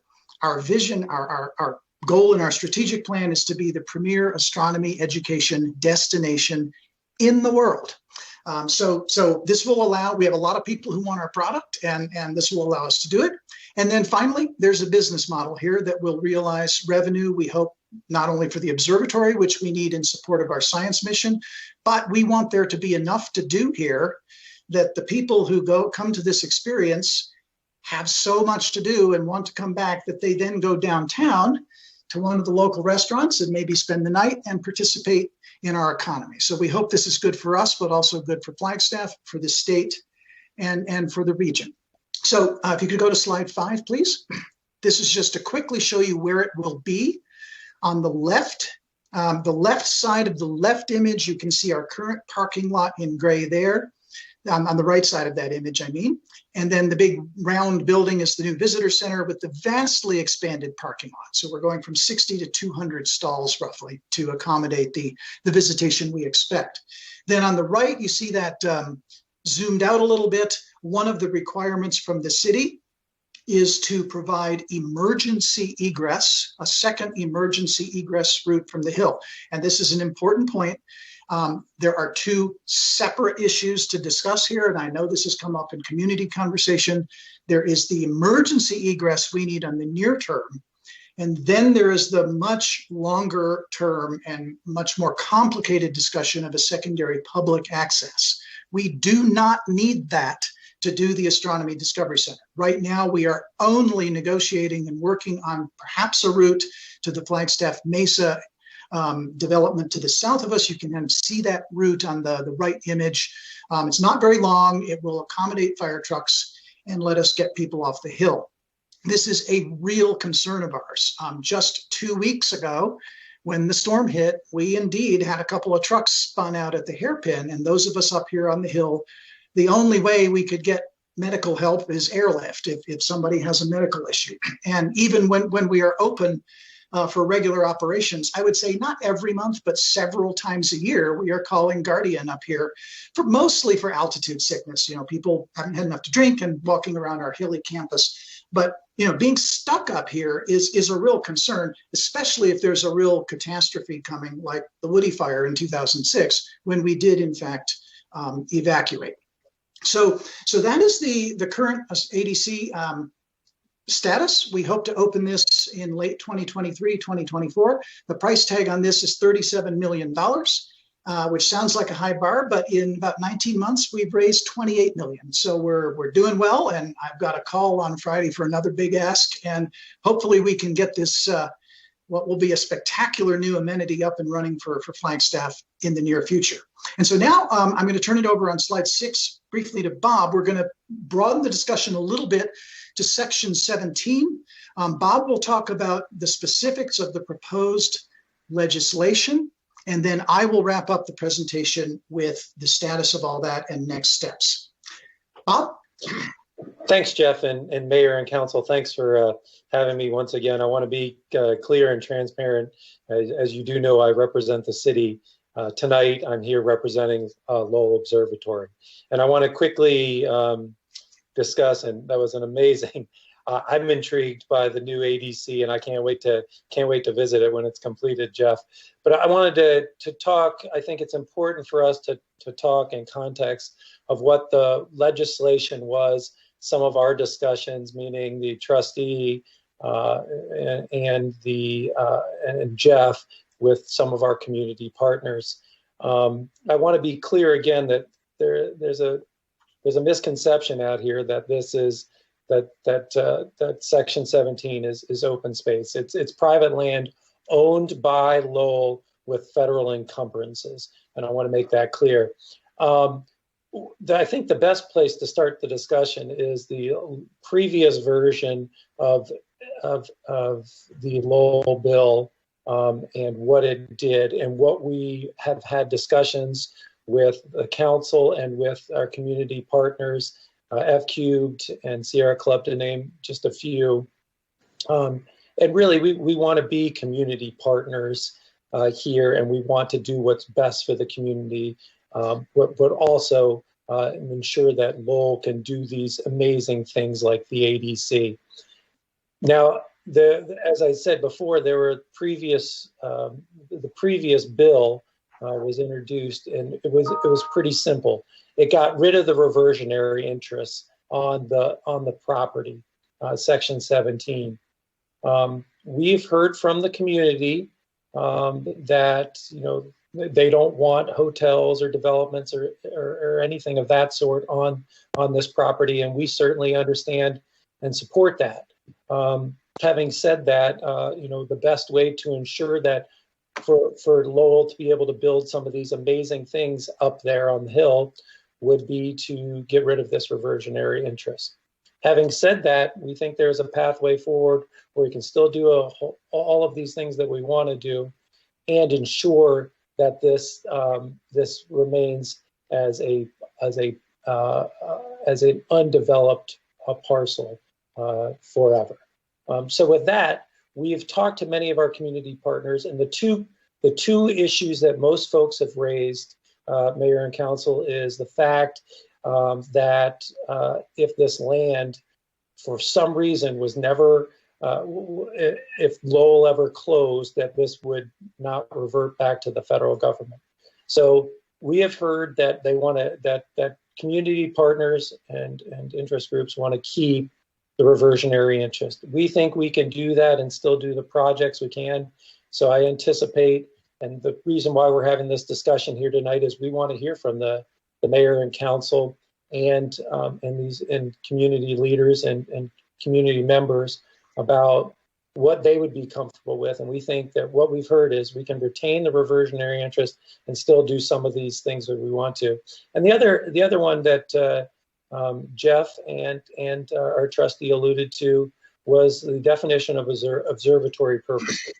And, you know, obviously, Lowell is a leader in cultural and nonprofits, arts and scientists. It's an education facility. I mean, when you, it's important to have educators come here and be able to utilize this amazing amenity for the community. So those are the kind of things that we've heard, and we want to continue to hear these. And then Senator Kelly, our new senator, he just got named to the Energy and Natural Resources Committee today.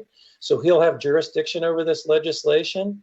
And Congressman O'Halloran, who's been a great champion for the community and for this issue in particular. They're going to introduce the legislation after we've reached some consensus on this issue. So with that, I'll just leave it there, and I'm sure we'll have questions later, but I wanted to be as brief as possible. So thanks again, Mayor and Council, for your time, and thanks to Jeff and Lowell, and I'll turn it back to our trustee and to our director. Thank you. Okay, thanks, Bob. And Mayor Deasy and Council, I'll just wrap up our presentation with the final slides, and then I'm happy to entertain any discussion this brings up. I do think some discussion with you might help us inform the language that we do put in the bill, particularly regarding this reversionary clause. So I did want to quickly go over the inquiries that I have had to date regarding the section. And these are the organizations that have expressed interest. I have talked for some years now with Don Tucker at the Flagstaff Shakespeare Festival. The general discussions we've had are sort of collaborative project where we have maybe a Shakespeare in the Stars kind of thing, because I know they want to develop a theater on perhaps 5 acres or so for their performance series, but when not using it, that might be available to Lowell for shows about ancient stargazing or something. You know, combined packages with a world-class stargazing experience and Shakespeare is something that would be very beneficial, that I certainly regard as a mutually beneficial observatory purpose.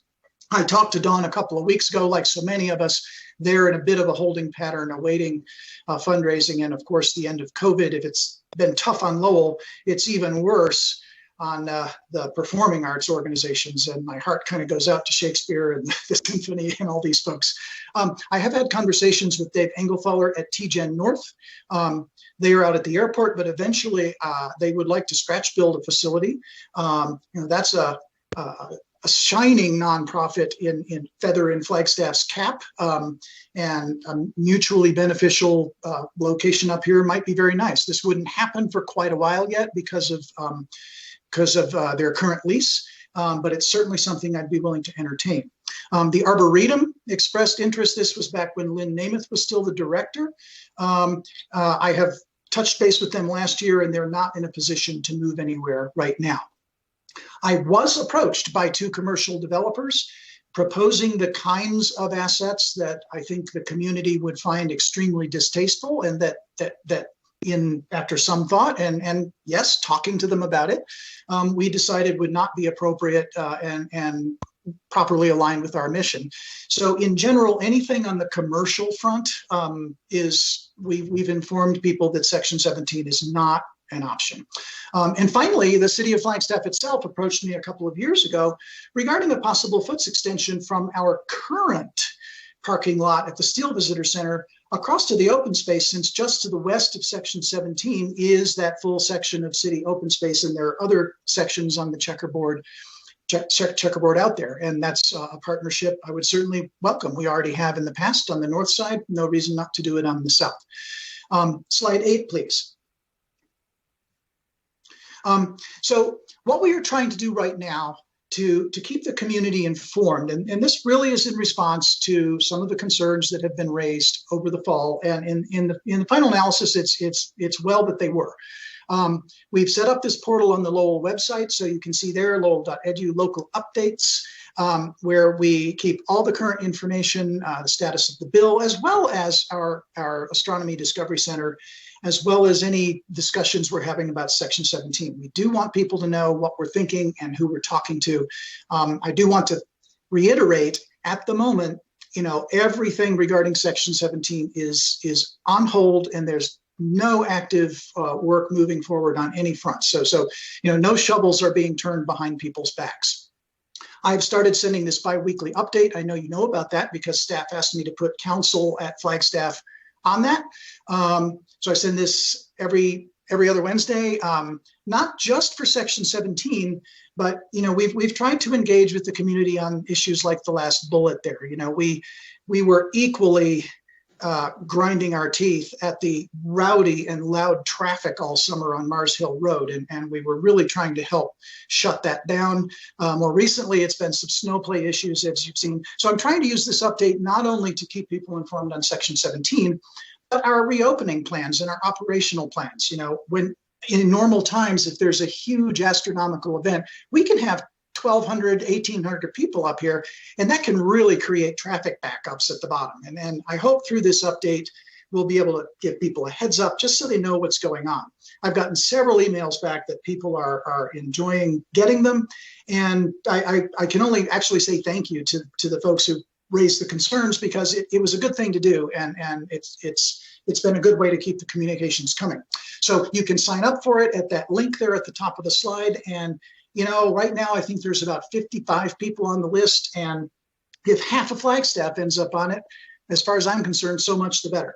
And then finally, we are offering, I've been doing a number of on-site tours, not so much during the dead of winter, but I know we've done this in the past for at least some of the council. I'm pretty sure council members, I remember McCarthy and Salas and Aslan, I know have been up here to tour and hear a little bit about not only the Astronomy Discovery Center, but also Section 17. So last slide, and then we'll entertain any discussion. So here's where I see the next steps lying. We have not drafted or submitted any sort of new bill. There's a couple of points we've raised tonight on the reversionary language and maybe some unexpected consequences of that reversion that I think it would be useful to hear council's feelings on. Once we've had this conversation, then we will draft it. We will post it on the Lowell page. You'll see a notice of that in the update, just so everybody can see what we're doing. We do need to resolve the emergency egress route. That is a condition of getting the Astronomy Discovery Center up and running. This is not a public access road. That is a totally different discussion. We would be, regarding that third point, we've pointed out this is not open space, it's private property, but we have no intention of clear cutting 600 acres. And we would be very open to discussing with city enhanced foot access wherever you thought that made sense across the southern side, and perhaps converting some of this section to open space, formally designated space, in which case the reversionary issue is out the window, because we've got a formally designated in perpetuity open space preserve. I think it would make most sense to do that along the south side where it's not suitable for building anyway, and perhaps along the west where it adjoins city open space anyway. So there could be a nice open space corridor from our parking lots across the section to the whole 2,300 acres the city has out on the mesa. I think we also might usefully discuss process. We are doing the Astronomy Discovery Center in a basic process where we're a developer, we have a project we want to do, we come to city, they look at everything, they help us with the permitting and everything, and we appreciate all the effort. We know this is a lot of work, and appreciate the effort from city staff on helping us with that. Given the scope of Section 17 and the many possibilities of a small nonprofit research park, a foots trail, open space, you name it, maybe this is something we could consider in some flavor of public-private partnership model between Lowell, the city, relevant organizations such as Friends of Flagstaff's Future. We would welcome such a conversation to develop this in a way that's not only a wonderful asset for Flagstaff, but a model of how to do this in a collaborative and constructive way. And what that obviously leads to is the very last point here. Before anything happens, we need a Section 17 master plan. We've got a campus master plan for the Astronomy Discovery Center, but it only goes that far. And before anything else can happen, we need a master development plan out there. And as I think everyone knows, this has to be open and completely public discussion as to how that happens, including access and anything else that we might put there. So that is the conclusion of our presentation, and just happy to have any conversation council wishes to have. Thank you, Mayor Deasy and council members, for your time. Thank you, Dr. Hall. I'll open, we need at this point to go to public participation. I understand we have 5 individuals who want to speak. Ms. Bobar, Ms. Salzberg, do we have them on the line? Karen, you are set to go. Please introduce yourself, and we have 3 minutes. Ma'am? Hi, this is Karen Enyedi. Some of what I have to say would be different had I heard Jeff's presentation first, but I'll go ahead with what I have. That I would prefer to see the unbuilt 613 acres of Section 17, 640 acres remain in their natural state for the benefit of regional biodiversity, dark skies, climate control, and the overall ecological well-being of adjacent city open space and coconino forest lands. So is it possible for 17 to remain in its natural state? In my own understanding of the public's interest in this question, it appears to align with the legal interpretation and discovery of what constituted observatory purposes in the conveyance of this property as authorized by the 61st U.S. Congress. But also, my comments will focus on what the impacts of proposed construction and road building would be if they were to take place. Section 17's Conveyance Act requires preservation of the herbage and undergrowth, meaning native flora, in natural condition. So this requirement would conflict with construction and development. Construction disturbs native soil. It introduces seeds of non-native plant species that readily take root in that disturbed soil. And then what happens when these seeds have invasive potential, as they so often do? Well, their plants multiply season upon season, producing ever larger quantities of contaminating seed carried by wind, birds, animals, people, and other vectors into a wider and wider area. And some of these species are so invasive, they are capable of replacing entire native plant communities. Examples, thick blankets of knapweed and dense stands of Scotch thistle that we see within our city and beyond. Loss of native plants has highly negative repercussions for healthy ecology. Native plants have characteristics that are essential to our region's other life forms, characteristics that invading non-native plants do not have. The role of native plants in our ecology is fundamental to life forms ranging from the unseen but vital microbes in our soils to the largest of animals in our region. Environmental degradation that comes with construction is not limited to the construction area per se. The impacts of construction affect areas far beyond the acreage developed, and Section 17 is adjacent to open space that public dollars have paid for, as well as our national forest lands, and construction runs counter to a requirement of the Conveyance Act in terms of keeping herbage and undergrowth in natural condition. But I'm excited to think that we could work together on keeping as much natural as we can. Thank you so much. Council, do we have any questions or comments of the public participant? All right, next speaker, please. Hi, Allison. Hi. You can go ahead and speak now. Okay. Good evening, Mayor Deasy, Vice Mayor Daggett, and council members. My name is Allison Gitlin, and I'm representing Sierra Club's Grand Canyon chapter. And I'm grateful to the council for adding a discussion and development plans at Lowell Observatory to the agenda. I have great respect for Lowell Observatory as an institution, and it is clear that they have good intentions. However, they need to host an inclusive process. In 1910, Section 17 was granted to Percival Lowell with the condition that if it was used for other than observatory purposes, the land would revert back to being public land. The public has a stake.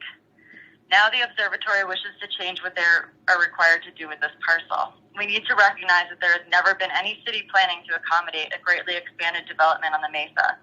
Though Lowell's website states that they envision developing a nonprofit science, technology, and engineering campus that would necessitate construction of a road on Section 17 and could include supporting an arts and culture center, there are no roads stubbed out, there is insufficient local traffic capacity, and there is an adjacent city park that had hundreds of visitors, including many, many, many families with small children each of the last few weekends. The website states also that they have recently developed a land use proposal for Section 17 with the input and co-authorship of local elected officials, educational institutions, research institutions, and other stakeholders.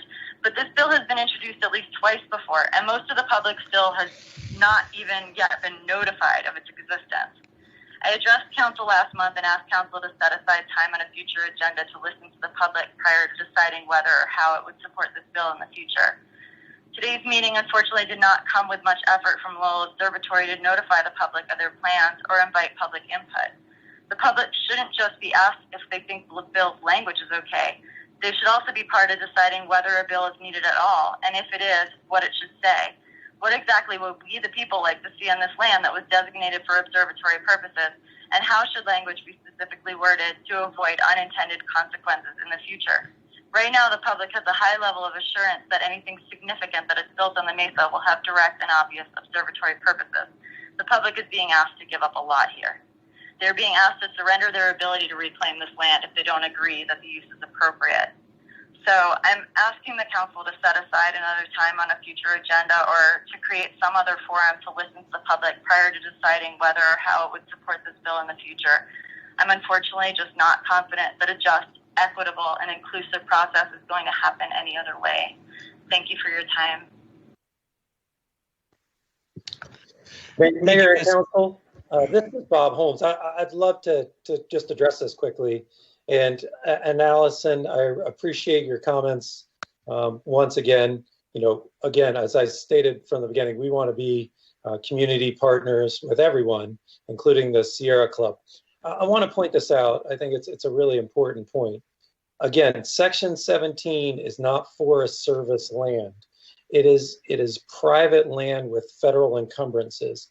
And maybe an unintended consequence of Section 17 reverting back to the federal government, it's disposal land.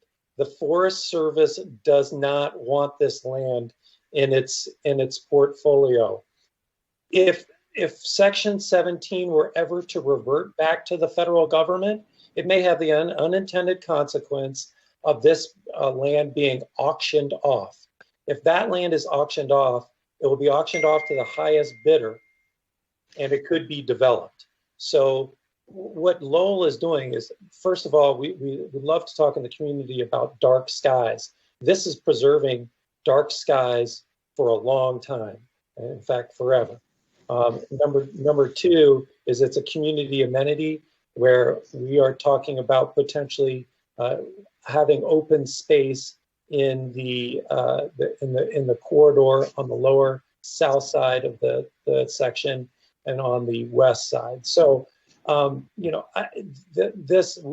tried to have discussions with Allison, and we will continue to. We view her as a partner, and we think it's important for her to have these views. And the purpose here tonight, and I think we've said it from the outset, is to get council's feedback, get the public's feedback, so we can draft a bill that everyone can support. And we've tried to engage these community partners as best we can. So I just want to thank you for allowing me to point that out. Sir, may I ask a follow-up question? Yes. Does the Forest Service have the authority to auction off land? I don't believe they do. If I could speak to that point. Yes. Right ahead. Okay. So the Forest Service, actually, the Department of Agriculture has gone on record in testimony for both the House and the Senate that they fully supported giving Lowell Observatory clear title to the land. When this bill, the section was originally transferred to Lowell Observatory, it was part of the Coconino National Forest. And as such, if it reverted, it would revert back into the forest. This is 1910. Since then, Flagstaff has grown to surround the entire section, and Coconino National Forest is obviously not there. As a result, this is an orphan from the Forest Service perspective. This is an orphaned section of land. And I need to correct one thing that the prior speaker said. It is not a requirement that Lowell Observatory preserve the natural herbage. It is a requirement that if the Forest Service goes in to harvest merchandisable timber, that they, the Forest Service, must preserve the natural herbage and undergrowth. Now, that being said, I'm a life member of the Nature Conservancy. I'm a life member of the American Alpine Club. Trust me, we will do everything we can to preserve this. We like the open space. We like the dark skies. It is to our own best interest to make sure that anything that's done up here is done in a way that makes it work well for our purpose, our visitors, our mission, as much as anything else.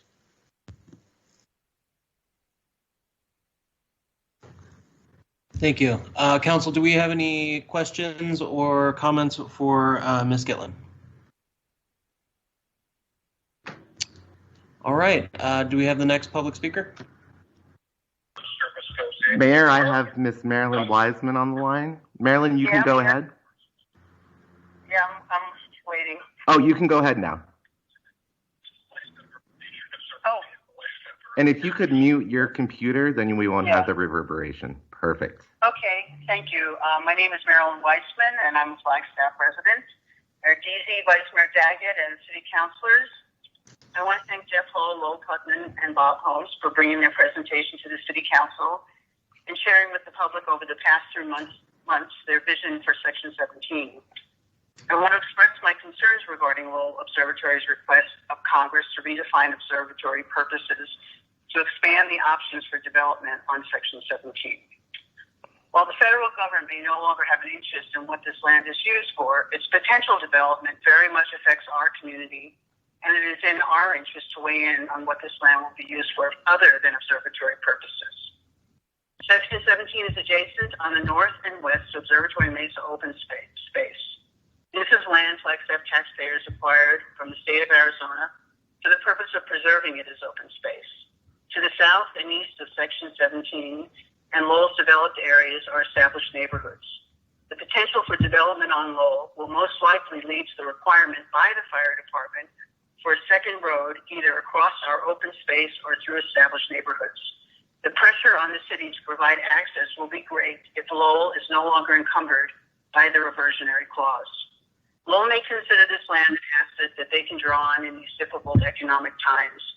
I don't see it that way, as it was given to them by us, we the citizens of the United States, through our Congress for specific uses. Their desire and effort to change these requirements is understandable, and I sympathize with their situation. But it is your duty, City Council and Mayor, to protect our investment in open space and our neighbors who will be impacted by new roads when development beyond observatory purposes occurs up there. I ask you to consult the city staff to understand what would trigger new road requirements and to talk with our congressional representatives about our concerns with revising the language. To establish neighborhoods. The pressure on the city to provide access will be great if Lowell is no longer encumbered by the reversionary clause. Ms. Weissman. Ms. Weissman? Ms. Weissman, I think we're losing you here. I'm here. Oh, there we go. All right. Do we have any comments or questions of Ms. Weissman from Flagstaff City Council? Thank you, Ms. Weissman. I think we have one more commentator. Diane, you are up. Hi, Mayor. I have Diane Hope. Yeah, a question for Marilyn if she's still on. Oh, just a sec. I'd have to call her back, Councilmember Aslan. Well, it's not a question for her, but I just wanted to give voice to her question about the requirements of new roads and access.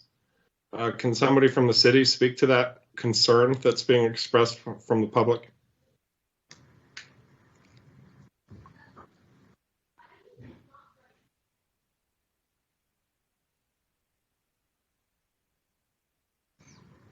Do we have anyone to city staff to be able to respond to Councilmember Aslan? I am not able to respond. I'm wondering if we have our fire chief or anybody representing our fire department in the meeting. Or Ms. Antal has a comment? Yes, I'm going to try my best to answer this question for you. So we have not, so right now we're working with the observatory in terms of secondary access. But what potentially would come into play is a development plan that would need a traffic impact analysis. And really, until we understand what the full realms of any development plan would contain, we couldn't go out and really do that full traffic impact analysis to understand what access would be appropriate for the observatory and any demands that they may have from the public. So it for us, it's a work in progress. Lowell has some restrictions, not restrictions, but they have some tough access issues to deal with. But we expect that to be an ongoing conversation as we move forward through any development review process with the observatory. Well, thank you for that answer. I'll save my comments for our discussion after public comment, but I do think that there's some relevant information there. Thank you. Thank you, Councilmember. Do we have one more public participant? I have Diane Hope on the line. All right, you have 3 minutes. Well, someone's still talking, aren't they, at the moment? Yeah. You can speak now. What, you cut her out? Tiffany is speaking. It's a 30-second delay.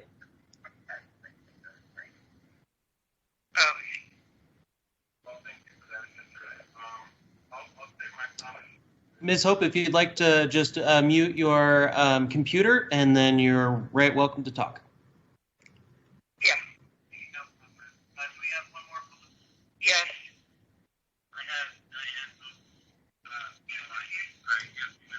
Hello, Ms. Hope, thank you. I admire your resilience. This has been a marathon meeting for you all.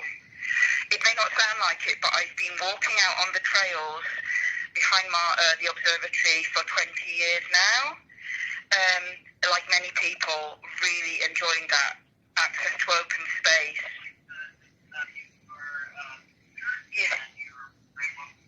Yeah, sorry. I'm having trouble muting my computer, sorry. Is that... Yeah, we're still hearing your feedback there. If you could just, if it's a laptop, just shut your computer temporarily.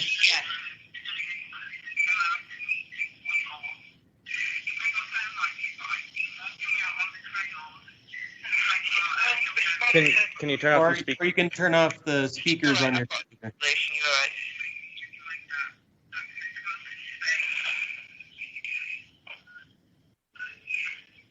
Ms. Hope, can you please try to mute your speakers, or? Yeah, I've done it now. Yeah, sorry. Yeah. All right, go right ahead. Yeah, I'll do that. Okay. So I am one of the members of the public that really enjoy walking out on those trails. And the piece of land is described as if it's kind of an island with residential all around it. This is not quite true.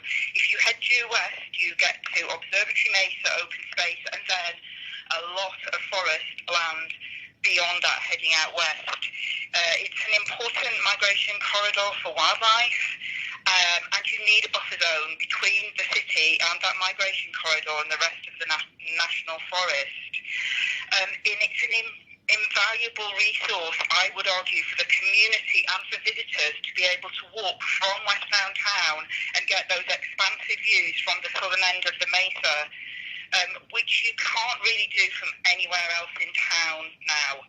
When this land was granted, Nat White, who worked at the observatory, and I walked the trails with him, told me that, you know, when he first moved here in the 60s, you could walk in any direction and hit national forest. It's not like that anymore. I think the situation has changed, and I would say, I don't want to stop the LOL expanding their operations and educating more people about astronomy, but as a PhD ecologist with a speciality in global carbon cycling, I think that is a very valuable piece of land. It performs an important ecological role. It's carbon storage that's very important for the city reaching its 2030 goal of carbon neutrality. And it's an important link between this urban trail at the edge of West Downtown and the Observatory Mesa open space to the west. The Lowell property is right in between Thorpe Park and Observatory Mesa. So access needs to be, I would argue, maintained and trails maintained and the forest largely maintained outside what the Lowell needs for its expansion plan. I would argue there are better places for outfits like TGen North and a performance amphitheatre to go that does not involve creating large parking lots, a lot of traffic, and taking down a lot of ponderosa pine trees on Mars Hill and Observatory Mesa. And I'm happy to answer any questions. Thank you, Dr. Hope. Do we have any comments or questions from council? All right, we have Michelle James on the line to speak. Oh, yes. Go ahead. Yes. Hello, I'm Michelle James. I'm the Executive Director of Friends of Flagstaff's Future. Thank you, Mayor, Vice Mayor, and Council for taking my comments today. Jeff, I was encouraged to hear you discuss a master plan and the possibility of a public-private partnership tonight. F-Cube has been in conversation for several months with Lowell and Nexus Consulting about Section 17 bill language, and we are pleased to see the City Council and others engaging in this conversation as well. F-Cube recognizes the importance and value of Lowell Observatory to our city and region. We are supportive of Lowell's efforts to add specific language into the new Senate bill for Section 17, defining what is meant by observatory and related educational purposes, as well as clarifying the reversionary clause. F-Cube is pleased that the draft language will be released for review and input by community partners before it's finalized. F-Cube believes it is critical to ensure that the Senate bill's language represents a collaborative effort in partnership with Lowell. F-Cube would like to see Lowell receive input from community members, City Council, and City staff before the bill language is finalized. Review and input from these parties will help to ensure that the bill's language reflects and protects the values that our community deems important. F-Cube's concerns related to future management of Section 17 include: 1, the potential for Lowell to lease or sell portions of Section 17 for development for related educational purposes in a manner that's not consistent with community values. F-Cube would like to see Section 17 viewed more broadly as a community asset, and the definition of related educational purposes clearly defined in a manner that is agreeable to the city and community members. The bill's reversionary language should identify who and how a determination would be made that the land is not being used for observatory and educational purposes. If that situation arises at some point, who will this responsibility fall to? And 3, the development of some unknown acreage in size in Section 17 will require the building of a secondary paved access road because of city fire department concerns. While an unpaved emergency egress road for safety reasons makes a lot of sense, a second paved road would impact community values such as open space, the Mesa natural area, and neighborhoods located on and adjacent to Observatory Mesa. We believe the development of a master plan by Lowell that outlines the short and long-term plans for actions on Section 17 would provide many answers. A master plan would both allow the city to understand the eventual build-out phases of development and have a more complete picture of the impacts of development on community values. Thank you for your time and consideration, and I'm available if you have any questions. Thank you, Ms. James. Council, do we have any questions for Ms. James? All right, are we done with public comments? Mr. Mayor, if I may, just really quickly, I just wanted to welcome Michelle James onto her role at F Cubed. It's good to hear from you, and looking forward to having a conversation with you sometime soon, even if COVID hasn't wrapped up, to discuss many things. But it's a big role that you're moving into, and just very grateful that you're willing to do that, and that looking forward to what you bring to that role. Great. Thank you so much, Austin. Thank you, council member, and thank you, Ms. James. Ms. Salzberg, do we have any more public participants? That is our last public comment on this item. All right, well, I will turn it back to council. Council, comments, questions? What you have? I can begin. All right, Councilman Rasslin. I'm struggling with my keyboard here, so I just chimed in. You know, I first I wanted to ask Dr. Putnam, thank you for being here with us tonight, and thank you for all that you do and the role that you have in our community. I'm curious, as a trustee, who or what gets the baton passed to after your time as a trustee is over? One of the first jobs of a sole trustee is to appoint their successor, and there's a formal process that I go through to make a notification of that. I can change my mind later on in life, but to ensure continuity, should I have something unfortunate happen to me, there's a named successor who's documented. Right now, it is my sister, Erica. In the future, you know, when there's another generation growing up underneath me, then maybe it'll be somebody else. But right now, that's the current lineup. So that's how that works. Okay. Well, thank you for that information.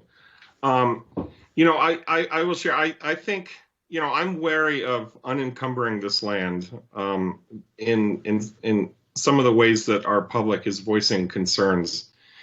And I will say, at least for me, and I can only really speak for myself, the issue isn't one of trust, especially not with Director Jeff Hall or you, Dr. Putnam, or Bob Holmes, or any of the folks, the good stewards who are working with Lowell right now, and even in the near future. But of course, I think what you're hearing is the public expressing concerns about what happens when all of the current decision makers are no longer at the table.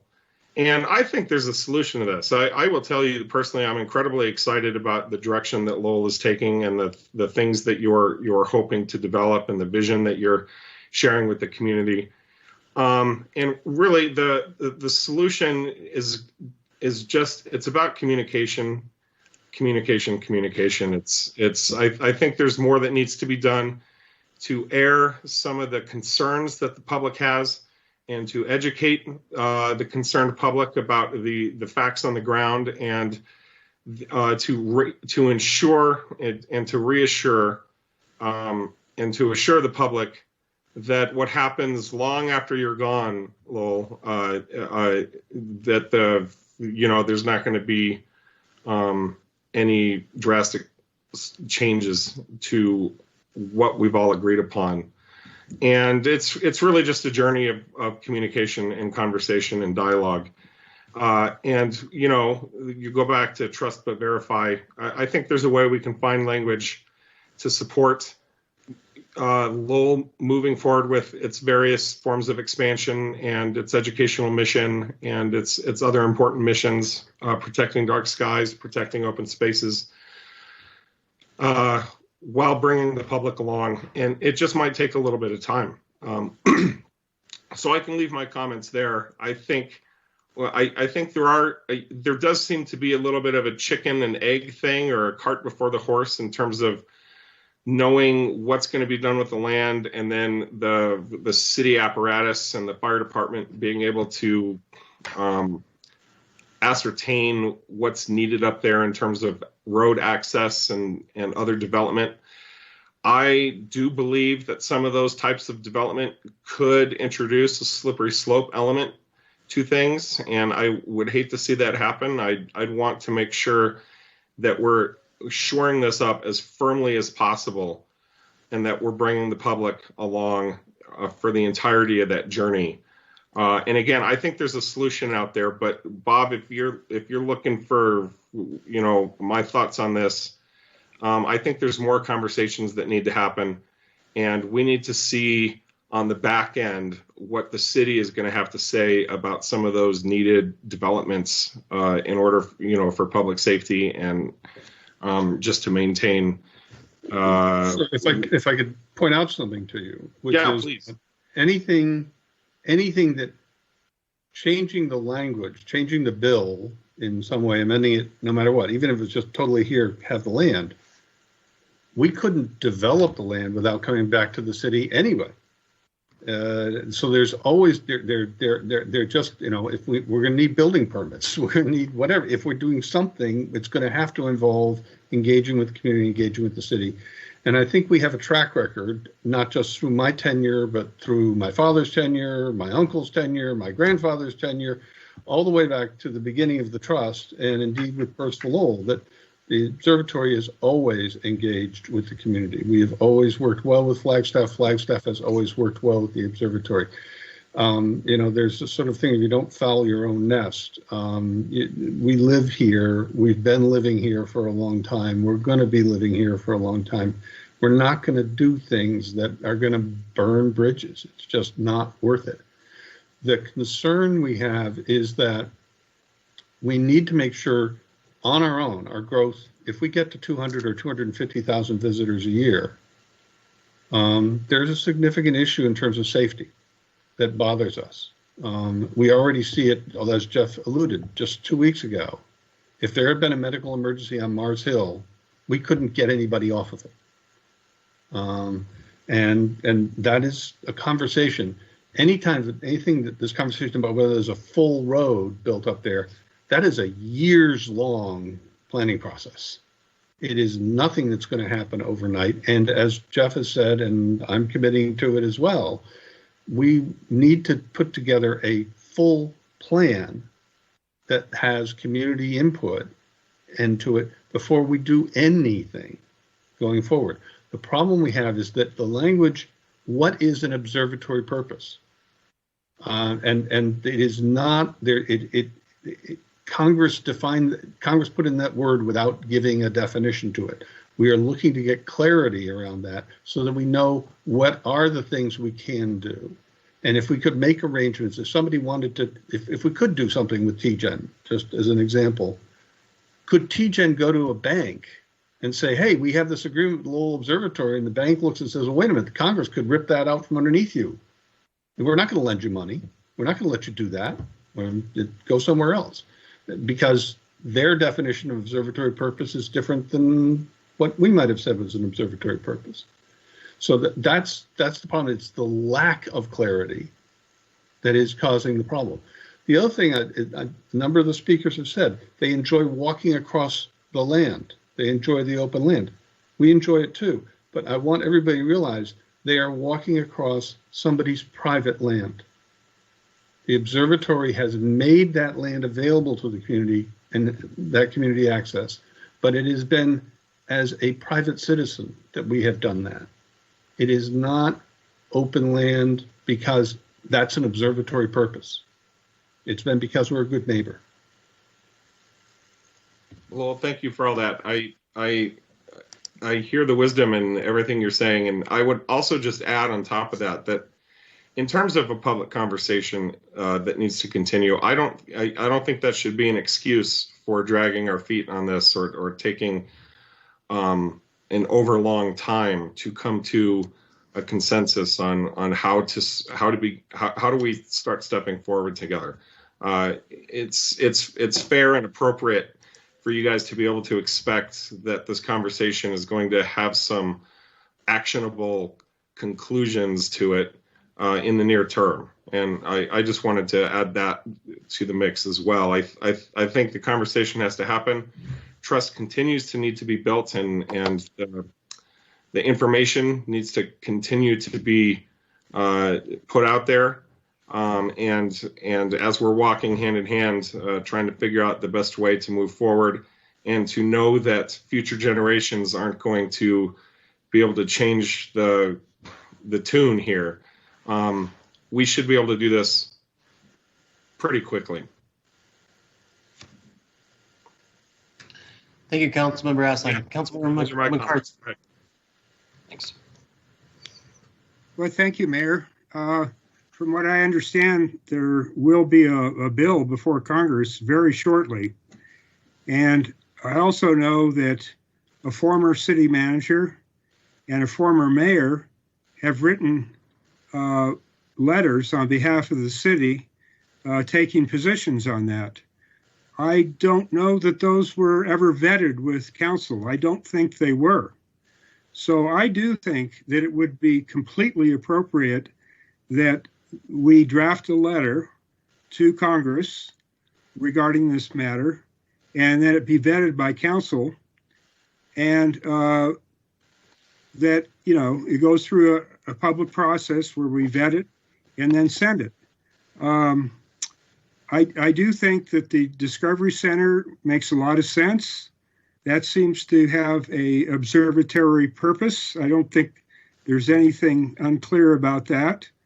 What does observatory purpose mean? It reminds me of something that a Supreme Court justice once said. He says, I cannot define pornography, but when I know it, or excuse me, when I see it, I know it. Well, I think there's some truth to that here. You know, I think it makes sense to add an emergency road, and possibly we will need a secondary public access road. I don't know. We'll cross that bridge when we get there. But I do not see any connection between TGen locating on this property and an observatory purpose. And I don't see any connection between a Shakespeare festival and an observatory purpose. So I guess we definitely do not want to take out the revisionary clause. And maybe we do want to define observatory purpose. But I think when we try to do things like locate TGen or a similar organization up there, I don't see any connection between that and an observatory purpose. So I think that is clearly wrong. I want to talk about good faith. You know, the city of Flagstaff and the builders and the people that live here have spent a lot of effort protecting dark skies. And I support that. The council supports that. The community supports that. And why do we do that? Because it's on good faith. So I think that we need some good faith from the observatory, from Lowell, to not be putting things up there that are inappropriate, like TGen or Shakespeare festivals or anything else like that. So anyway, I guess the bottom line is I do suggest that the council draft a letter and send it to Congress. And we all support Lowell and their observatory purposes, but we do not support things that are in conflict, clearly in conflict, with the 1910 Authorization Act that gave the land. I admit it's private land. Yes, it is private land, but it comes with conditions. It's just like when somebody gets a zoning change here, but it's contingent on a development agreement. Well, don't try to come in and say, well, I get the zoning change, but we're going to ignore the development agreement. And it's the same thing here. So I do support Lowell and their traditional purposes, but I do not support an abuse of the the original language. Those are my comments. Thank you, Councilmember McCarthy. Councilmember Shimoni.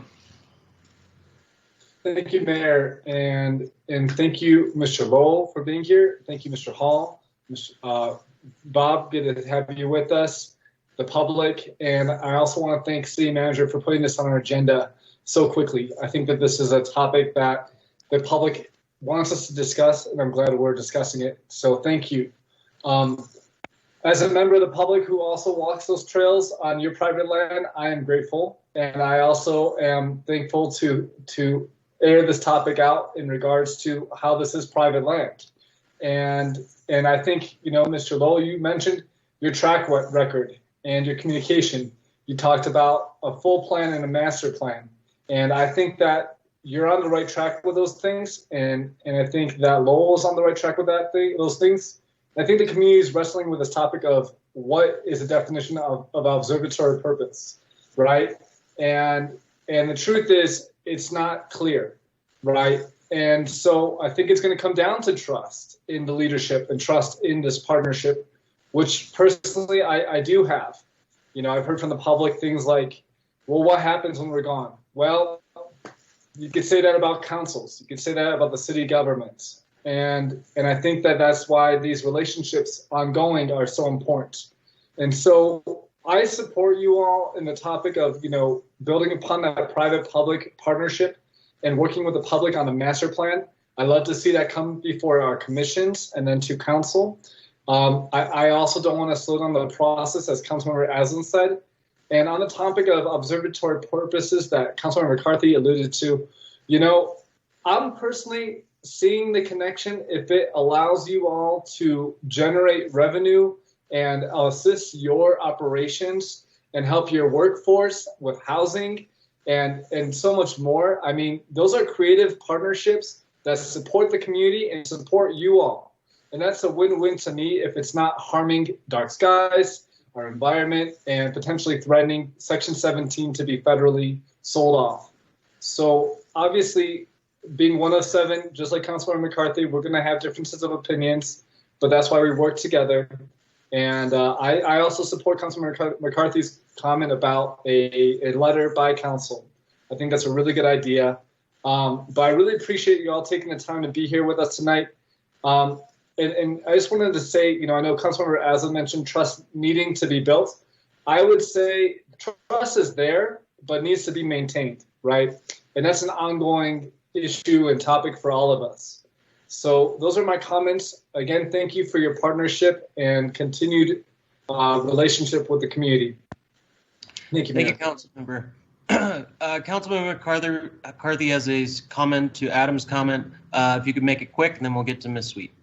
So if we use the logic that Mr. Shimoni just presented, it basically saying that if we can generate revenue on this land to support the observatory, then it would follow that it would be appropriate to put 60-foot condominiums on the whole property, or build a mall there, or the logic would be identical, because that would provide money to Lowell so that they could further their observatory purposes.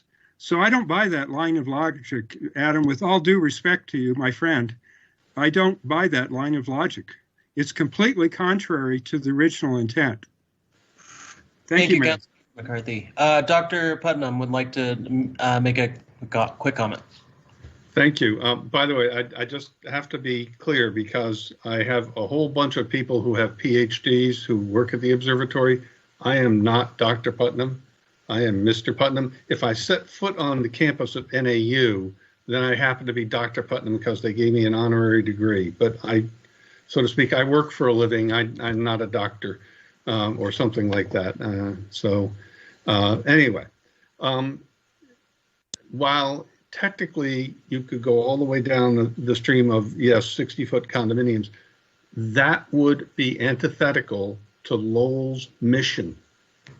We preserve dark skies, we don't ruin them. And we do that particularly up on the Observatory Mesa, because people come there to experience dark skies.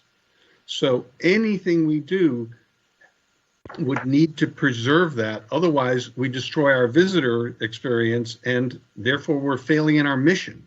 I mean, it's just, we can't, that's a path we won't go down. And furthermore, we have been, through Jeff Hall's leadership, we are literally on the world stage relative to dark skies. Flagstaff as a community, Lowell Observatory, and Jeff Hall are all there on preserving these things. And it just, the idea that we would go and do some kind of rampant development is just not going to play. And by the way, residential development up there, except for some limited housing for staff or visitors, is just not a direction I want to go in.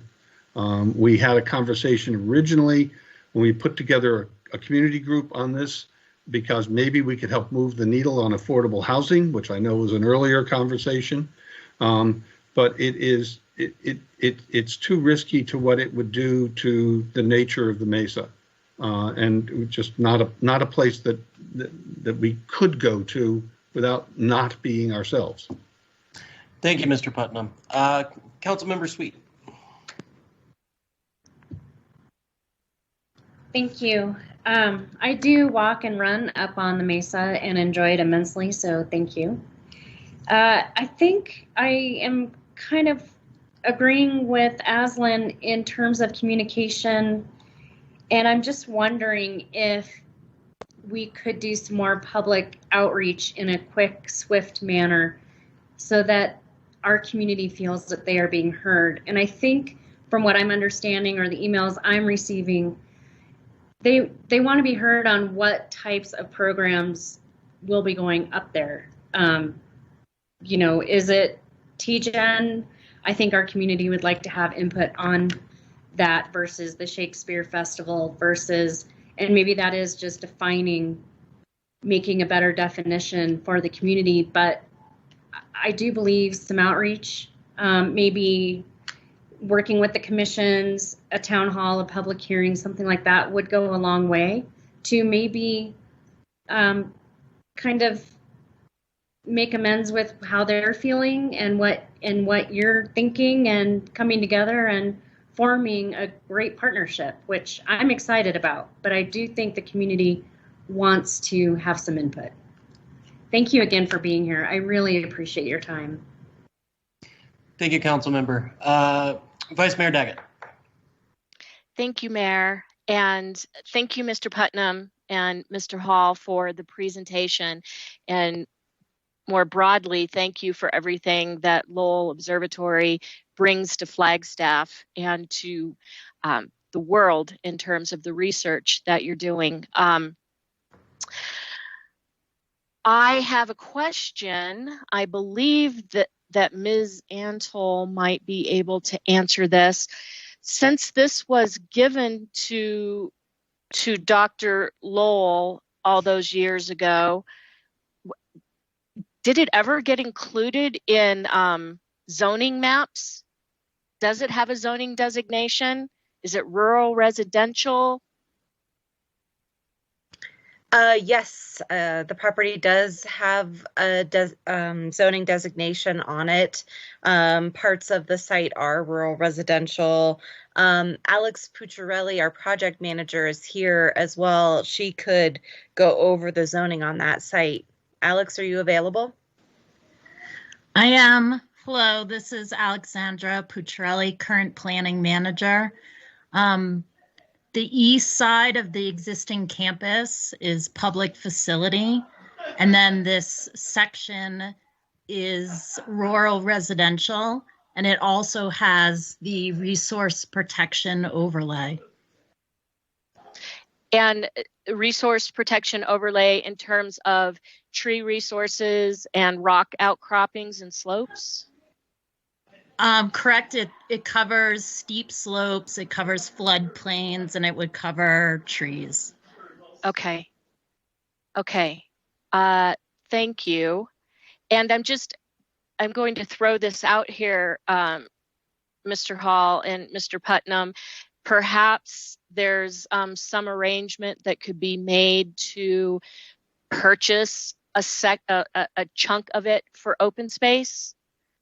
You know, if some group or some, you know, if there was something put together to purchase, would you be open to something like that?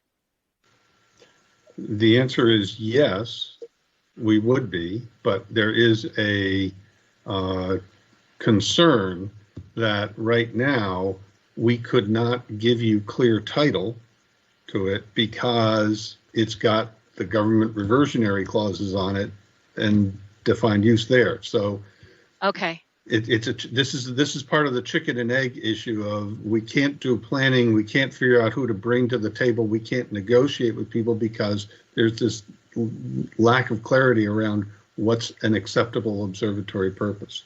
But in terms of, as you heard Jeff earlier, our willingness to commit to open space land restrictions, absolutely. We're willing to talk about that. We want this to work for the community. We're part of this. And if it doesn't work for the community, it's not going to work for us in the long run either. All right, great. Thank you so much. Councilwoman Salas.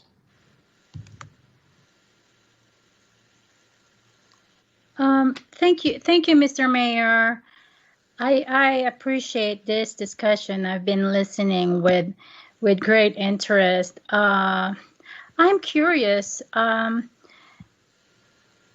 Since Lowell and Section 17 is the observatory and Section 17 is private property. Who is in charge of forest management and eventual prescribed burns? And then I have further questions.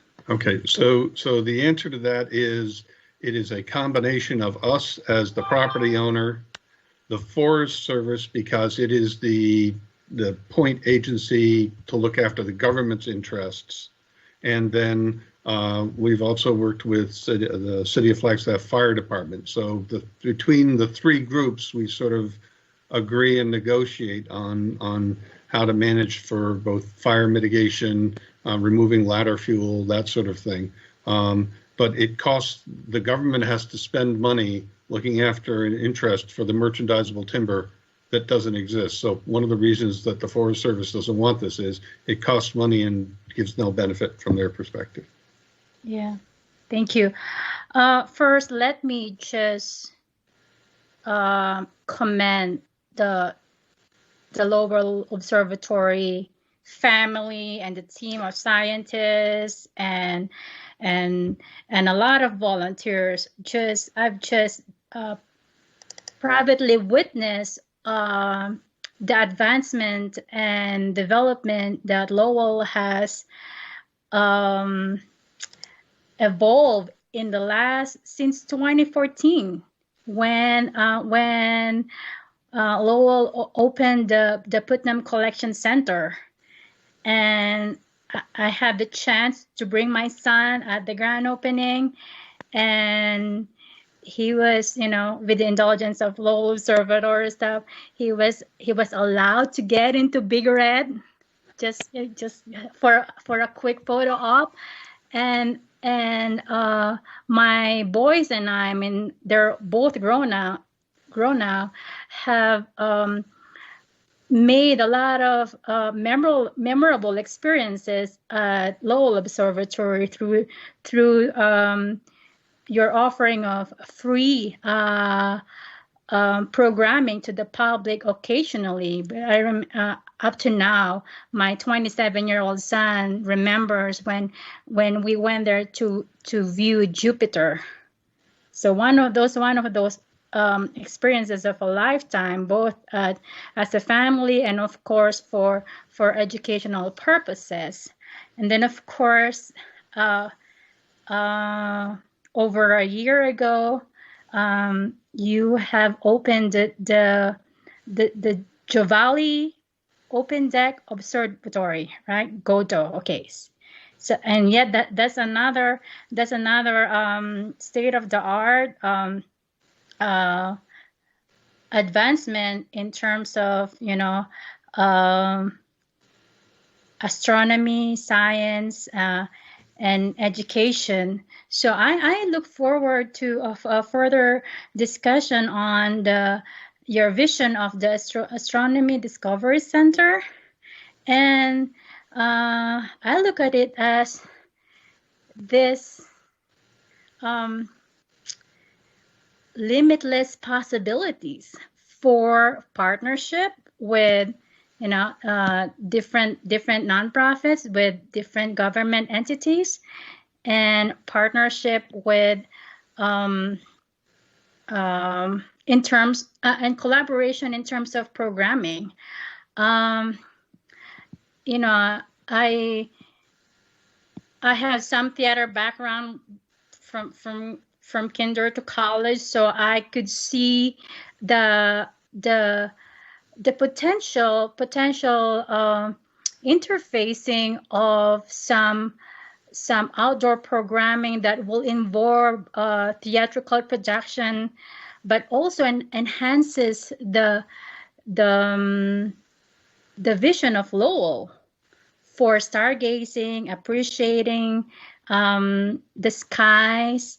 I remember over 2 summers ago, and it only happened once.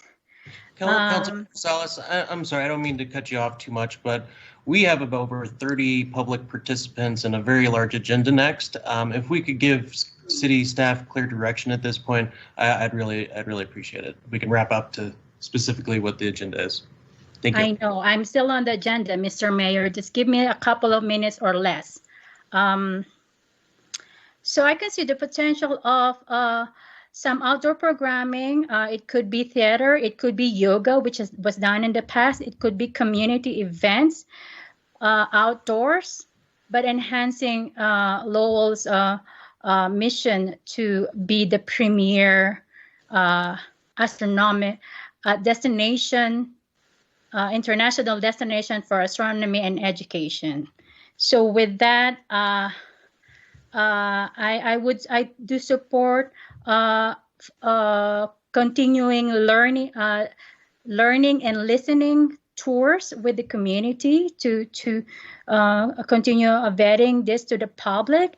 And lastly, I don't want to miss the opportunity to greet happy birthday Mr. Clyde Tomball, because he was born on February 1906. And of course, you're continuing programming to celebrate the second iHeart Festival, iHeart Pluto Festival, that's going to be online events and programming from February 13th and to the 21st. Thank you. Thank you. Thank you, Councilwoman. So let me just say this. I think that to address what we're talking about today, I certainly would support taking away the reversionary and supporting that. I think that a lot of this came down to the perceived, well, I think most of the concerns of the community is not so much distrust of Lowell, it was just seemingly caught off guard of the political or the public process that did not exist before now to the full extent that the people expect when giving something like 600 acres on a very important part of our community.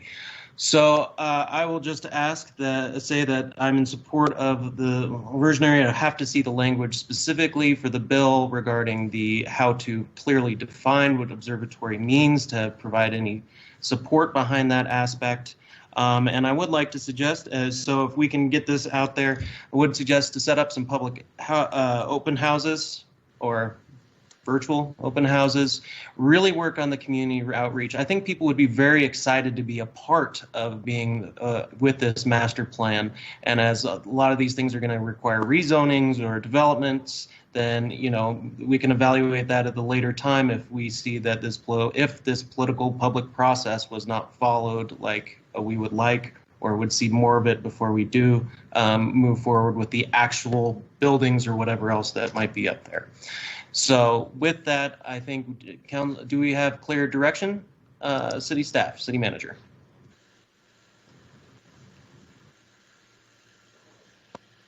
Thank you, Mayor, Council. Yes, I want to thank the presenters. I have clear direction that more communication is needed and more vetting of this matter, but there's general support to what's being talked about. I will stay tuned on that, and we look forward to the continued discussion. Thank you, City Manager. And thank you, Mr. Putnam and Dr. Hall for coming here. This was very illuminating for so many in our community on what's going on. And that's, I think, what we're all asking for is just to be part of the process and be informed. So have our voices heard. So I appreciate that. Thank you. Thank you. Excellent. Well, I think before we get into the next agenda item, I'd like to take a 10-minute break. And we'll be back here at 8:50, and I'd also just give you a heads up that I'm taking off the council liaison reports off the schedule as well. So thank you, and I'll see you here in 10 minutes. 8:50. Do we have all of our council back, Ms. Salzberg? I believe so. We are good to go. Excellent. We live streaming? Yes, we are. Great. This brings us down to agenda item number 10D, our Flagstaff Shelter Services update. Ms. Altenbaugh.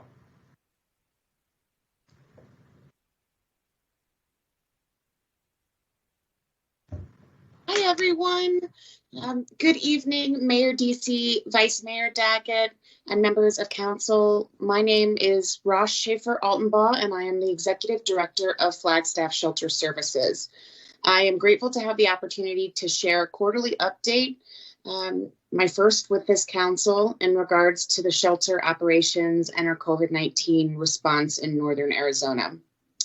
As you may know, Flagstaff Shelter Services is the largest emergency shelter in Northern Arizona, providing life-saving shelter for hundreds of those most vulnerable individuals and families in Northern Arizona. This is regardless of mental health, race, sobriety, faith, gender, or even a criminal record. Prior to COVID-19, our organization served around 200 people a day with emergency shelter access to healthcare in partnership with North Country Healthcare, TGC, NACA, and Southwest Behavioral Health. Laundry and shower services, meals in partnership with the Flagstaff Family Food Center, and 50% of our community's front door of Coconino County, along with Catholic Charities. Front door is our area's coordinated entry point for people experiencing homelessness, and my hope is that we can present down the road to council with Catholic Charities about this exciting program. We have access to prevention support for people that are about to lose their housing and while our shelter is by far the most known part of our organization, the heartbeat of our agency is in our work to help people get into permanent housing placements in the community. On average, we permanently house at least 2 households a week back into our community, although it has been far fewer since the beginning of COVID. Prior to COVID, our organization employed less than 20 people. In terms of client demographic, we serve individuals and families. About 20% are veterans, 54% are Indigenous folks, and over 90% of the people that identify as female have domestic or sexual violence in their background. We are grateful to offer shelter to anyone who needs it, no matter what. 1 year ago, as COVID was making its way to our community, the leadership of FSS began to discuss what a pandemic would mean for people experiencing homelessness.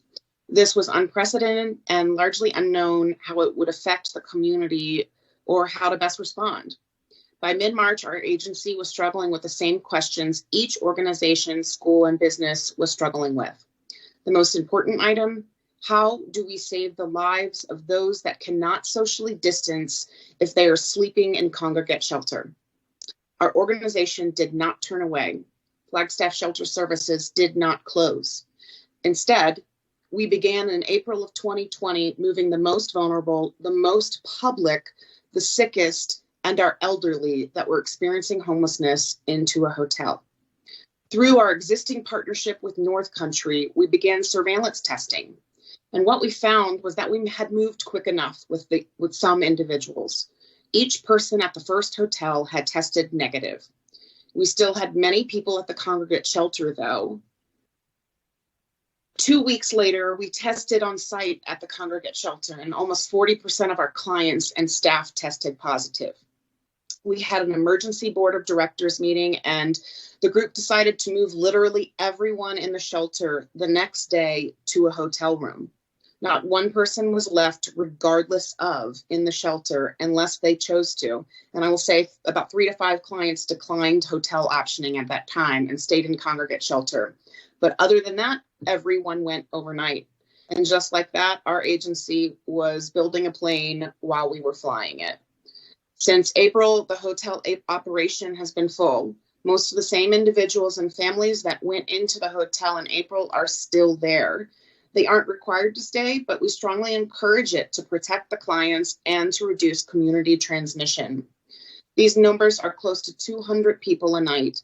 It is extremely expensive to our organization, as council knows, but it has also been extremely effective. For months upon months of the past year, we had 0 positive cases of people in the hotels. To this day, that number is extremely low. While the hotels are not permanent housing, it is often the closest many have gotten to having their own 4 walls.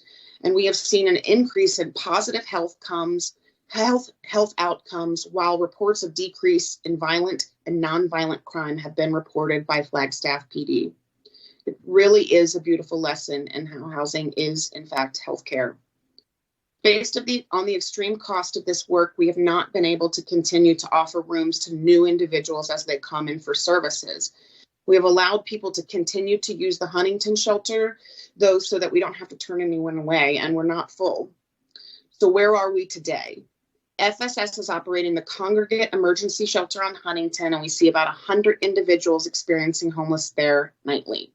Each person comes in. The shelter is required to wear a mask and socially distance, and I'm sure you can imagine that enforcing those components are extremely difficult. In addition to the physical shelter, we also operate 2 hotels in Flagstaff that are offering a place for over 200 individuals and families experiencing homelessness so they can self-isolate and prevent the spread of COVID-19. Additionally, in October 2020, in partnership with Coconino County, FSS began management of the COVID-positive hotel, which was formerly being used at Hotel Aspen. All 4 of the locations listed above are monitored 24 hours a day, 7 days a week, with multiple staff members at each location. Our staff has dramatically increased to meet this need. We have over 60 employees now working to ensure safety, access, and the provision of the services at each site. Additionally, the services offered prior to COVID mentioned earlier are still offered at each site. North Country is consistently testing at each location, and as of today can offer rapid testing at each location, which is, it's a game changer. People are still testing positive in congregate living, both clients and staff. We have provided resources to other organizations when they have tested positive or need assistance, and we are so grateful to community partners for their work to assist in this, and to all the community for their support. Not only are the individuals we serve the most vulnerable in our community, but they are also the most that at many times are the most public. I'm grateful for council for your continued support in this endeavor, and the reality is that we cannot protect public health if we do not protect the most vulnerable in our community. So thank you. And before I complete my presentation, I would like to recognize a few community concerns that have come forward over the past week surrounding access to our shelter among unsheltered relatives. Simplified, the mission of Flagstaff Shelter Services is to provide emergency shelter to anyone, regardless of.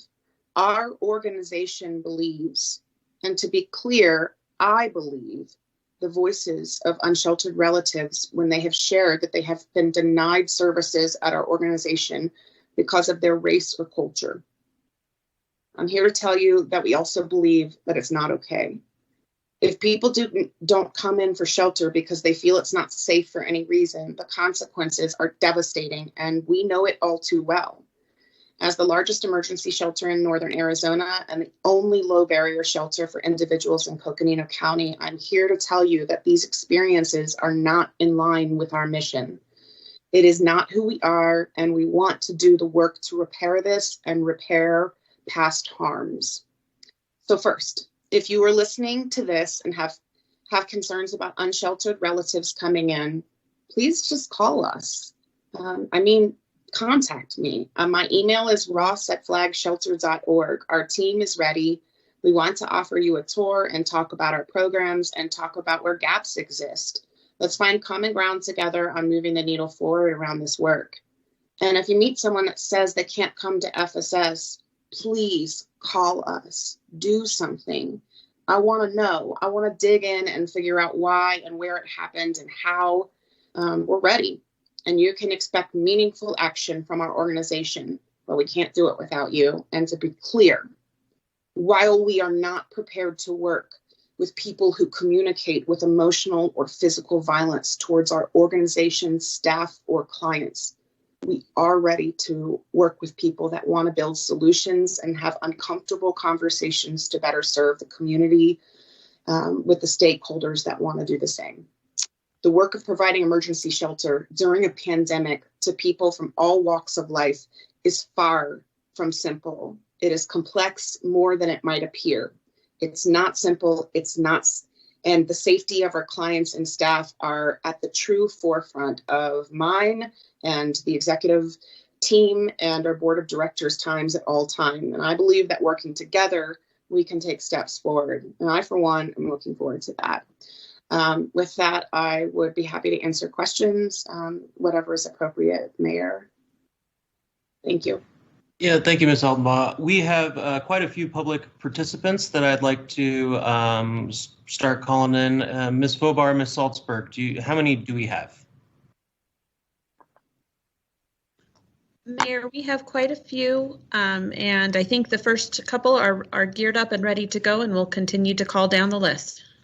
Excellent. Well, to get through everyone in an efficient manner, I'm just asking council to be proactive with your C's and Q's in the chat box, because I'm going to be able to get to the next commentator pretty quickly. So please be proactive in that, and let's hear everyone out here. So, yes, do we have the individual on the line? Yes, Flo, you can go ahead and speak now. Okay. Thank you so much for inviting me and for all of your commitment to stay through the night tonight and hear from community members. I'm Flo Spiro. I'm the president and CEO of Northern Arizona Healthcare, and I'm here to express support for the Flagstaff shelter and for all members of the Flagstaff community in getting vaccinated. The Flagstaff shelter has worked collaboratively with us for many years, and we have supported them in many ways because of the significant impact of the homeless on our community, and particularly on the community that frequents our emergency room services, and particularly during the COVID crisis, working with them to segregate their populations and to house them in hotels here in the city. And they have been more than cooperative, and they provide a critical service to our community. I'm here. I believe that they're asking for support for their community to be vaccinated. And I'm here to support that effort, but to support and ask for your advocacy for the entire community of Flagstaff and for Coconino County. Right now, we are vaccinating between North Country, the county, Flagstaff Medical Center, barely 400 community members a day. We need to get our community to 80% vaccination rates in order to secure herd immunity, which will protect us all. At this rate, that's 1 year away, and probably farther with people who will be in and out of our communities. If we could vaccinate 1,200 a day, and we will have the capability to do that by opening our new clinic, we will cut those numbers by 1/3. In the priority 1B setting, that includes adults with high-risk conditions who live in congregate settings. That would include the Flagstaff shelter, the jail, and other congregate settings throughout Flagstaff and Coconino County. But our ability to receive the vaccine, not to administer it, will be the clog, or will be the item, the issue that prevents us from being able to do that, and to protect our communities, as well as to protect all the members of the Flagstaff shelter. Teachers need to get back to work. Family members of healthcare workers and other priority workers need to be available to keep their families safe. Thank you, and Ms. so Sparrow. I would ask your help in Ms. Sparrow, your 3 significantly minutes is up. increasing the number of vaccines that are available. Ms. Sparrow, thank you. Your time is up. I'm going to be rather strict with the 3 minutes tonight. Next caller.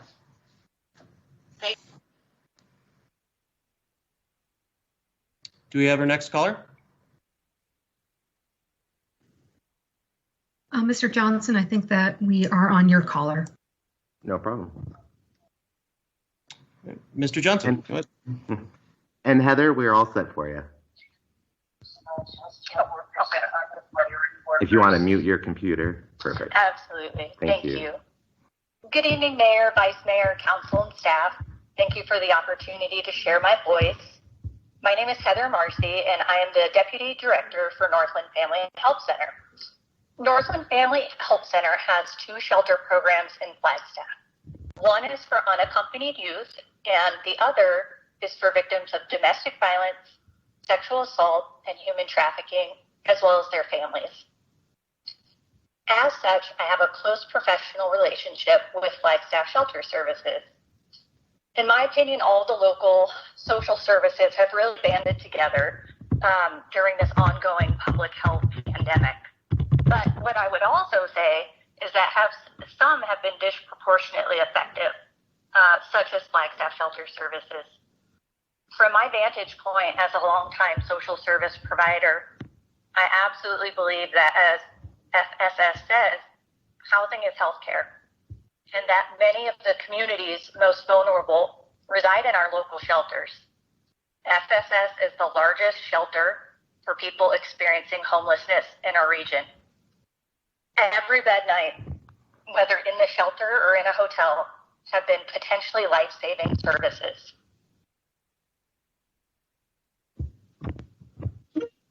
If FSS and their board of directors had not moved so swiftly into action, I have no doubt that Flagstaff's COVID-19 infection and death rates would be substantially higher. Without the work of community partners, such as FSSS and North Country Healthcare, people experiencing homelessness would not have had access to coordinated and rapid COVID-19 testing and the subsequent ongoing healthcare and housing after positive test results. During the pandemic, myself and many of our team at Northland have coordinated with Ross and her team far past business hours, on weeknights, and on weekends to get NFHC's COVID-19 positive clients housed safely. Without FSS as a partner, without Ross's knowledge of how COVID-19 hoteling was working, NFHC clients would have most likely stayed in our communal shelter, which would have meant 40 people would have been under one roof, in addition to 20 other essential staff. FSS has been collaborative, transparent, and a true resource for NFHC and other local shelter programs. In closing, I would like to express my gratitude to the City of Flagstaff for supporting the important work done by Flagstaff Shelter Services. Thank you.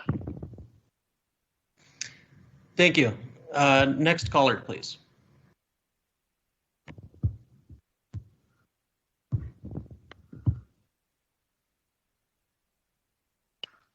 Hi, Ann. You can go ahead and speak to council now.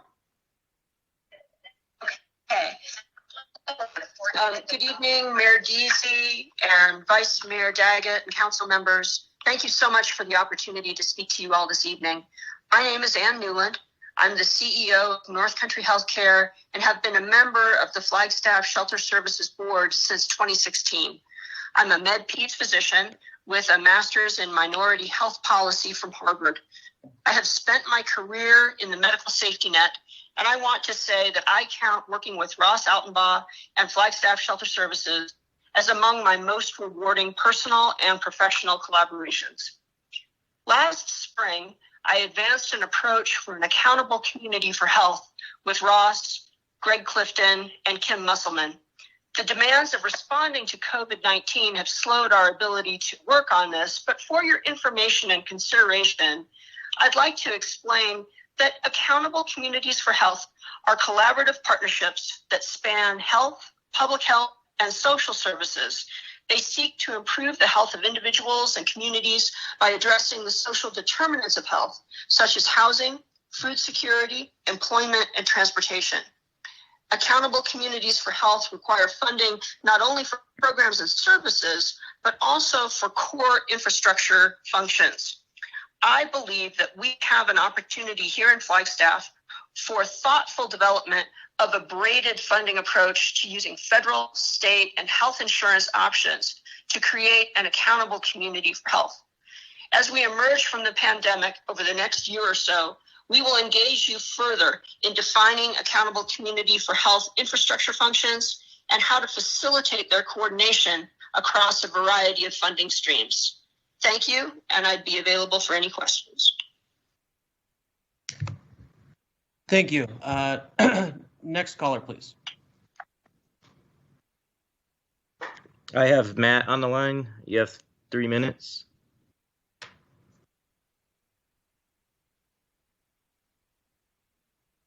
Matt? Hi there. Yes, I'm here. All right, you can speak now. Hi, good evening, Mayor and Council. My name is Matt Eckhoff. I am a public health consultant who has had the privilege to work with Flag Shelter for a number of years. And not to repeat any of the comments that have been made prior to me, but I just want to attest to the great respect that I have for Flag Shelter, their board of directors, their leadership team, and the work that they're doing in unprecedented times here during the COVID-19 pandemic. And while I can certainly respect and understand the multitude of stressors that experiencing homelessness can evoke, I can also attest firsthand to the incredible work of Flag Shelter's leadership and staff to improve and advance services to our community.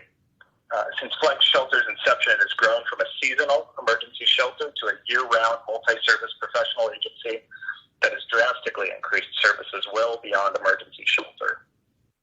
Flag Shelter has been working incredibly hard for years, and exceptionally hard right now, as I said, during the COVID-19 pandemic, to ensure our most vulnerable neighbors have access to emergency shelter and a whole host of other services focused on ending homelessness.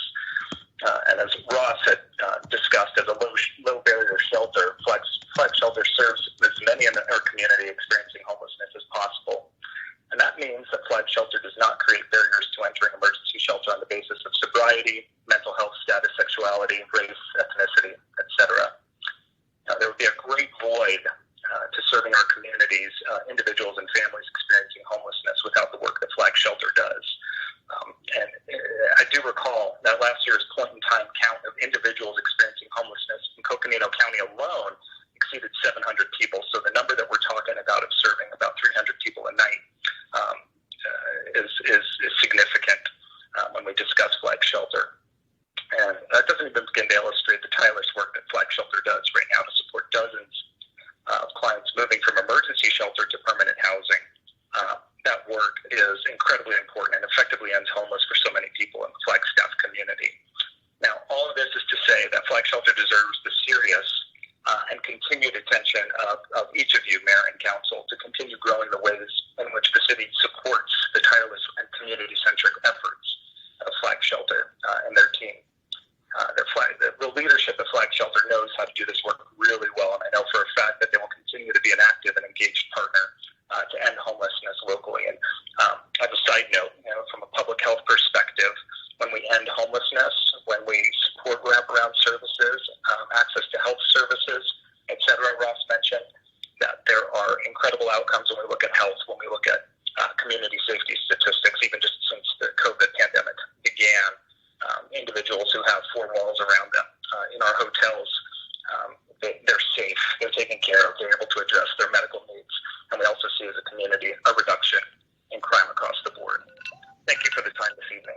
Yeah, thank you very much. Next speaker, please. Ms. Zeller, please go ahead.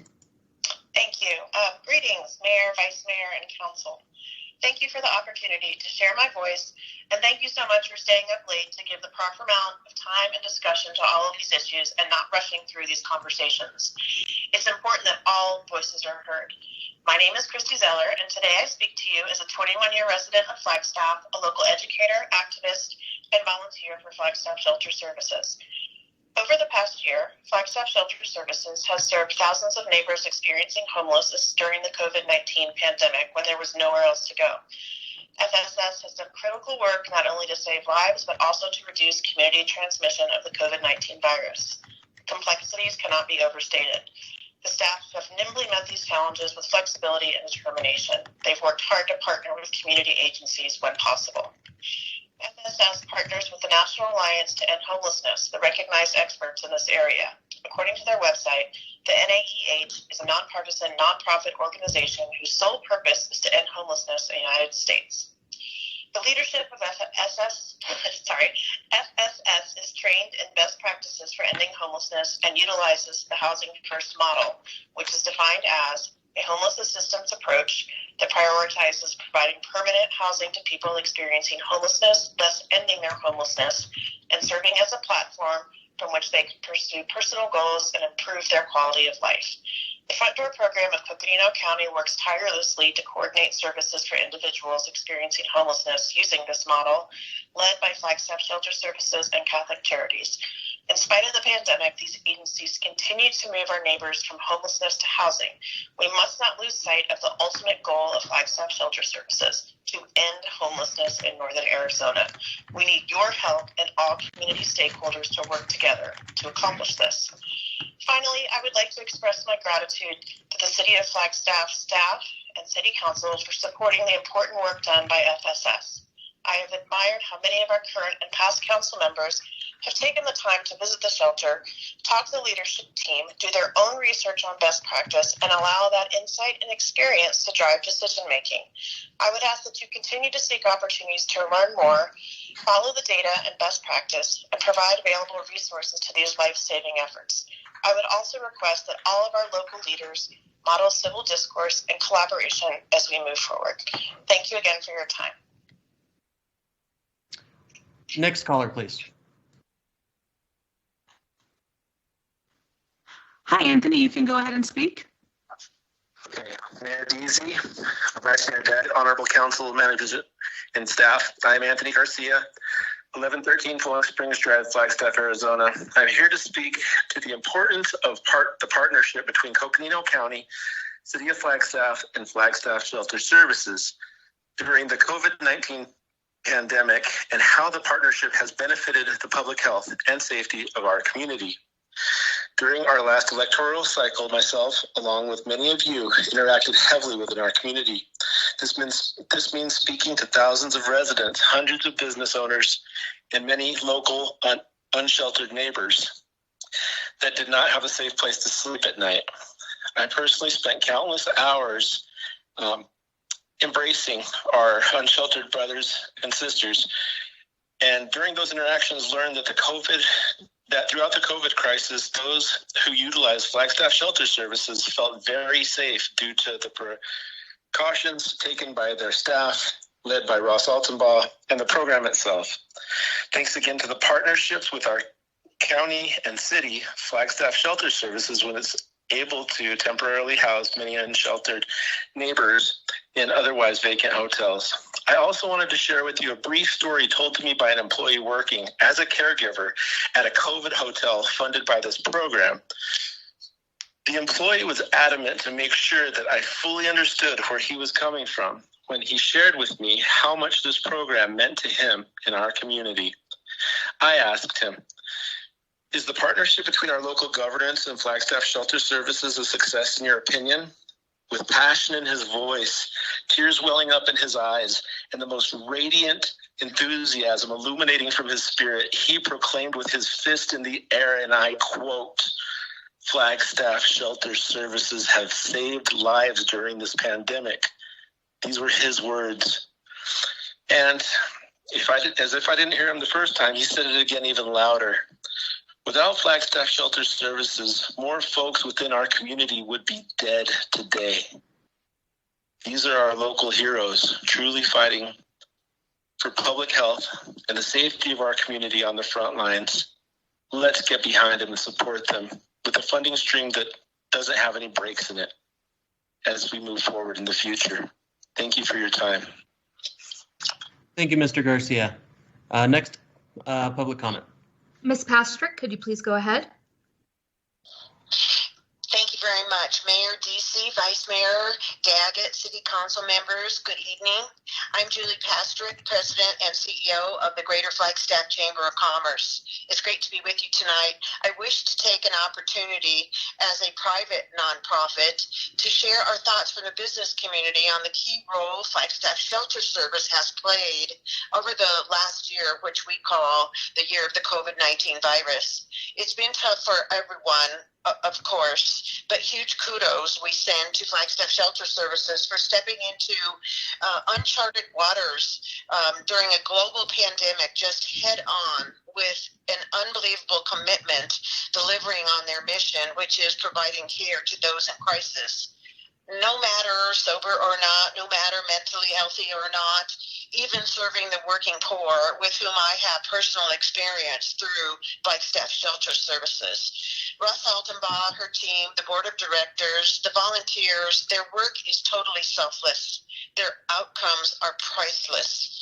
During the time the Chamber was constantly and continuously working to prop up our COVID-19 impacted local businesses, Flagstaff Shelter Services was tackling our community's homeless problem, even amidst rampant spread of COVID-19 within their client population. Ross Altenbaugh and her team were first responders to the homeless. Their work has been nothing short of amazing. I have communicated with them numerous times during the pandemic to provide much needed PPE and to make business connections for additional financial resources. We are so grateful they have prevented rampant spread of COVID-19 within our community through their care and isolation of the very most vulnerable. Thank you, Flagstaff Shelter Services. You put yourselves at risk to help others. Thank you, Flagstaff Shelter Services, for your courage and bravery in impossible situations. The Chamber wants you to know we treasure your services. We cannot thank you enough for perseverance during the hardest of times ever. And last but certainly not least, a huge thank you to the City of Flagstaff for supporting this incredible nonprofit that saves lives and brings a rainbow of hope to many every single day. Thank you, City Councilors. I appreciate your time.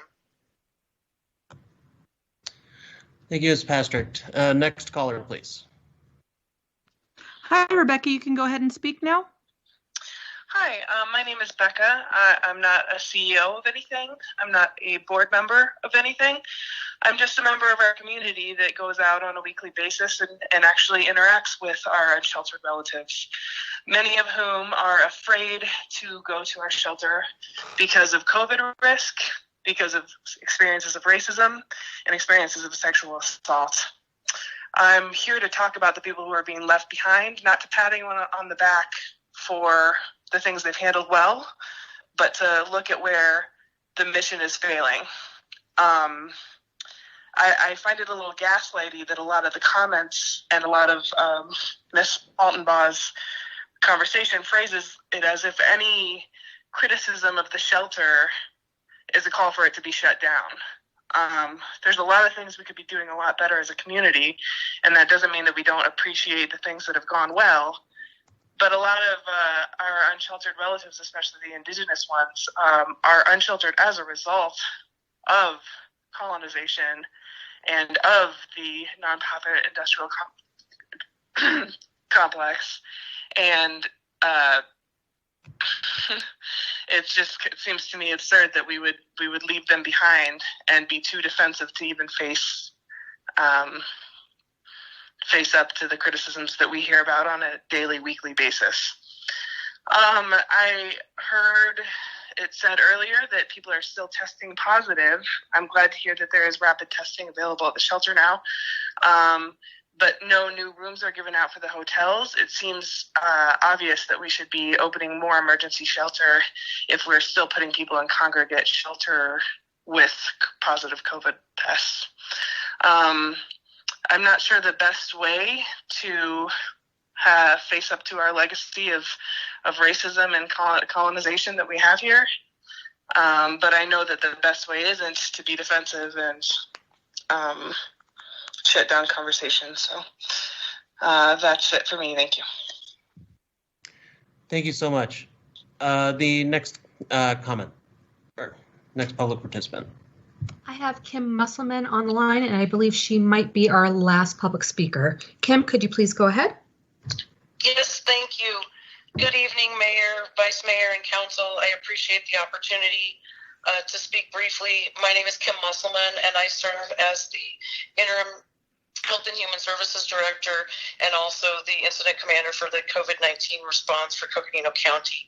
I just wanted a quick moment to speak on behalf of the Flagstaff Shelter Services, specifically echoing the Coconino County Health and Human Services support of Flagstaff Shelter Services mission to end homelessness in Coconino County and the investment in this vulnerable population.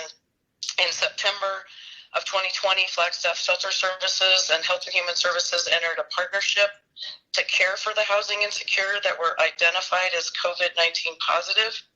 This partnership has allowed for the provision of the Tier 1 alternative care site and has been vital to reducing community transmission of COVID-19.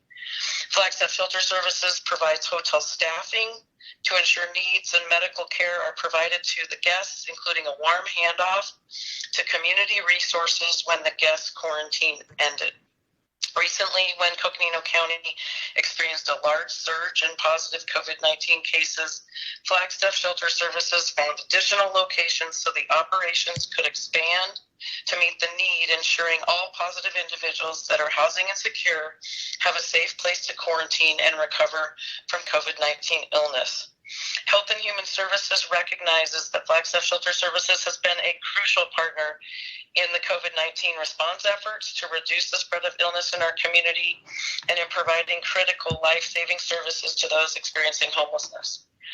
Coconino County Health and Human Services supports housing as healthcare and the goal of eradication of homelessness in our communities. We support all efforts to protect this vulnerable population and are grateful for the services and partnership provided by Flagstaff Shelter Services, along with all of our community partners. Thank you. And Mayor, I apologize. There is one more caller. Mr. Cook, do you have her? I have Lori on the line. You have 3 minutes. Thank you. Hi, Mayor Deasy, Vice Mayor Daggett, and members of the council. I'm speaking today as a member of the Flagstaff community who's interacted with Flagstaff Shelter Services often in many different areas.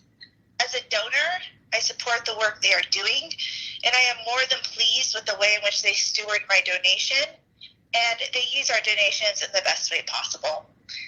As a community member who lives downtown, I have often called upon FSS to help with neighbors who need shelter. There has been more than one time when I have sheltered a neighbor in my house. I have reached out and called the emergency line, and within minutes, we have a solution to get that person into shelter.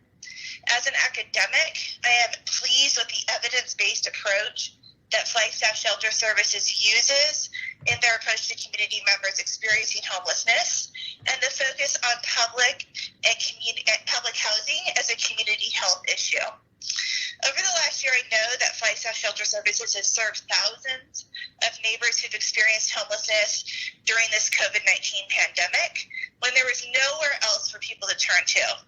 To my knowledge, and Ross can correct me if I'm wrong, they're sheltering 350 people in 4 locations. They have the main shelter in Huntington and then the 3 other locations. And I've seen firsthand that the shelter is doing the critical work to not only save lives, but to also reduce the community transmission of the COVID-19 virus in Flagstaff. And for this, I am grateful to the staff and the leadership at Flagstaff Shelter Services. And I think maybe I'm the last person talking, and I think that I'm going to take this time to say that we really do need to extend our gratitude to Ross Altava and her staff, because they are doing work that many of us in this community are not doing right now, and they're doing it under really difficult circumstances. And then finally, I want to express my gratitude to you all in the city of Flagstaff for supporting the important work that's being done by the shelter. I would trust the members of this council to act with integrity, to dispel myths around the shelter, and to aid in their work. And I would ask that you continue to provide any available resources to these life-saving efforts. Thank you very much. Thank you. And just to confirm, that was our last commenter? Yes, Mayor, it is. All right. Well, then I will turn it into council discussion now. Council, please put C's and Q's in the comment box, to speak to these issues.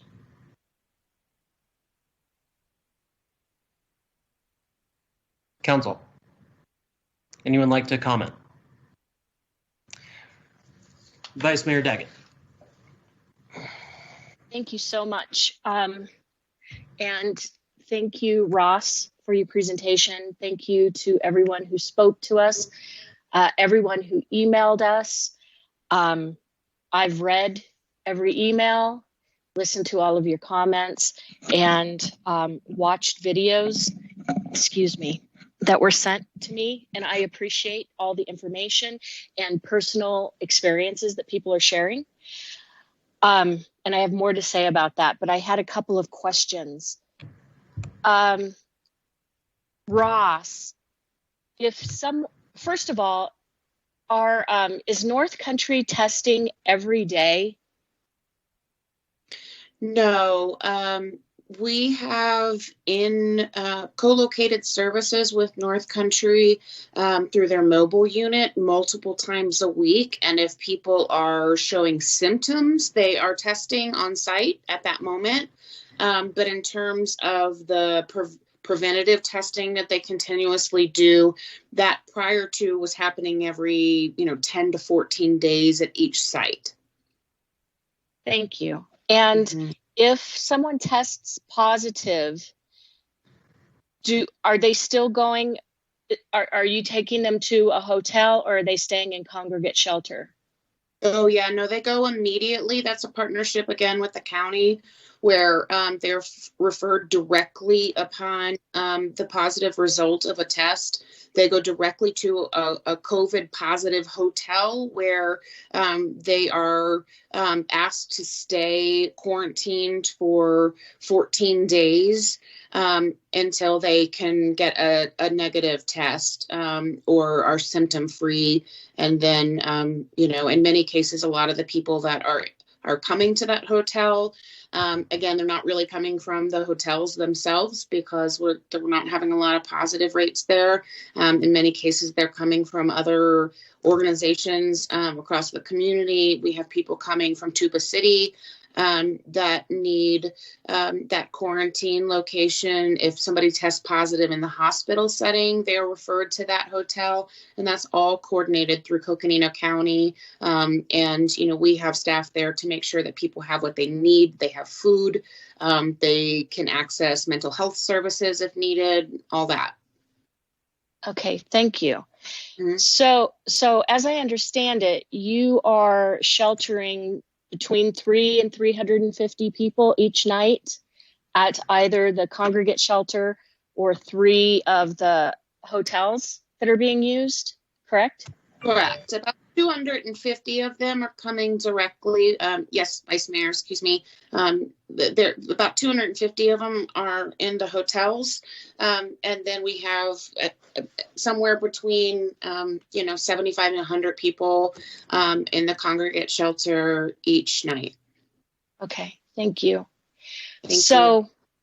I'm looking at these numbers and listening to everyone speaking this evening, and I think one thing that I didn't I knew it, but it was reinforced tonight, is how quickly you and your staff and your board jumped on finding solutions for where to house people so that they could be separated if they needed to be quarantined, and just the impact that it would have made on the community if you hadn't have done that.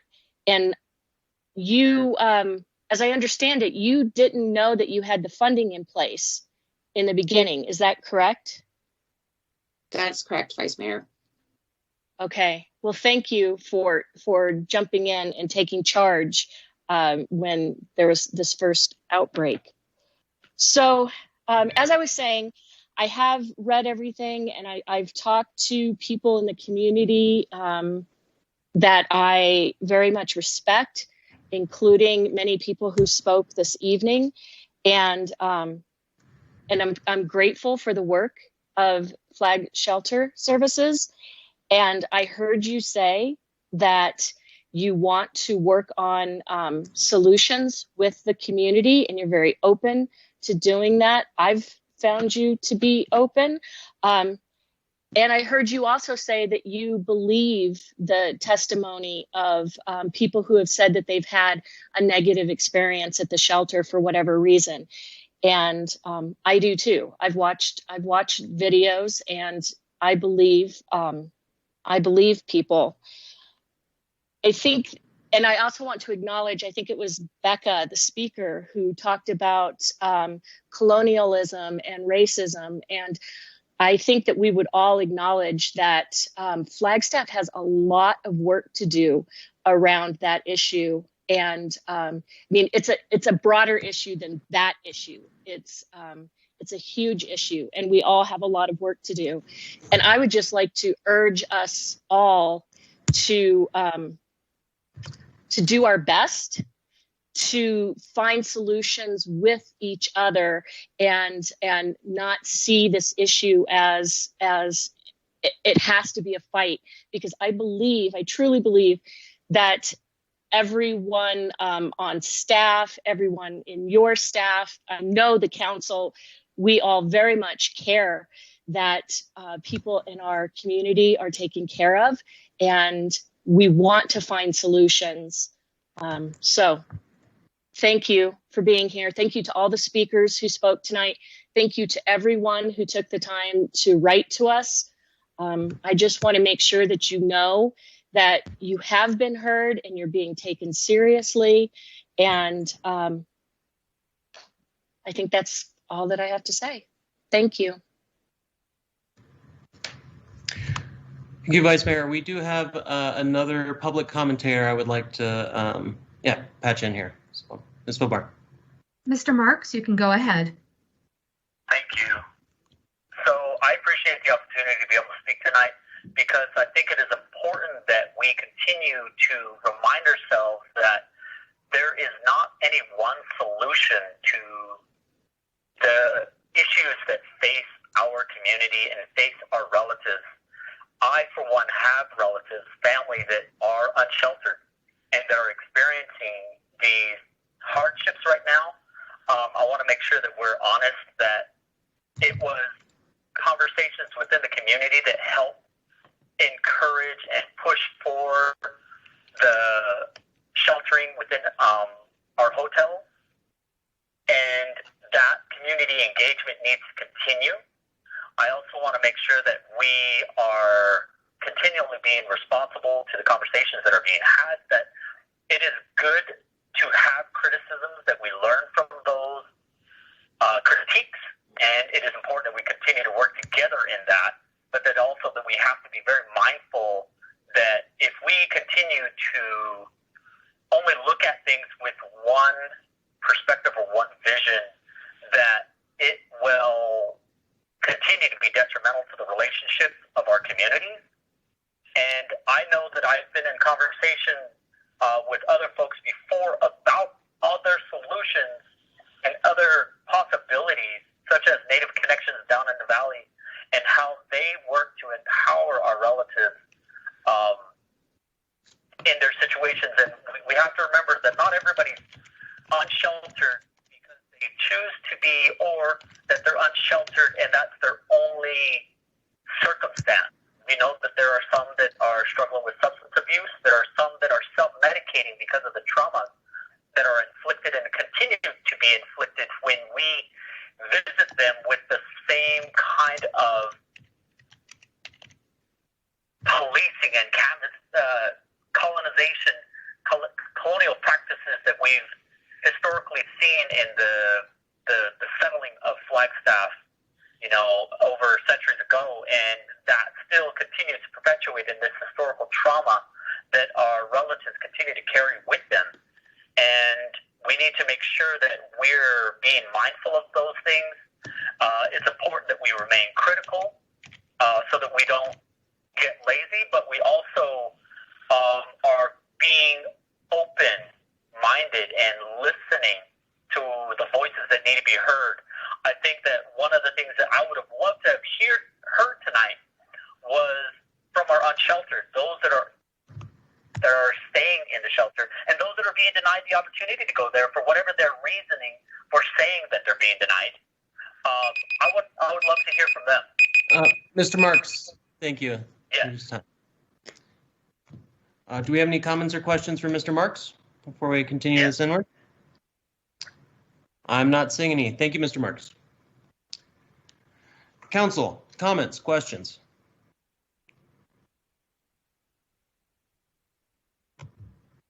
I'm going to give a minute before I jump in here.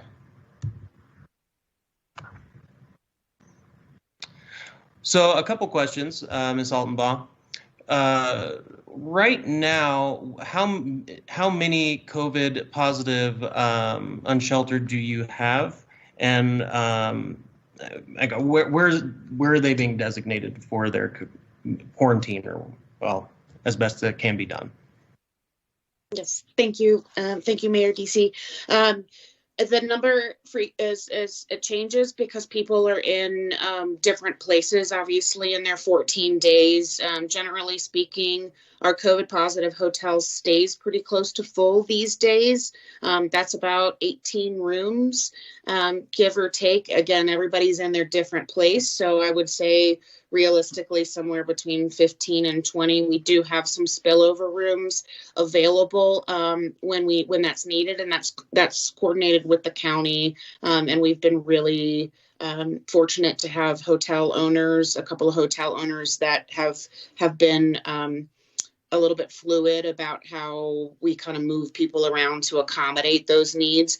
I can't share exact locations with you because, one, we have families and individuals that have domestic violence and have asked for that confidentiality, as well as our hotel owners have asked for that confidentiality. I'm sure you can imagine that people don't really want to be known as the COVID hotel. Certainly.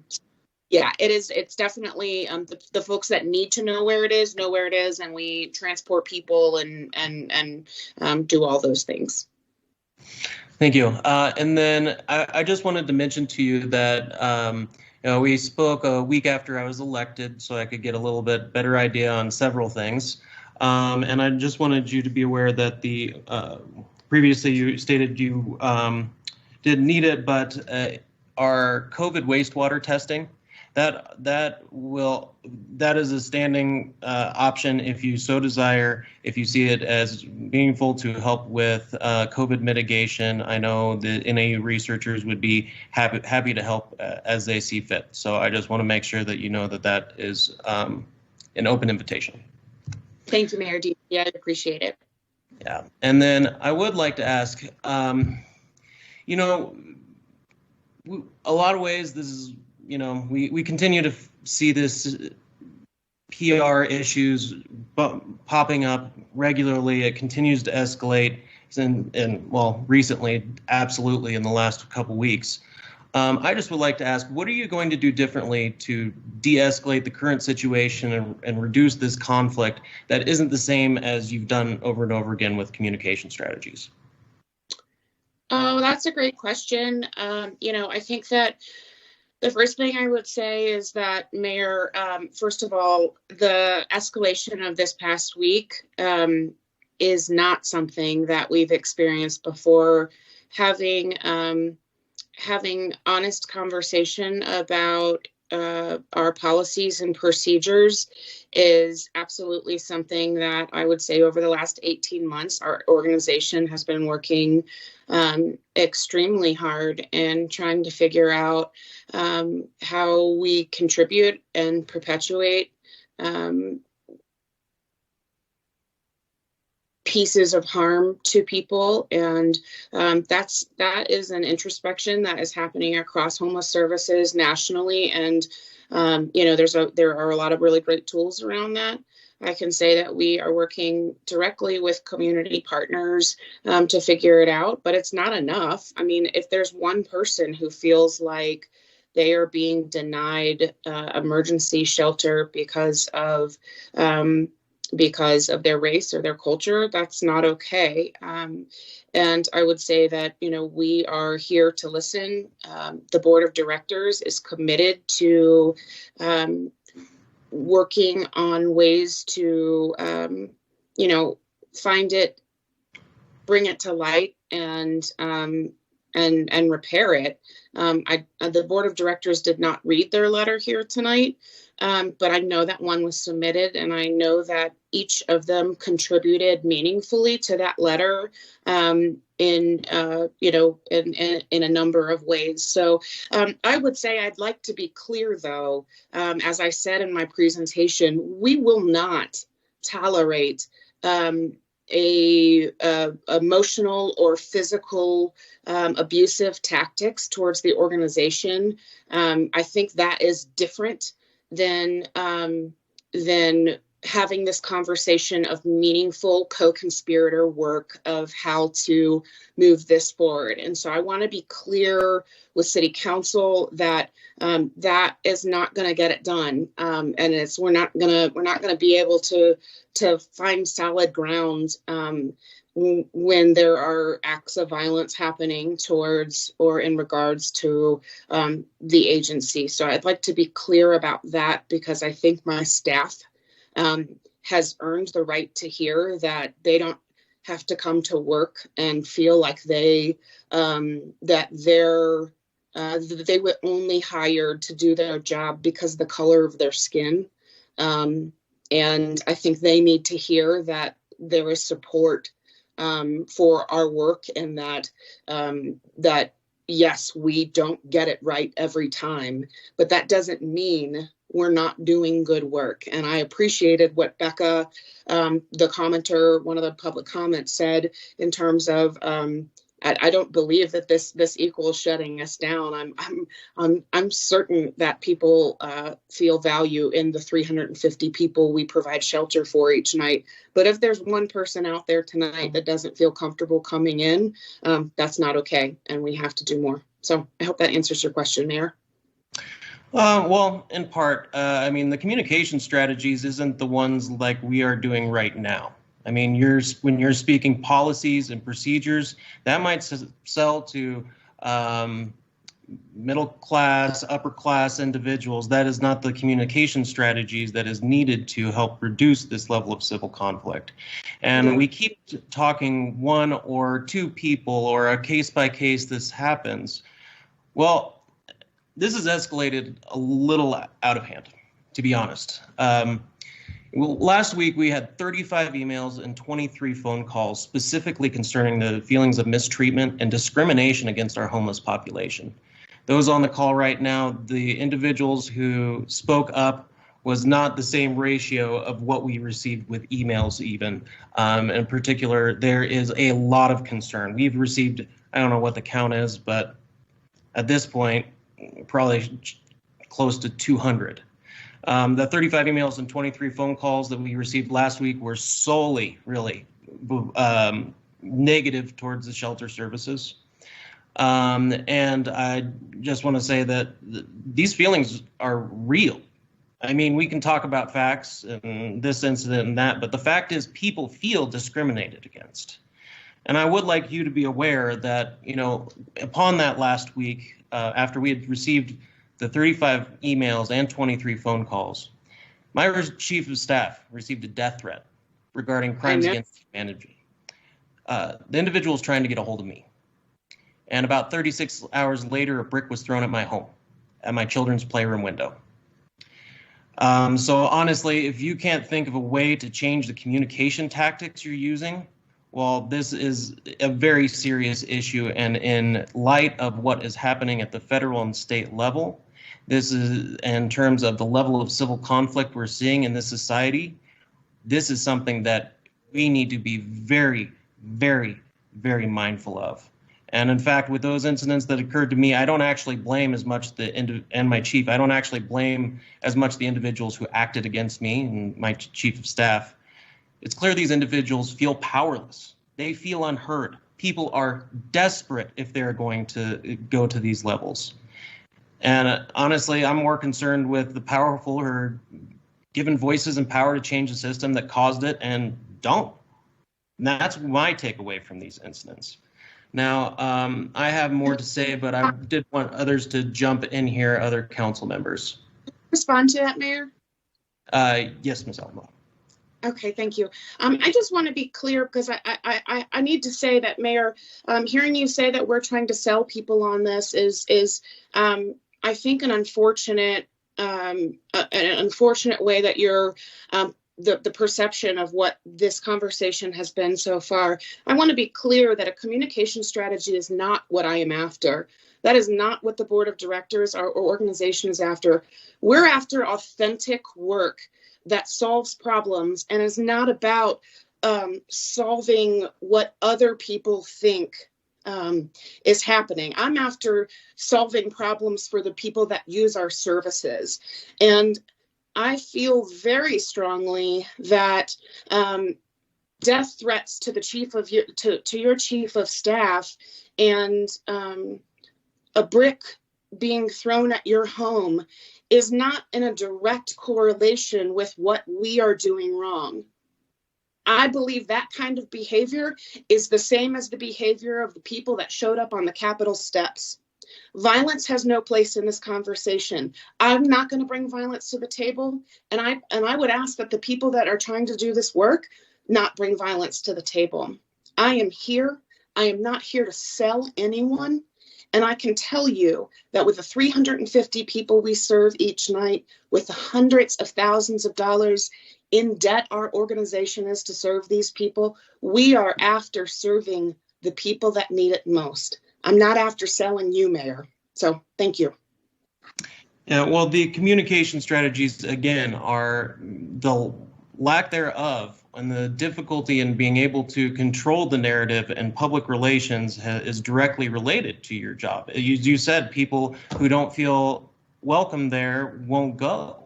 So if you're not going to be able to fix your communications with these individuals through a different method than has been continuously done, I mean, I'm looking for what are you going to do differently with your communication strategy? What are you going to do differently so people don't feel so desperate to act out and lash out in this manner? How are we going to empower them? Whatever it may be. But are lashing out against you are clients or are people that are needing, do we need to communicate with clients or do we need to communicate with the people that are throwing bricks at your home? You need to communicate with the clients and communicate with those individuals who are so adamantly against your organization and to assist in figuring out a way to de-escalate and provide that communication because what's the current method is not working.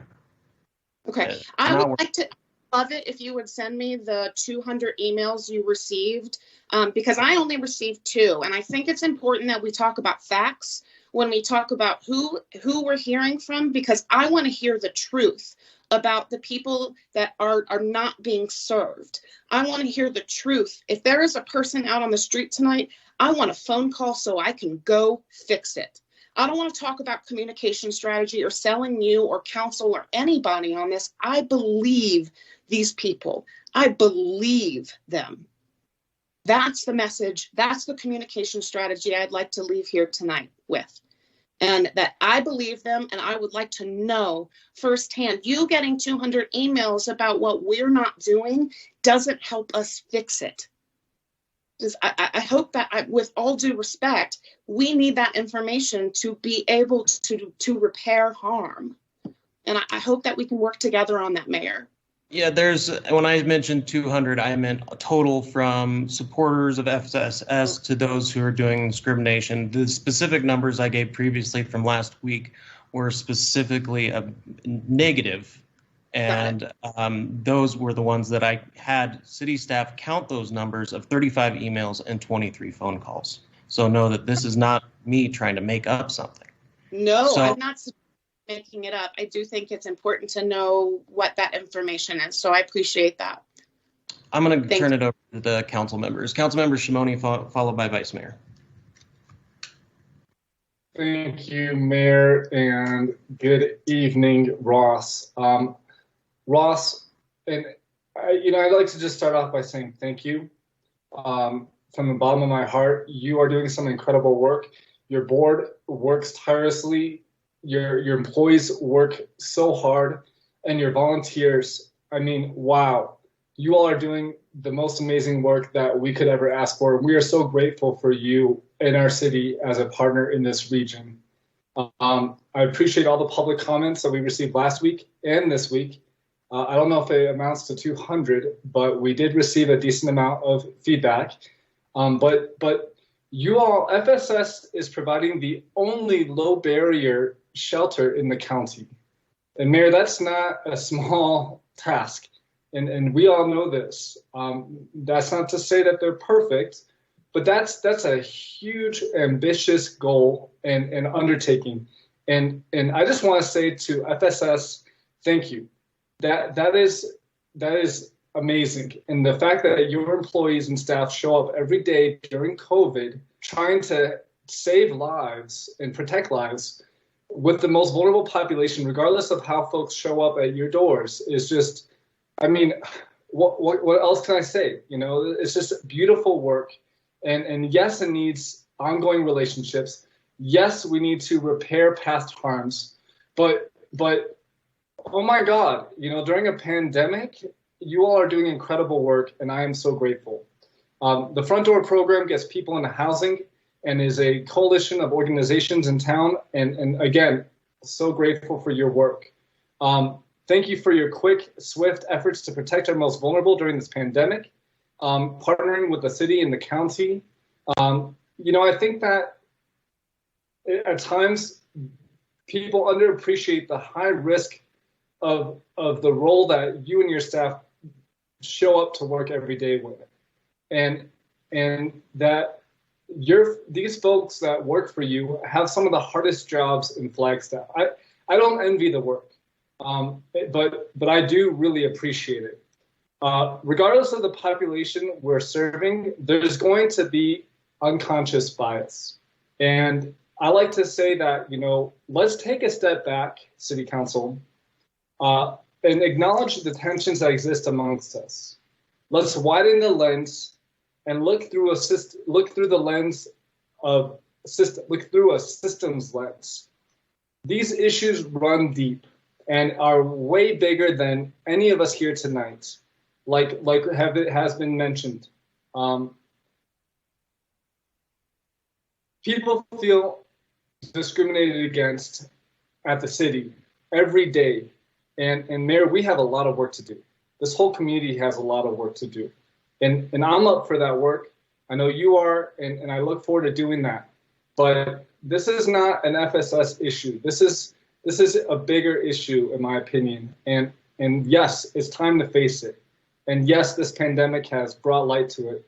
But as one of the public commenters said, Flagstaff Shelter Services has saved lives during this pandemic. And for that, I am grateful. We talked about communication strategies. What comes to my mind, City Council, is doing the rare assessment that last council talked about. And Mayor, maybe this is kind of what you're talking about, or maybe it might satisfy the initial desire to do something. And I appreciate that. A rare assessment is a rapid assessment, response, and evaluation, and basically was created by professors at NAU and trains folks who are on the ground directly who are engaging and have respect by the population. So if we're engaging the homeless population, or the unsheltered population, is training unsheltered folks to help us do a survey, a rapid assessment, and a response and evaluation. This can be very helpful to identifying how we can best serve these populations. And in speaking to our city manager and to our leadership, this topic of a rare assessment has come up during our alternative response group conversations. And I think that maybe it's time we bring this back to the city council, because I think that would be a good next step for us to do, Mayor. And it'd be a citywide effort to really get our finger on the pulse of what our unsheltered population is needing of us. And in doing so, we can build respect, we can build trust, and we can actually work to address the issues that we hear from them directly. Those are my comments, Mayor, and thank you. Thank you. Vice Mayor Daggett, followed by Councilmember Sweet. Thank you, Mayor. And thank you, Councilmember Shimoni, for reminding us to take a breath. I have to admit that I'm a little furious right now, and I'd like to apologize to Ms. Altenbaugh for being scolded that way. I would hope that we would never speak to someone who presents to this council in that way, regardless of our personal feelings. I hope that we can demonstrate leadership, that we can hold our partners accountable, that we can accept criticism when we need to accept criticism. And I've heard nothing but the acceptance of criticism and ideas for how to do things differently. But I am not looking to be part of a council that perpetuates an us versus them mentality. And I'd like to see us recommit ourselves to being part of the solution and trying to build community instead of tear it down. Councilmember Sweet. Thank you. Thank you, Ross, for speaking tonight, and thank you everyone who reached out with the emails and comments. I did read all of the emails, and I apologize if I didn't respond back to each and every one of you, but I did read. And Ross, I can't imagine how hard it would be to run and pivot the shelter during a pandemic. I'm a small business owner. I had to pivot myself. But I can't imagine the amount of work that continually must be taking. And I definitely believe it's clear that we all have work to do.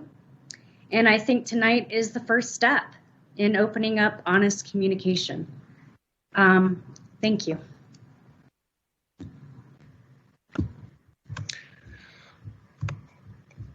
Councilmember Shimoni. Oh, Councilmember McCarthy first, please. Okay, thank you.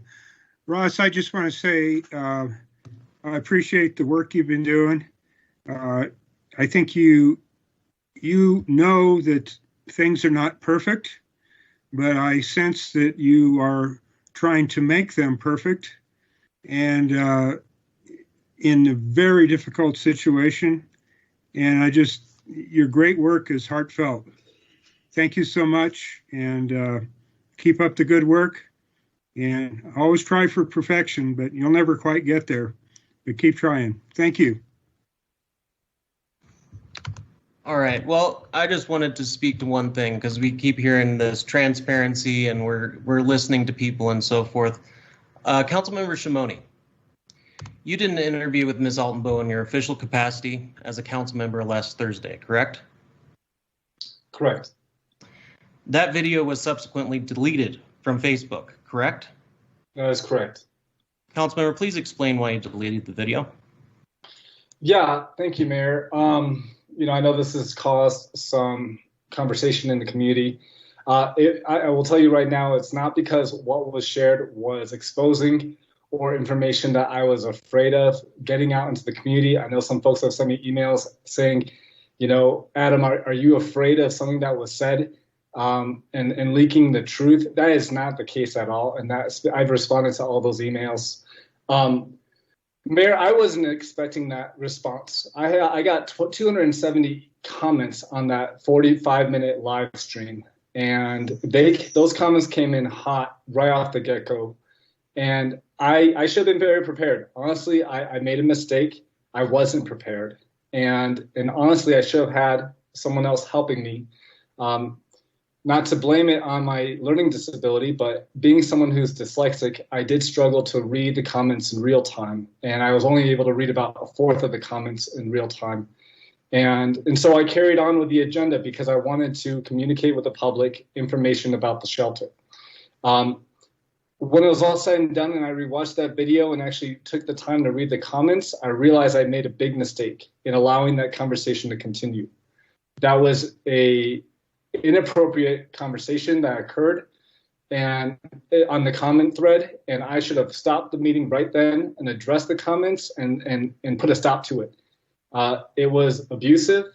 It was very much pointing fingers and making allegations that were very much inappropriate. As we know, the shelter is very open to feedback. They want to work with folks, and they especially want to help the individuals in need. So I decided to delete the video because I thought it did more harm than good.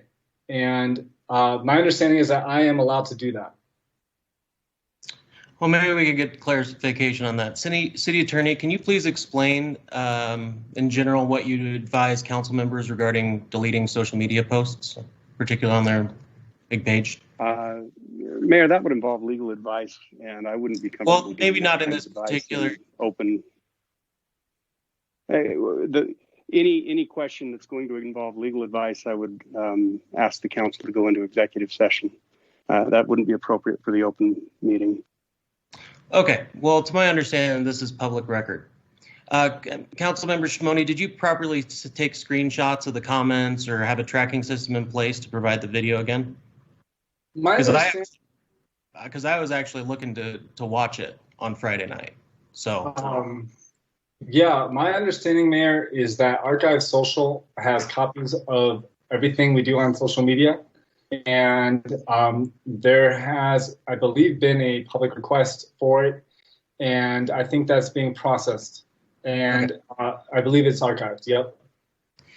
Well, I just want to say that, you know, we keep doing this. It's when people comment and we somehow clutch our pearls and say, oh my gosh, what are they saying? Then deleting comments, deleting Facebook posts is exactly feeding the problem.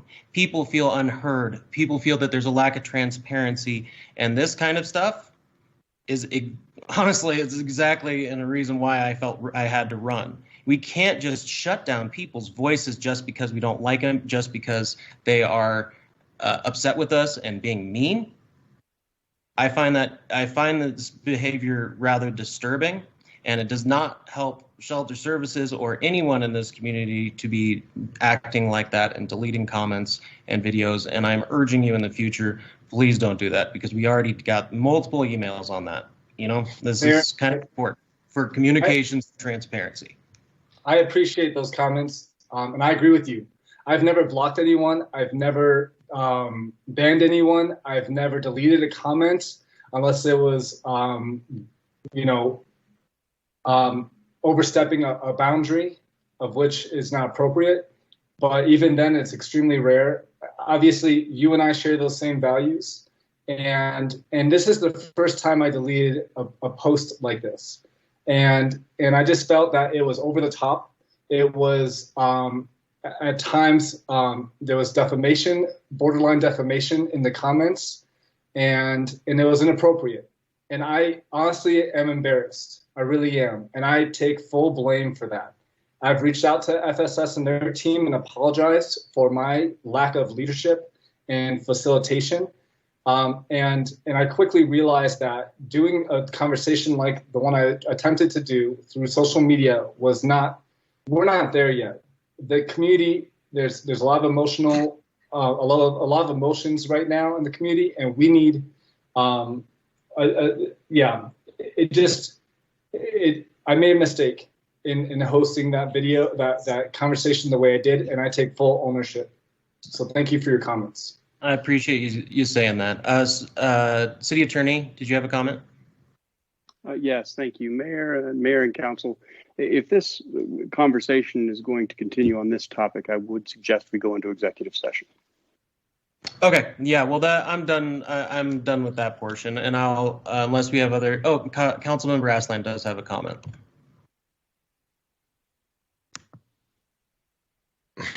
I don't know.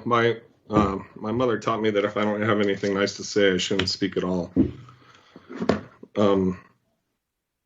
I'm usually a pretty glib guy, and I've never been faulted with not being able to figure out how to communicate myself.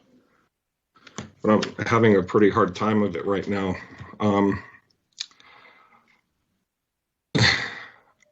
really not sure what's going to come out of my mouth next, but I think that it's pretty astonishing that our mayor just suggested in a public meeting that a criminal act at his home has to do with a local nonprofit and the executive director's communication style. I think it's astonishing and completely inappropriate for you to dress down Ross Attenborough for someone else's violence.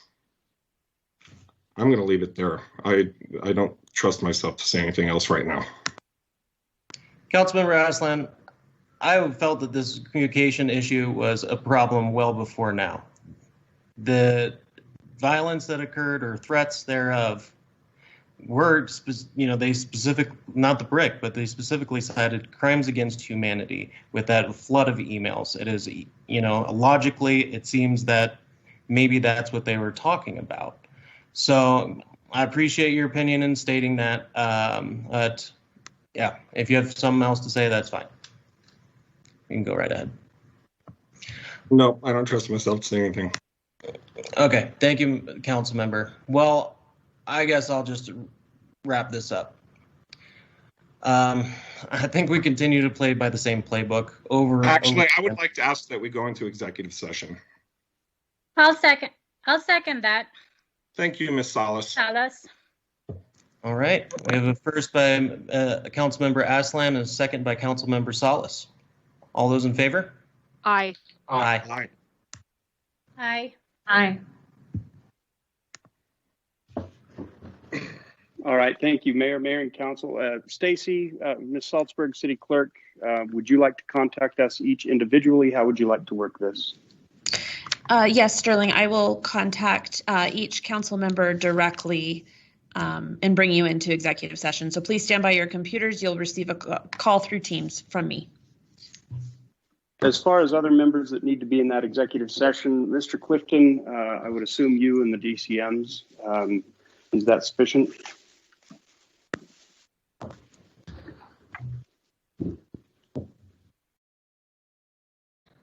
Welcome back, Council. Well, I know it is getting late, and we have been at this for 8.5 hours now. I do believe this needs to be a continued discussion. So I'd like to just kind of wrap things up. Everyone can stay their peace, but we need to move on for this evening, and we can pick it up at a later time to discuss more of the policy aspects of this. Councilmember McCarthy, please. Thank you, Mayor. I have two comments. One is I would like to say that I went to the video meeting that Mr. Shimoni did, and that I believe he handled it as well as he could. There was an amazing flow of comments in the chat. A lot of them were using very vulgar words, very threatening words. And I presume that's probably the reason that Mr. Shimoni took that down from his site. The other thing I noticed is that there were things said in the chat that I knew of my own knowledge that were false. So that's all I have to say about that. The second thing is I would like to apologize to Ross because I think she was accused of being responsible for some threats of violence and some actual violence that there is no reason to believe that, at least to my knowledge, that there was a connection to her. That's all I have to say. Thank you, Councilwoman McCarthy. Do we have any other comments from council members?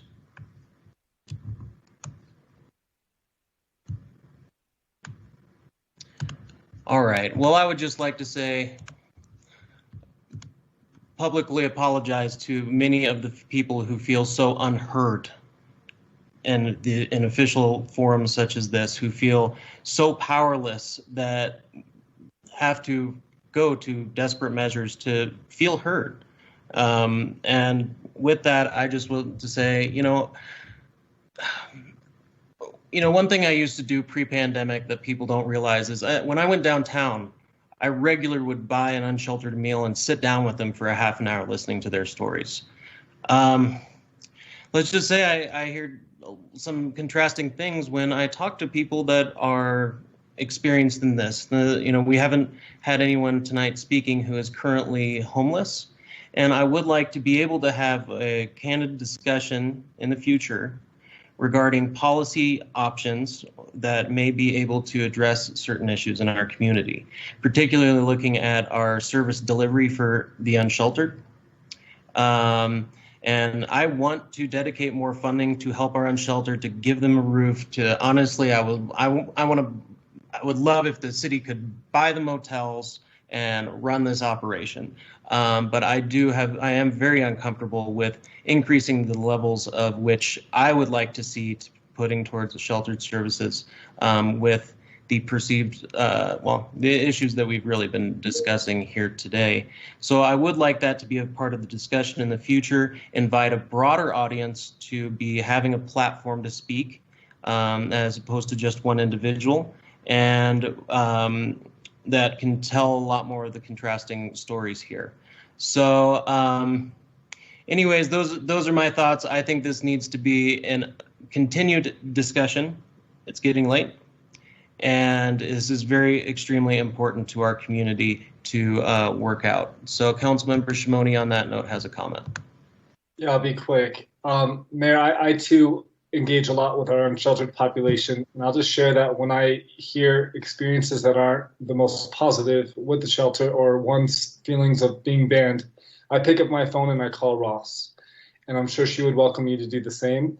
And she has helped me help countless individuals, and has every time welcomed them back and explained to me what they've looked up the record. They saw what the reasoning was leading up to them, asking them to leave or wait to be checked in, and have, fixed the issues. So the shelter is open to feedback. They're open to us reaching out and supporting them and specifically helping their clients through them. Thank you. Thank you, Councilmember Shimoni. And I will just also make sure everyone is aware, including Ms. Altenbaugh, that I really want to help our unsheltered. And I know this has been a heated discussion. And that same option of whether we could use COVID wastewater testing to help provide some early warning systems for our unsheltered. I think that is still a standing offer to be able to see if we can work out with the NAU researchers for free. So with that, do we have any further comments or questions on this issue tonight? Councilmember, City Attorney Solomon.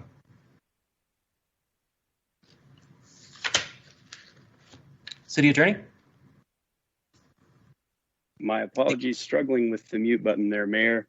Mayor, council members, as we are apparently at the end of this item, it is past 9:30 under the rules of procedure. To finish the agenda, it would require a motion to finish the agenda or any portion of the agenda. Mayor, maybe you were going to mention that as well, but I just wanted to point that out. Yeah, thank you, City Attorney. Would any council member like to entertain a motion to continue to discuss our the rest of our meeting? Councilmember Suss. This is Jim McCarthy. I move that we adjourn immediately. Councilmember Suss. All right, all in favor of adjourning? Aye. Aye. Aye. Aye. All right. Have a good night, everyone.